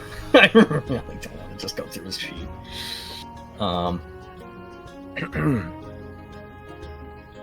But yeah, you guys meet back up. It's a common clerical spell, so we could just say that he has it. Yeah. Well, I also think it's funny you guys are drunk now. That would be funny. It is really fun. I will say, Alright. I'll say you guys just... you're just kind We're of drunk for drunk. the rest of the afternoon, yeah. We're drunk. But you all meet Bailiff back is up in here. by the benches. What are you guys doing? That was almost impressive. I didn't do so well. Coming from you. That's You a did compliment. your best. You guys look good out there. Thanks. Yeah, see our you, problem you made is some now friends. now I got a throbbing headache. How about you throw up outside? I kind of unclink my Stein and I hand it over to you. I'm able to control what kind of ale or liquor is in it, so it's going to be something a lot lighter, something to kind of try to hopefully Hair of the dog. drown out the headache, to balance the gut puncher, level out the pH. Okay. Oh, that's nice. The pH. That's like a sweet mead. It's Do like you a still drink blackberry milk? mead. That's real nice. Yeah, I'm it's guessing no. Sorry, I think little- I a drank little most trick. of it. Here you go. Oh, don't worry, it's infinite. And I take a. Oh well, I better be friends with you then. It just keeps on going. Well, I better stop being Okay. friends with you then.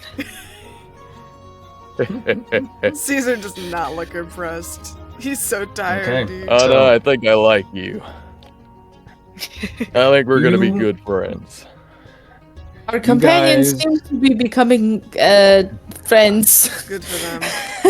You guys all after the drinking game, you guys chit chat for a little bit, and you eventually like, hey, we haven't really had lunch yet, so all of you I go think and that's why I find feel the so terrible. Drinking on an empty You- stomach is really bad. all try to find the closest place to have a real meal and not just street food. And after about a minute or two of walking, you find a little outside cafe. And you go and you sit down, and eventually you order some food. I get my avocado toast. Caesar gets something Yeah, super I'll light. have an guys- Italian sub, triple meat. You guys hold are the served your olives. lunch. It is currently like, I mean, it's like a late lunch, early dinner at this point. It's like 4 in the afternoon, 4 or 5, and the energy has not gone down at all. In fact, it's probably gotten like higher. More, you see even more people showing up.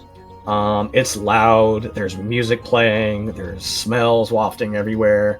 And as you are sitting here having as peaceful as a meal as you can, given the circumstances, what are you all doing?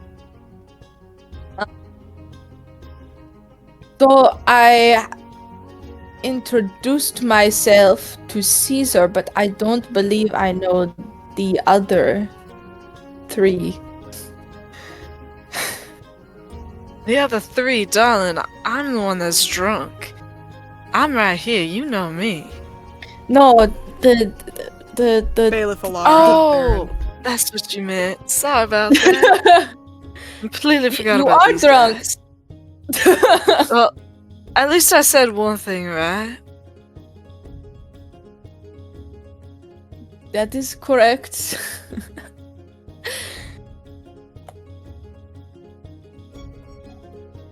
So, who are the rest of you? The name's well, Bailiff. my name- Bailiff Schmitty Warlord. He has no I'm holding idea my you're hand out to strat- you. Oh, she's gonna. Oh, you have feathers. Yes, I'm an Aarakocra.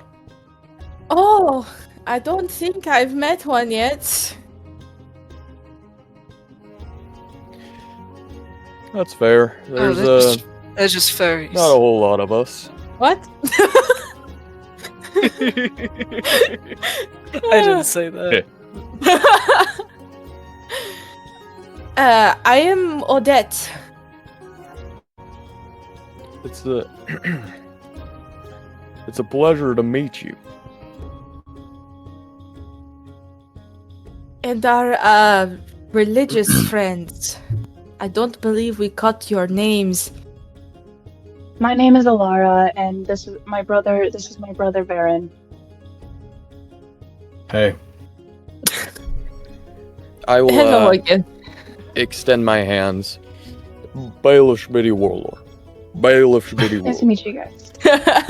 Caesar will lean over to Bailiff and be like, none of them have actually recognized me yet. This has been the nicest part. Well, I'm glad you're enjoying my yourself. social skills are a little rusty. It's been I haven't been here in a while. It's no problem Anna and at I all. are not from here. Not Where are you at guys all. from?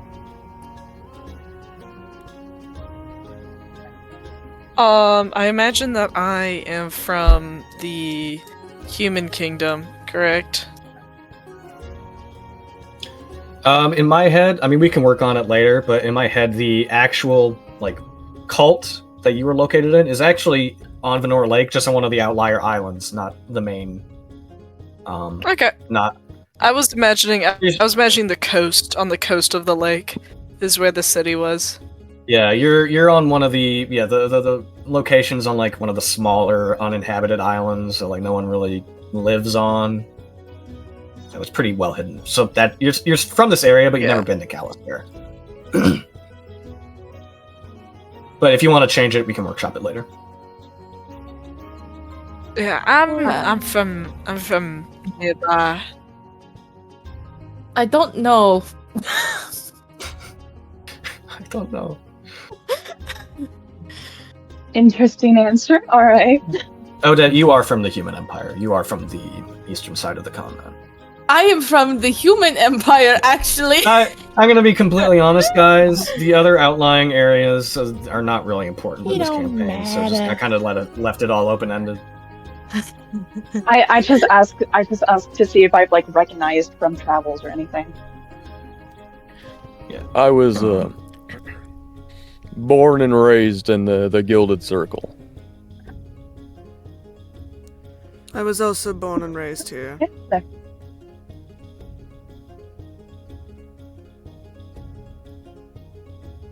Very nice. I imagine from all the walking around, some sweat has built up on Odette's face. So she's gonna use that as an excuse to take off her blindfold. Okay. And studying, the general direction of the people around her, are there any other spirits besides Anna's usual? Roll perception for me. Besides the usual. There's a ghost behind me doing a little 17. jig. 17? You spot one or two. There seems to be one or two hanging around. Yeah. Is there one by Caesar? Okay. Yeah. I need all of you now, as you're enjoying lunch together, to roll perception checks for me. Oh no. Lovely. Can't be nice forever, can it? All right, I'm not paying attention. I failed. Oh, fuck. Brother, I got a 9. I rolled a 4. I don't even know what my perception is, but I think it's like a +2 or something. Hold on. I got a 3. Jesus Christ. You guys really like each other's company. You are invested in this conversation. What do you want us to have? Do you want to give us advantage? Do you want us to roll again? No, I was just seeing that. Oddly, Are you gonna lay out the inspiration? 10. I was gonna say it can't be Odette. Odette can't actually see this. But weirdly enough, Caesar might have been. If you didn't get a 10, Caesar would have been the highest that I had to go with. But Alara, you are the only person who sees this. As you're kind of taking a break from the conversation. You're just eating your lunch, and you're looking out at the street, just people watching. And you can see this cafe that you've sat down in is kind of in the middle of Victory Road. It's like halfway between the lift and the Coliseum. And directly in the center of this street, kind of like a little ways away from you, is a large covered structure. It looks to be some kind of... don't know what it is. It's covered in a tarp, but it seems to be about 15 feet tall. Vaguely has some kind of like layers to it, because you can see it's narrower at the top than it is at the bottom. And you can see there's like a handful of people talking around it. Seem to be officials.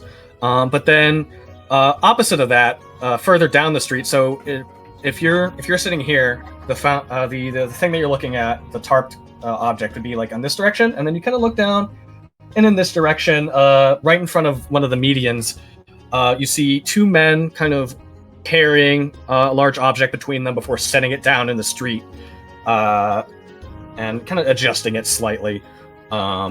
One of them kind of motions for the other one to move it slightly to the left. Yeah, that's what you see.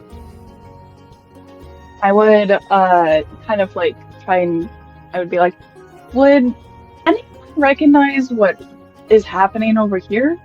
Is there some sort of event getting set up? I was about to be like, would I know? And then I'm like, no, I wouldn't. I would say this doesn't look like anything particularly suspicious. Like, it's the festival, things are being set up. It's just what you happen to take notice. Since Bailiff grew up here, he takes a quick look and he's just like, it just looks like somebody may be setting up an act or something like that. Yeah, but if you two are taking a closer look, you can roll another perception for me. I want to take a see what they're look. Yeah. If you guys are all looking, roll perception to see what it is they're setting up. What? 8! Fuck me! Mm-hmm. Hey, I also got an 8, so that's a 10. 10? Man, if only Would I didn't roll waste again? my fucking swag. Yeah, you can roll another perception to see what it is they're actually setting up. Okay, that would give me a 16. 16? Okay. At least someone here is Anyone fucking else rolling? help. No, Anna's still Perspective. dealing with a little bit So of yeah, you, tipsiness. Alara, are taking a closer look, and it seems to be about, whatever it is, it's about like 3 feet tall. It is encased in like a weird cage almost of like brass bars and rings, and in the center seems to be a large green crystal or stone of some kind. That's not a fucking sapphire, bro. Wrong festival. No, it's not. Festival of Emeralds is Yeah, down I'd be the like, road. hey, it looks like there's some sort of gem, but it doesn't seem to be the right color for the Sapphire Festival. Sounds like someone's colorblind. What shit? What shit did I say? You've said a lot of shit, and I'm worried. I'm on edge. Mm. Would Rayla be able to tell Odette anything about it? Let me see. I'll have her roll something.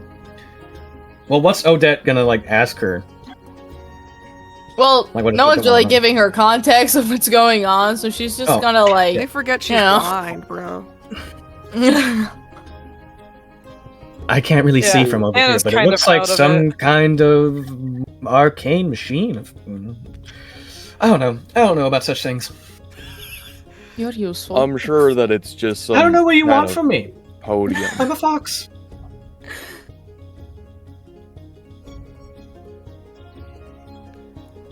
Does anyone else want to do anything? Well, I'll flag down the waiter. The waiter? Okay, yeah. You flag down one of the servers, and they walk over to your table. I was Bailiff Schmitty Warlord. I was looking at your menu here, and it says that you had a pretzel sub. I want you to tell me more about that. Oh yeah, it's a new item we just came up with. I'll tell you. And he started telling you all about what the pretzel sub is and everything. Yeah, please tell me. And DM.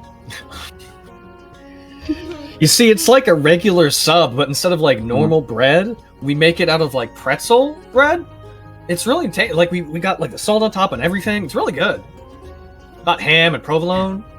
A little bit of Fuck, hold on. I gotta drink something.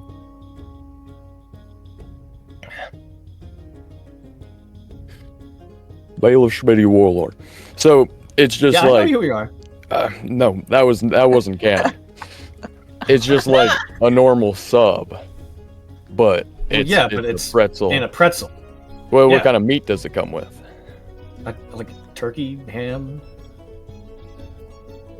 All right. And do you guys Whatever have meat to-go goes good bags? with a pretzel? You have this conversation with the waiter, and No. We're almost done. We're almost done. Please, DM. Let me. I let me can get roleplay. you I can get you a to-go bag if you want, sir. All right. I will. I'll take one here and then one to go, and then I'll take five silver out as a tip. Okay, I think I might know where you're going with this. Yeah, he takes your order back to the kitchen, and after about 10 minutes, he comes back with these 2 big sandwiches, like a 6-inch sub. that ain't even that. Yeah, and he hands it to you, and Thank you so much. It's sir. pretty average. pretty average size sub. it's big vertically. I'll start enjoying my sandwich, Oh. and then I'll kind of look at Caesar and I'll gesture the other half towards him. Oh, this is not where I thought you were going with this. Never mind. No. I dropped my die. I was trying to roll Anna it. started to Hold on. sober up. and I dropped she- the die. completely. Yeah, Anna's starting to get back to her senses, and she knows that everybody was paying attention to whatever was going on outside. So she, as her mind is clearing up and she's eating her food, drinking water, she's just staring outside, just very just trying to discern what they're doing or what is happening. As you're out watching them, they've set up whatever it is they were carrying in the street. Now they just seem to be lazily leaning up against the stone of the median and just kind of chatting. Seems very casual. there.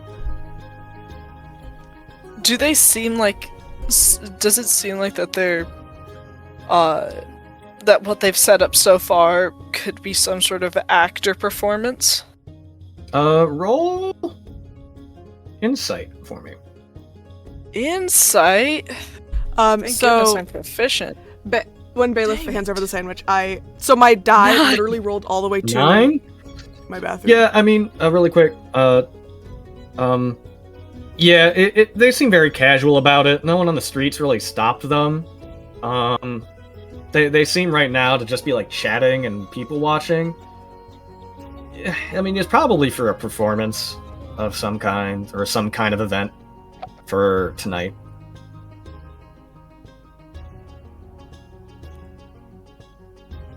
Yeah, Anna still like continues to stare, like mostly just trying to figure out what the performance would be now. Now that she's like, oh, it's probably for some sort of like act, but like, what would it But be? yeah, as she's watching that, sorry, Rin, you can go ahead. Yeah, so my die, I literally tried to roll it. It fell down, rolled like 10 feet that way, and I was like, oh fuck, well let me go grab it. Perfectly on a 19. So he will take that half of the sandwich. Yippee! And he will mindlessly Okay. just kind of bite it. So, is there anything else you guys would like to do for now? Before you continue? No, I got my sub and I got my sub to go, so I'm happy. So you guys enjoy the rest of your lunch, and having been acquainted with each other, gotten to know each other a little bit, you decide to travel the rest of the festival together. And that's what you do. You go around, play some more games, look at some more vendors, try some more street food. And as you're enjoying the festivities, I feel like Rin just sent Bela Phoenix something, but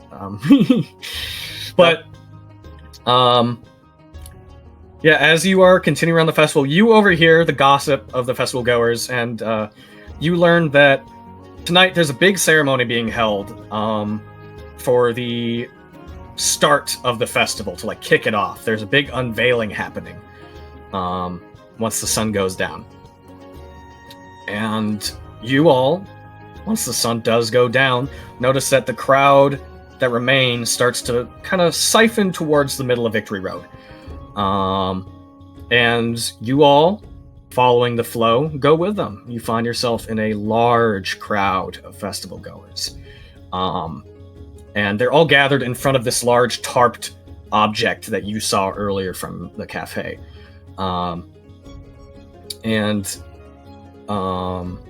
There's lots of chatter, lots of talking as people eagerly await what's to be unveiled. And once the sun fully sets and the moon begins to rise and the stars start to show in the sky, eventually green sleeve guards start to approach, kind of not like flanking in the immediate crowd, but just gather around a little bit, as it seems like a group of city officials or noblemen kind of walk and start chatting by this structure. And eventually, after a few more minutes of talking, the guards shout for the crowd to fall silent for a minute.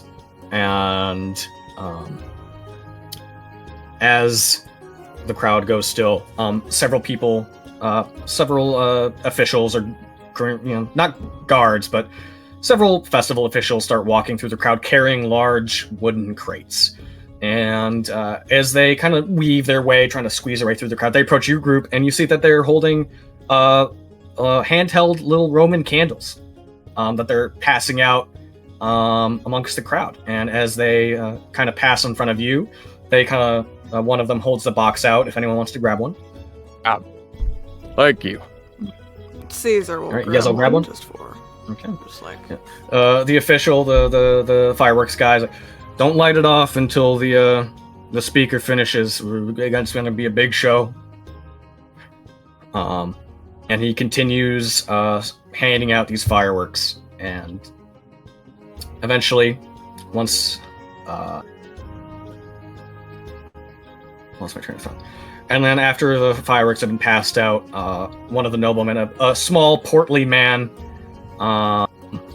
with close cropped hair and a well-trimmed beard, steps in front of the tarp.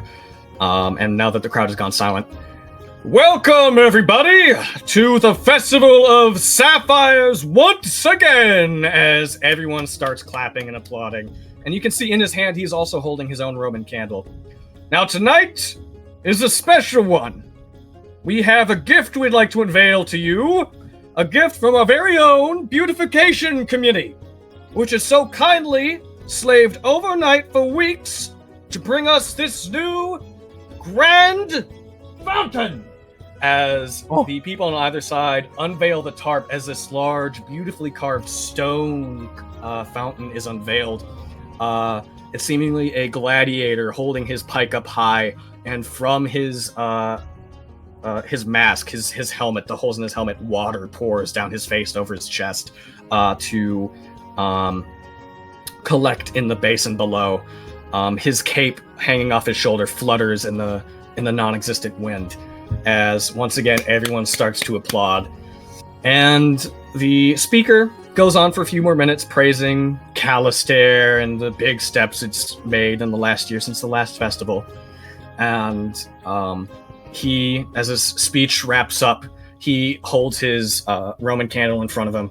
And Bailiff, as this speech has gone on, you've noticed that like a little disturbance in the crowd, like in front of you guys, and you see that the Gangoons you met earlier have also kind of shoved their way through and have taken their place before you guys, and they also all have their own Roman candles, and they seem to be like the a little bit more raucous than the rest of them. They don't seem to be taking this too seriously. They're laughing and joking amongst themselves. And as the speech wraps up, now, it would be my great pleasure to announce the start of this year's festival, as he takes a small handheld torch from one of the other men who hands it to him, lights his stick on fire, and as he launches it into the air, it explodes in the sky above you, and magically the rest of your candles launch themselves as well, high into the air, exploding in the sky above you, and the cloud begins to laugh and cheer and applaud as the fireworks rain down above you. And the Gangoons in front of you hold theirs out as well, and they're laughing as they get ready to fire theirs off. But instead of fireworks, immediately theirs explode as a red vapor begins to cover the entire crowd, and you hear their voices, "What the fuck?" as they start to gasp and cough as several other fireworks in others' hands explode as red vapor envelops them as well. And you start to hear panicked cries of confusion and screaming. And I need everybody, as the gas envelops your group as well, to make a... Hold on. I don't need to breathe. DC 15 wisdom saving throw for me, please. That's right, you do not. What do you mean you don't need to Wisdom saving breathe? throw? I'm a Dampier. Wisdom Odette doesn't saving need throw? to breathe. Yep. Since when were you a Dampier? Fuck! I gotta The moment Anna doesn't know. the moment Of course that Anna doesn't know. I don't know. anything happens, Bailiff immediately goes to protect Caesar. That's his job. That's what he's here for. He goes to immediately, he sees fucking smoke in the air. He goes to cover Caesar's mouth and try and get him away from the crowd. Does That's that mean that's I get immediately advantage? what he's doing. Anna instinctually, just because You she's do not like, get advantage what, on this, no. like 6 inches Do I have to taller roll? than Odette at least, she just covers Odette's mouth and completely envelops her. And like kind of using her weight, she kind of puts Odette into like a crouching position and completely covers her.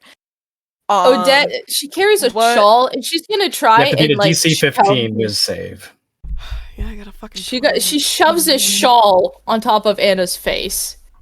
Do I have to roll, or am I like good? No, you don't have to if what's you don't the have save? to read. Okay. DC 15 wisdom save. Wisdom. It- Copy that. Bailiff is just so focused on Oh, getting no. Caesar away from the crowd Can and I- protecting Caesar that he just completely neglects himself. I'm the only one left. This is gonna be Caesar's horrible. still breathing. Can I cast a spell? Oh, Alyssa succeeded. Oh, yay! Can I cast a spell? Um, I have, yeah. We'll get to that. Because you and Odette are unaffected. Is that 12 your roll, Ren, Yeah. for this? You and Odette are unaffected by this, as this gas, it clogs your lungs and fills your throat, and you cough, but you don't have any adverse side effects. The other three of you feel this vapor flood into your sinuses, your nose, your mouth, your lungs, and you start to cough and you start to wheeze as this red haze overtakes your eyes, and you feel a buzzing in the back of your skull. And we'll start with Anastasia. What is the thing that you hate the most? Hold on, let me find some better music for this. I can't just go right off of battle music. I found some good music, but I don't know what vibe you're looking for. Quick question: is Rayla affected at all? I'm guessing not, because she's a magical familiar. No.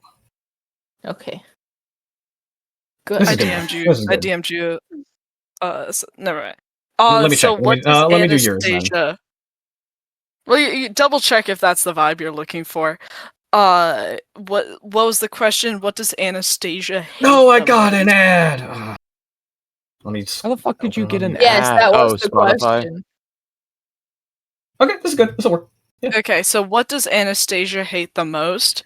What does she hate the most? She as the vapor pulls in through the shawl, entering her lungs, her chest kind of oh boo music. It's not working. It says it's because it's from YouTube. Okay, I'll well, do. no, I'll a do the one I was looking YouTube for. song has worked, but that one just isn't.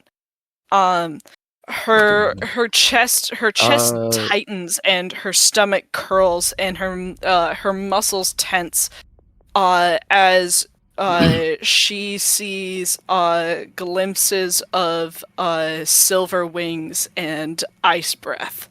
Okay. You, as this red haze overtakes your vision, and it is like a thick red fog that has just overtaken everything. Slowly, as the effects start to take hold in your mind, the crowd fades away from your vision. The random other festival goers, the party that you found yourself traveling with, even Odette, as you are still holding onto her, fades from your vision, as the only thing you can see is yourself and glimpses of silver sliding through the fog in front of you. She starts to look around, and she's in this crouching position as she is introduced to this new environment, this hazy nothing, with an enemy hidden within. She starts to slowly stand up, and she's not carrying her halberd, but she is carrying her hand axe. Okay. And she takes it off of the holster that is strapped onto her back, and she kind of holds it with her grip at the end of the handle, kind of loosely ready to throw it in any direction where she sees the body of the object of her hatred. And Anastasia, you are no stranger to feeling hatred, especially for dragons, but you don't notice this as you're living in the moment, but this goes beyond normal wrath for you. This is an unquenchable thirst for violence against the thing that you hate that you hate more than anything else in this world. You feel the buzzing in your brain, and all you can think about is finding that dragon and slaying it. Bailiff. Your vision is clouded by the red haze. As all other beings around you fade away, what is the thing that you hate more than anything else in the world?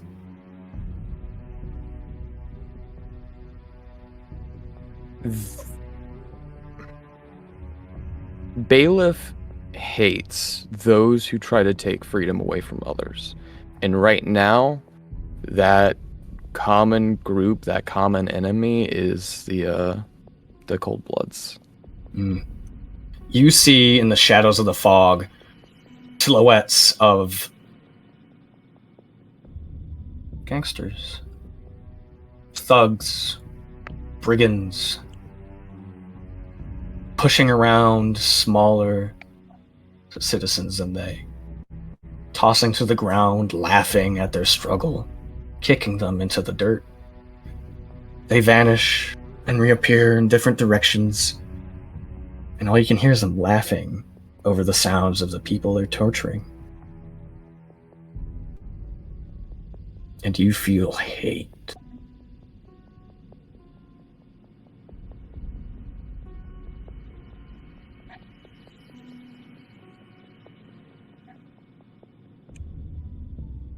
Do you do anything?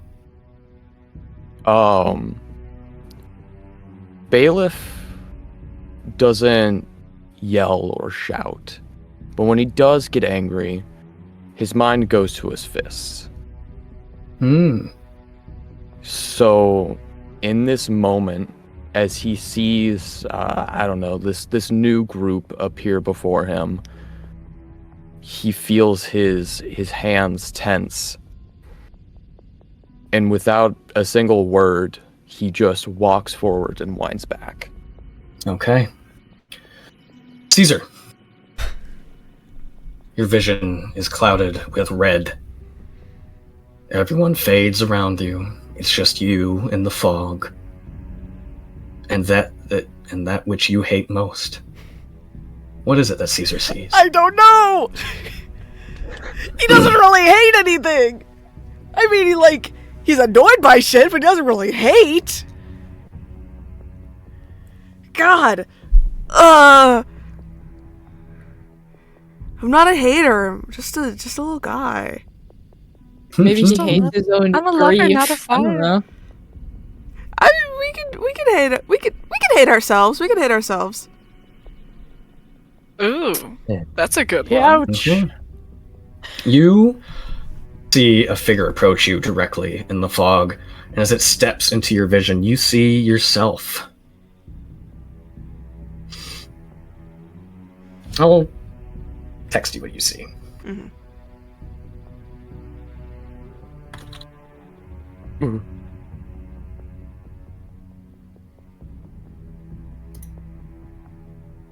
As he looks at you in your eyes and he says, "Why did you let him die?" Oh. Why didn't you save him? Oh no. You know this is all your fault, right? So are you just gonna stand there? Or are you gonna do something about it?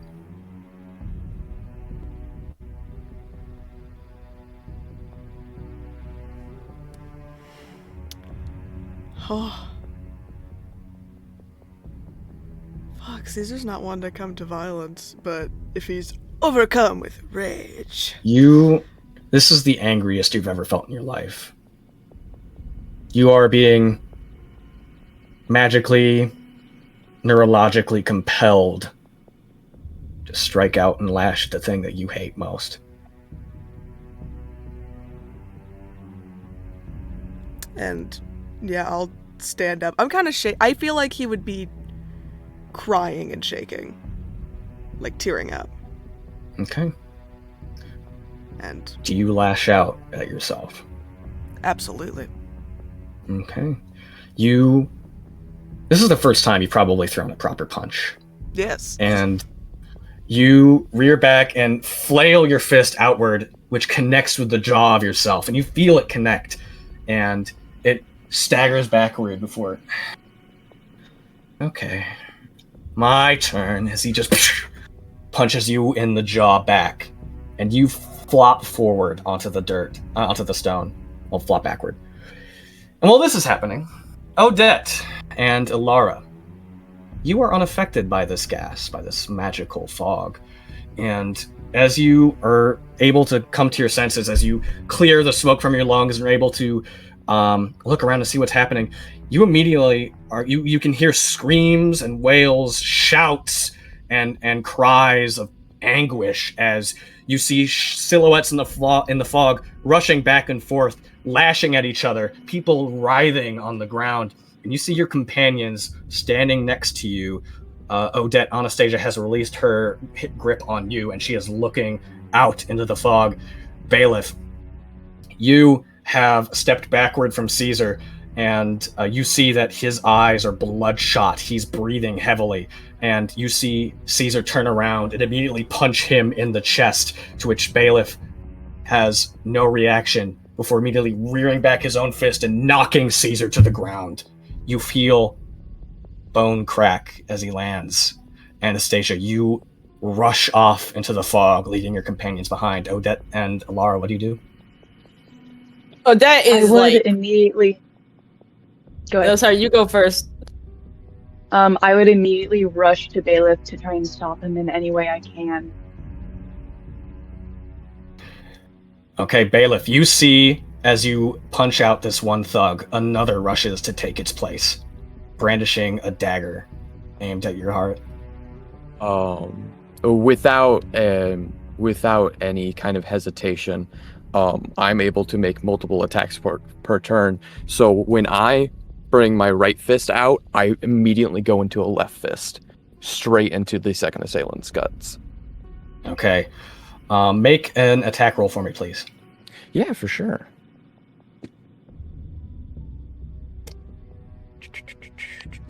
I just think this would flow better if we do it strictly out of combat. I just think it would be better this way. So we're going to be a little loosey-goosey with this.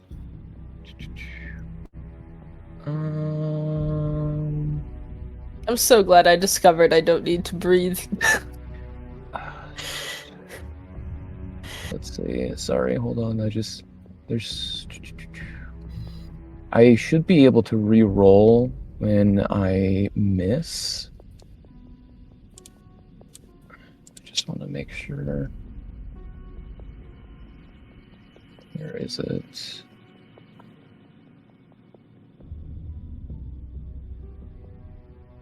Come on.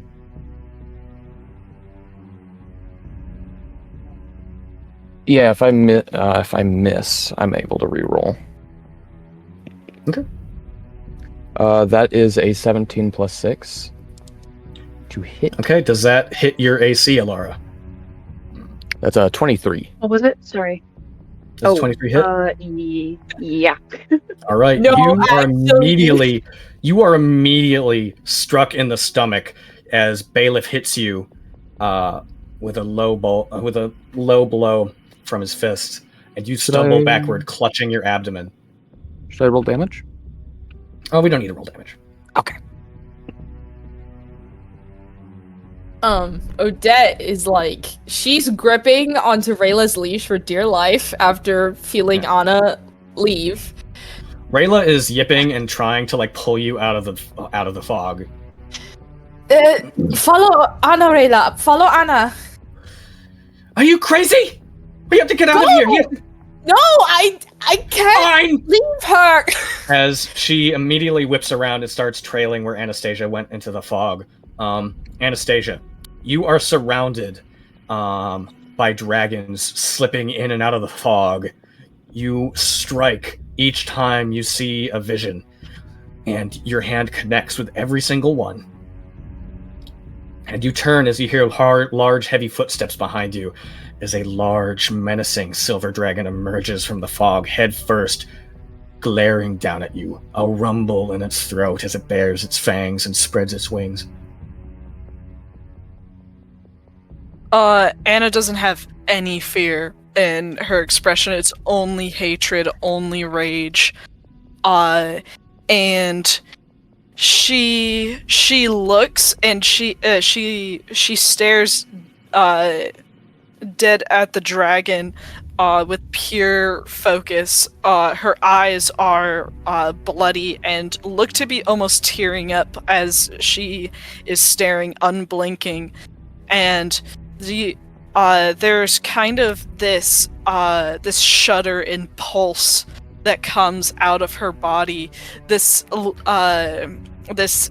emission of heat as this hot, smoky, shadowy form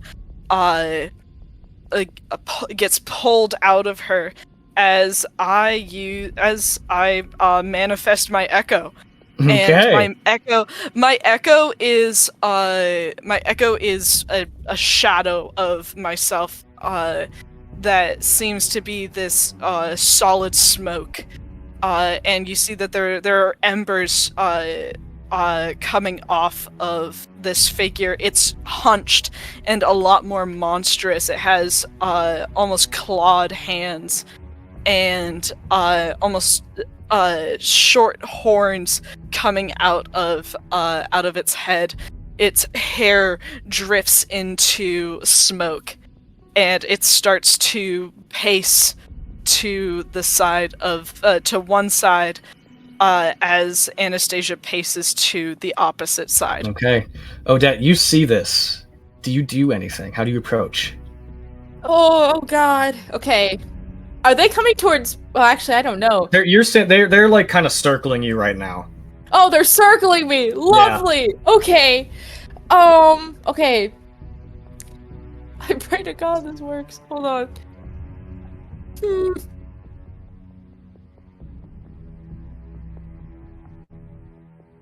Okay.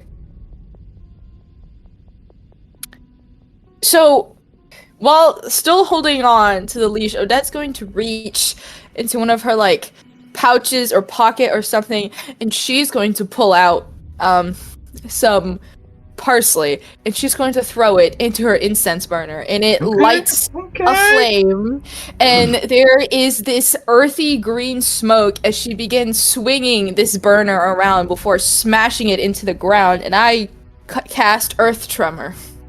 Okay. All right. So what does Anastasia have to do? A dex save. A dexterity Alright. shaving throw. Are we knocked prone? Yeah. I'd say through Yeah, on a fail. Through Anastasia's vision, she sees the silver dragon start to rear up and stomp on the ground, almost like coaxing her. As she makes a dexterity saving throw, that is a 18, baby. God dang it! She stays on her feet. not Yeah. Yeah, you see that she stumbles back but steadies herself. However, and she's gripping her her hand axe tighter. However, Odette, as you cast this spell, although you can't see this, the effect catches the other festival goers in the radius, and they topple over. And you can see that some of the others take this opportunity to lunge on top of them and start beating them into the dirt, as they are also driven into frenzy by this gas. Oh no! Caesar, you've been knocked onto the ground by your doppelganger. You feel your skull crack against the stone, and a warmth starts to spread through the back of your head and into your hair. What are you doing? He's still standing over you, taunting you, goading you to get up. I don't know if I can get up, bro. I'm fucking bleeding from my brain. This is what you hear. Come on, get up! Get up, you coward! Get up! Alright, fuck it. We're getting up, okay. He's so uneven, he's so unbalanced. As you get up, you kind of stagger, and your eyes are fuzzy, your head hurts, not just from the gas, but just from being knocked onto the street. And your doppelganger looks you up and down. I really thought you were just gonna mope down in the dirt. I mean, you're really good at that.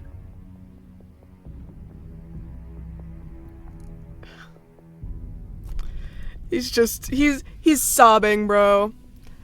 His anger comes with sadness and frustration, and he's sobbing. Just shut up! As and a little baby. All right, make an attack roll for me. Hey bailiff, what's your DC? 14.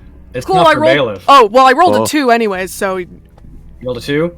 You go to swing your arm out, but bailiff has already stepped away from you, chasing another vision. And as you swing outward, Alara, you see Caesar stumble to his feet and just kind of And as he swings, he catches a random stray festival goer dashing through the through the smoke. And he, even though it's a weak punch, he gets clotheslined and is enough to stumble him backward and land hard onto the street. And as he is stunned, another person comes out of the fog and drags him back into it and starts beating him. And as you're standing there, Alara, another festival goer runs through the fog, screaming, clutching his eyes, and bumps into you, sending you forward a few steps before dashing back out of sight. And I need everyone who has failed originally to roll another saving throw for me, please. It was wisdom, right? Can I still Wisdom, see 15. Caesar? Yeah, you can see Caesar and Bailiff, but you've lost Odette and Anastasia. Caesar looks like shit. 16. I try. 16? I'd like try and yeah, go ahead. 18? 5. 5? Okay. So, Anastasia, you, as the spell that Odette cast, well, actually Griffin's not here, so we'll wait to do you. Bailiff, you are throttling the throat of one of these gangsters after they have tried to attack you. You have lifted them off the ground, and you are actually trying to choke the life out of them, rage filling your eyes, and all of a sudden you start shaking your head as your vision starts to blur, and you start yes. I would I'd like to add that fairly recently, when I went for my next attack, when I went to strangle this guy, my my right arm would start to change. It would. Okay. So you're strangling this faceless, shadowy form that is trying to attack you, and as you're actually holding them off the ground by their neck, they're scrambling at your arms, trying to resist before eventually just kind of going limp. And you start to blink and shake your head as it seems like two visions are overlapping in your mind. One of this shadowy criminal, another one of just a human woman that you don't know, that you've never seen before. And eventually one overtakes the other, and in your hands, unconscious, is a young woman, dangling limp in your grasp.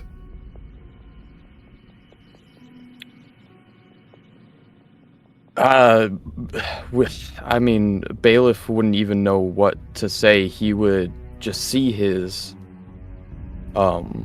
hands around her throat. How is my right arm looking? Because my dread. How would your arm look?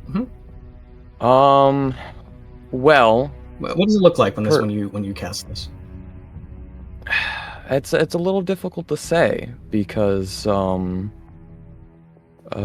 per the description, one of my limbs transmogrifies into a monstrous appearance reminiscent of my dread power.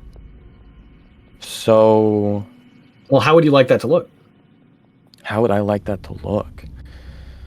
It would take on this black hardened ooze, I would think. Okay. It would become sharp and defensive. My arm just like my veins are starting to turn black as it's just changing. I would say as you come to, as the effects wear off, you look at your arm and you see that it's never looked like this before. This looks infected and wrong. And as you come to, your arm starts to change again and is no longer viscous and oily and sharp. It changes back to how it normally looks when you use this power. It glows with a pure white light. Your fingers resemble that of like proud eagle talons. Before the magic fades away entirely as you drop the woman onto the street. Yeah, he drops her. I'm sorry. He just trying to take in everything that's happening. He remembers Caesar immediately, and his head just whips around trying to find Caesar. He's right behind you, and he's Caesar's flailing around in the fog, swiping at things that aren't there, yelling and screaming and crying. Hold on, I gotta take a sip. And we'll cut from that really quick back to Anastasia. As the spell Odette casts shakes the ground, you are not knocked over, but it seems enough to stir your mind as the effects start to fade away. The visage of the Grand Dragon in front of you slowly fades away as you don't see the Silver Dragon anymore. You see Odette, scared in the fog, scared of you. Because you're hunting her. Again.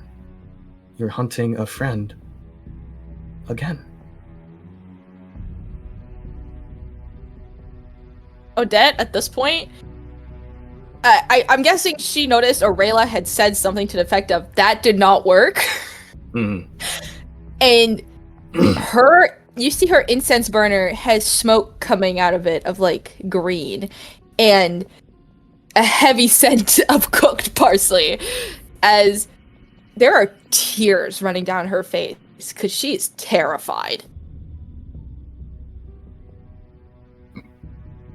Anastasia, her stance is was on the attack. It was almost hunched. Her feet were planted. She had the axe right at her side behind her, almost like she's ready to throw it out. Odette can feel this dark presence behind her that I don't think she's ever felt before of Anastasia's echo. It's this dark looming terrifying presence that radiates heat and rage, and Odette doesn't see this, but Anastasia's eyes, she blinks, and the tears of rage start to finally release from her eyes, and she kind of pauses in shock as she fully freezes and just stares at Odette and is completely frozen. And it's this all too familiar feeling.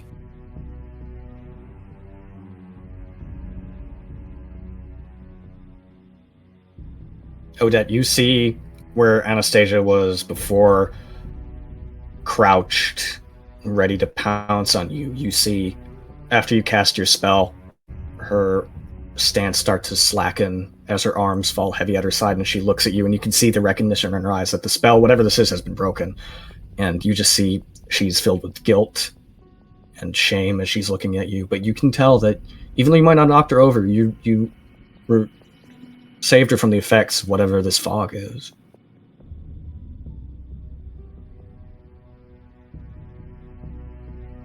I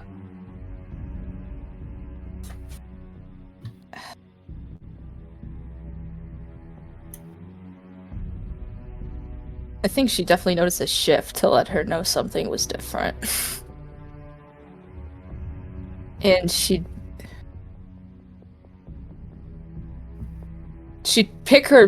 pull her burner out the ground from smashing it into it. And slowly, stand up. Because I imagine when she threw it down, she had been, crouched or something. Yeah. So she, slowly standing up. And you hear Rayla in your mind, okay, we woke her up. Can we get out of here now, please? She's ignoring Rayla right now. And you still hear the shouts and wails of pain of the people around you. They are still engrossed in this fog. But you and Anastasia seem to be in the eye of the storm right now as you both just kind of face each other. How many new ghosts do I see appearing by, the minute? There's a lot more than there were.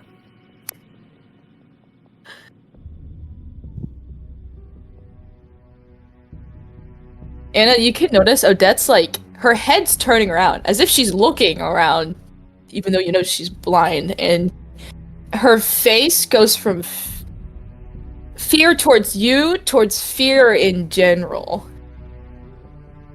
I think because this is when she realizes what's going on.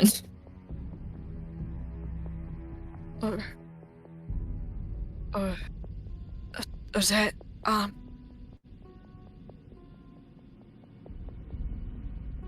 what's happening? What happened? We gotta go. We gotta go. She just nods. She can't really talk. I'm gonna pick you up. She's gonna lift her. And she's gonna look one direction or another. What's the safest direction that she can hear? There are see the least amount of movement. Hear the fewest shouts. You see that around you, silhouettes in the fog are running around, screaming. You see shapes of people fighting each other. Some on top, pounding each other into the dirt, grappling each other. But you are able to make out a path where you can most easily carry Odette out. You don't know which direction that is, but you just need to go. Alright. She goes that direction. Okay. You run and you carry Odette on your shoulders as you just book it out of there. You do your best to avoid all the other screaming festival goers. Some of them dash in front of you. Some of you knock into you, but you're so big that your weight and your what's the word?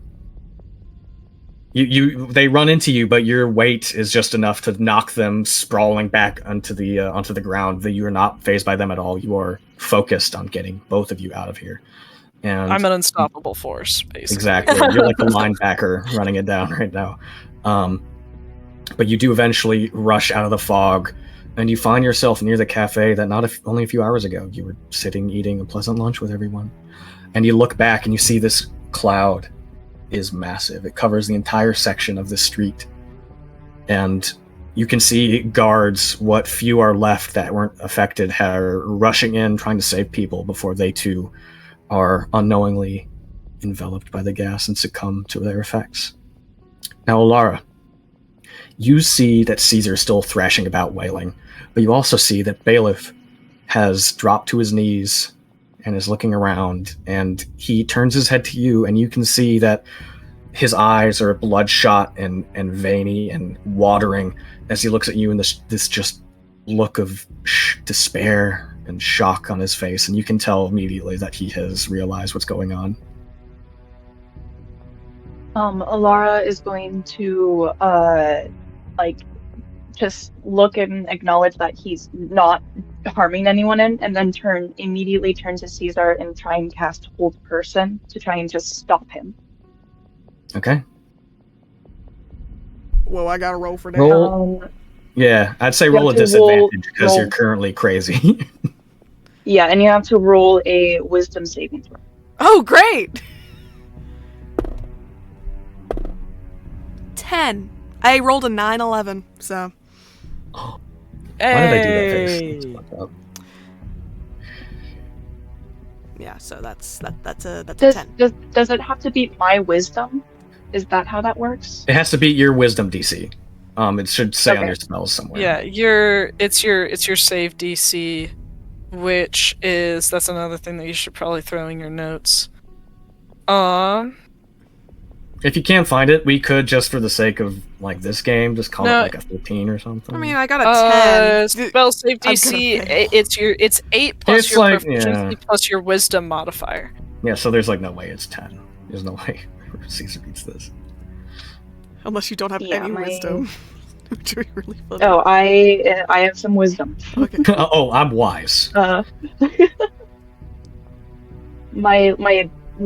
Sorry, I'm a noob. Wisdom would be my ability modifier, right? So it'd be like... Yeah, it's your Wisdom modifier. Sorry, I'm confused. That's okay. You're good. You're good. Can we just... I don't think Caesar beats it with a 10 anyway, so that's okay. Yeah. So yeah, Caesar, you're flailing around and immediately you're stopped in your track. You are like stopped mid-swing, right as your fist is about to connect to your altar, as he just looks you up and down. Oh, you can't even punch right. What are the other two you doing? Me? Yeah.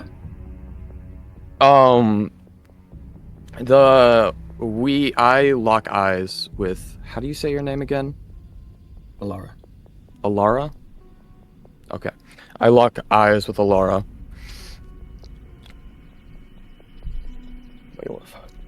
Grab your brother and follow me.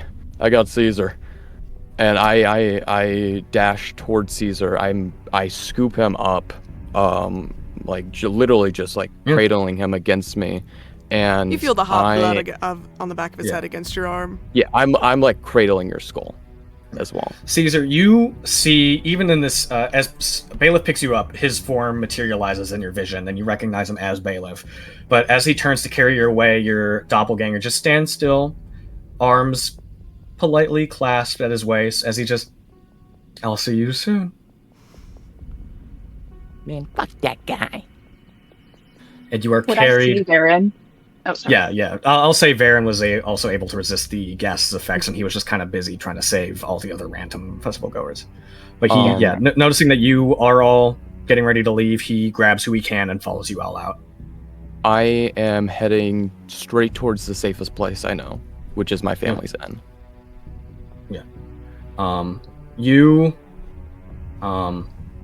I would say your inn's not on Victory Road. Probably not. But as you exit the gas cloud, it's not like the gas cloud isn't taking the entire street. It's like this one section that the crowd was sitting in, so you can escape and like set everyone down, and you're like safe on Victory Road still. You don't need to like go all the way across the district to be safe. Oh, is it that far? Okay. Yeah. But you exit kind of opposite where Anastasia and Odette exited from, and all that you can do, both groups, is just sit and wait, because you know if you go back in there, you might not come back out.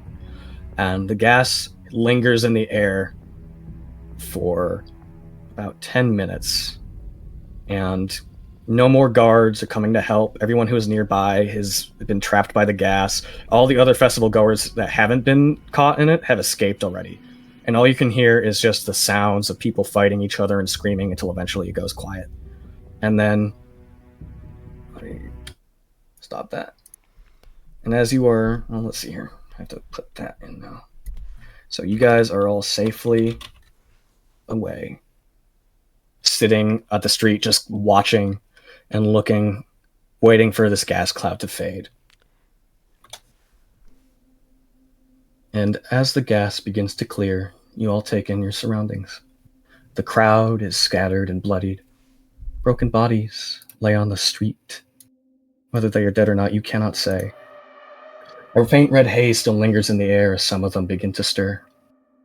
Then the wailing starts as the people realize what they've done and look at themselves in horror. The blood of their loved ones soaking their clothes and their skin. Then behind you, a strange machine standing in the street whirs to life. Small tendrils of arcane energy spark within the frame, and the crystal glows a dull green. Then an image forms above it.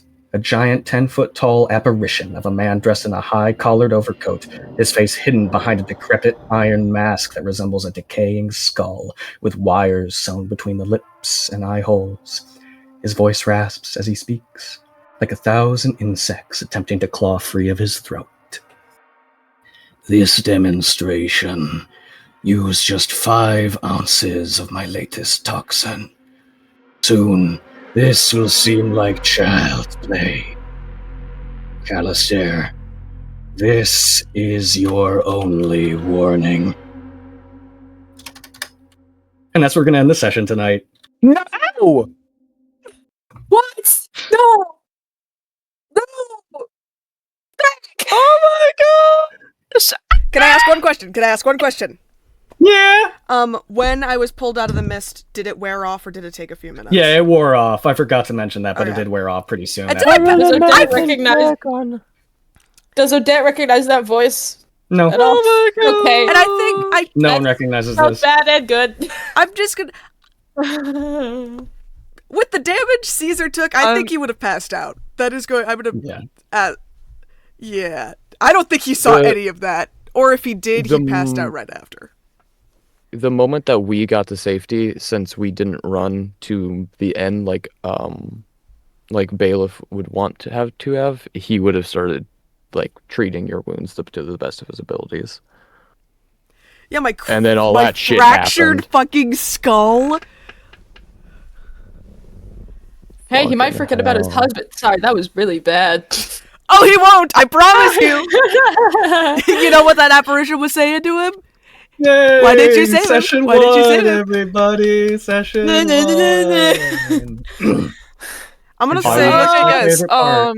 Declan, as Mhm. you are the dungeon master, I'll leave it up to you. Do you want to do favorite moments? Yeah, I and, want to do Just favorite ask moments. favorite moment. Yeah, I want you to hear. I want to hear you guys glaze me.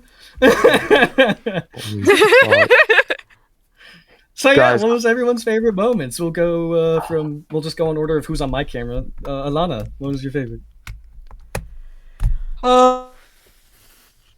Where do I start?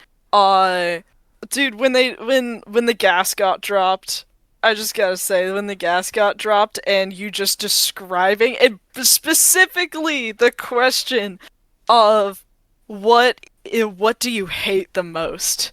What brings you the most rage? It was like, oh my gosh! Yeah, that was so sick. Like, yeah, that whole end sequence of I could just imagine it like perfectly. I literally started drawing immediately. I can't draw mine because it's spoilers. There's spoilers in there. Griffin, what was Well, I'm your just doing favorite? a close up of Anna's face. You okay if I just slap in some ambient music? Yeah, Yes, please. go ahead. I like so many moments. I like the beginning with like Odette's dream, with like the whole opening. I liked all the little cute moments with Anna and Odette, and then that fog scene was so crazy. Like, oh my god, that was as a blind person with your friend trying to hunt you, that's crazy. What about you, Alyssa? What was your favorite moment? Oh, it's so hard to choose. And oh my gosh. With like Odette's dream, the whole chaos. I need you to think more upbeat. But I think I'd also like to definitely bring up Odette scamming the shell. The shell That game was too. really good. That was really good. That was really fun. It wasn't That was really scamming. She was actually good at it. yeah. So good they didn't allow her to play anymore. All right, Phoenix. What was your favorite? I think he needs a moment. Oh my god. I mean, your descriptions for the entire fucking session was just, it was insane. From start to finish, I was just fully immersed.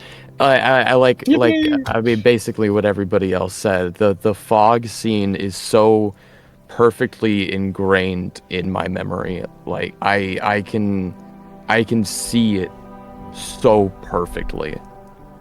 And then just, I mean, get it. A little bit of a personal like thing is getting to use my dread hand like immediately, and getting a taste of what a corrupted version of it would be, and then what it is.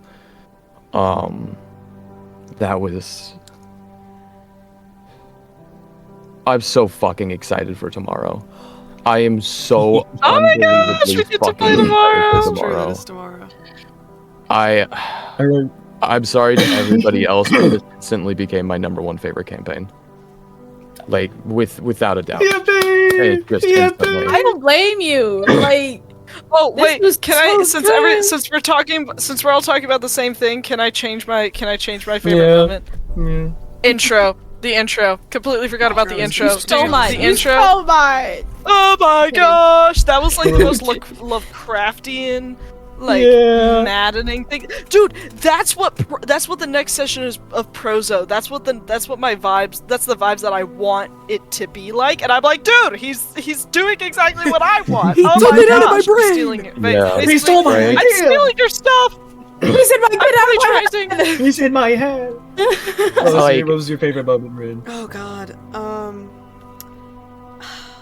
I always feel bad because my favorite moments are about myself. That's why I do both.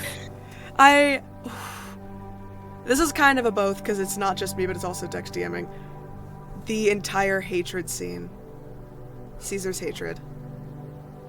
And the thing about it. What I sent you? Yes. About what he saw? Yep. Yeah. That, I think, is really going to fuck with him. Like, a lot. Josh, what was your favorite? Yeah. Oh, I he's will. not listening. I want to, just so I can write this down so I remember it tomorrow. Should we just say that Caesar passed out after the announcement came out? Cool. So Yeah. I want to make sure he hears that, and then he just goes, ugh. Also, once Josh is like, that's his favorite moment. like Odette is even when they get to the tavern or restaurant, like, she's quiet. Stone silent. Can you guys guess what my favorite moment was? The smoke. All of it? The smoke? Probably our reaction. Getting to DM. Oh, the opening. The and very smoke. end. The very end. Oh, speaking yeah. about the very end, that as well, just perfectly ingrained into my mind. Like I can vision that so perfectly. I was going to draw the picture. I was going to draw art of who you saw, but I didn't have the time with all the other prep I had to do. But eventually I will. Don't worry, I see him. I fucking see him. Okay, I can do that. Dude, I want it to be my turn. will seem like child's play.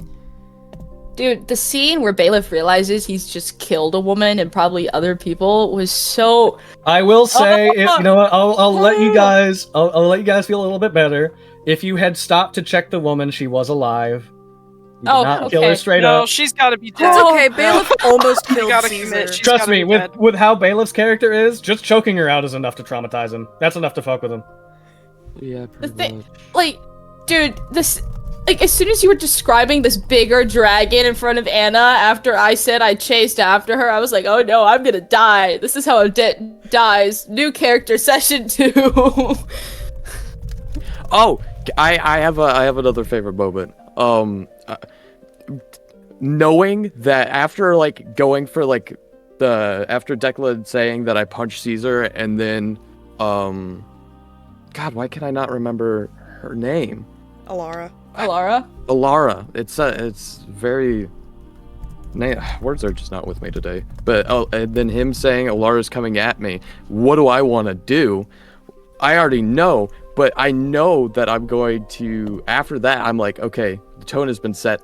I just started looking through everything that I have and like, just like, okay, what can I use against whoever he pits up against me next? Because if Caesar would have been fucked, because I was going to use my Dreadhead against Caesar if he told me to go after Caesar again. And me, as Phoenix, was like, oh, this is going to be horrible, I don't want to do this. But me, as Bailiff, I was ready. I was so fucking ready. I was so down. Because that's what he would do in that situation. That's what he's seeing. That's what he knows. Also, the punch that Caesar gave Bailiff was the shittiest fucking punch. Because this man doesn't punch. He doesn't fight. Like, he can sword fight, but he can't fisticuffs.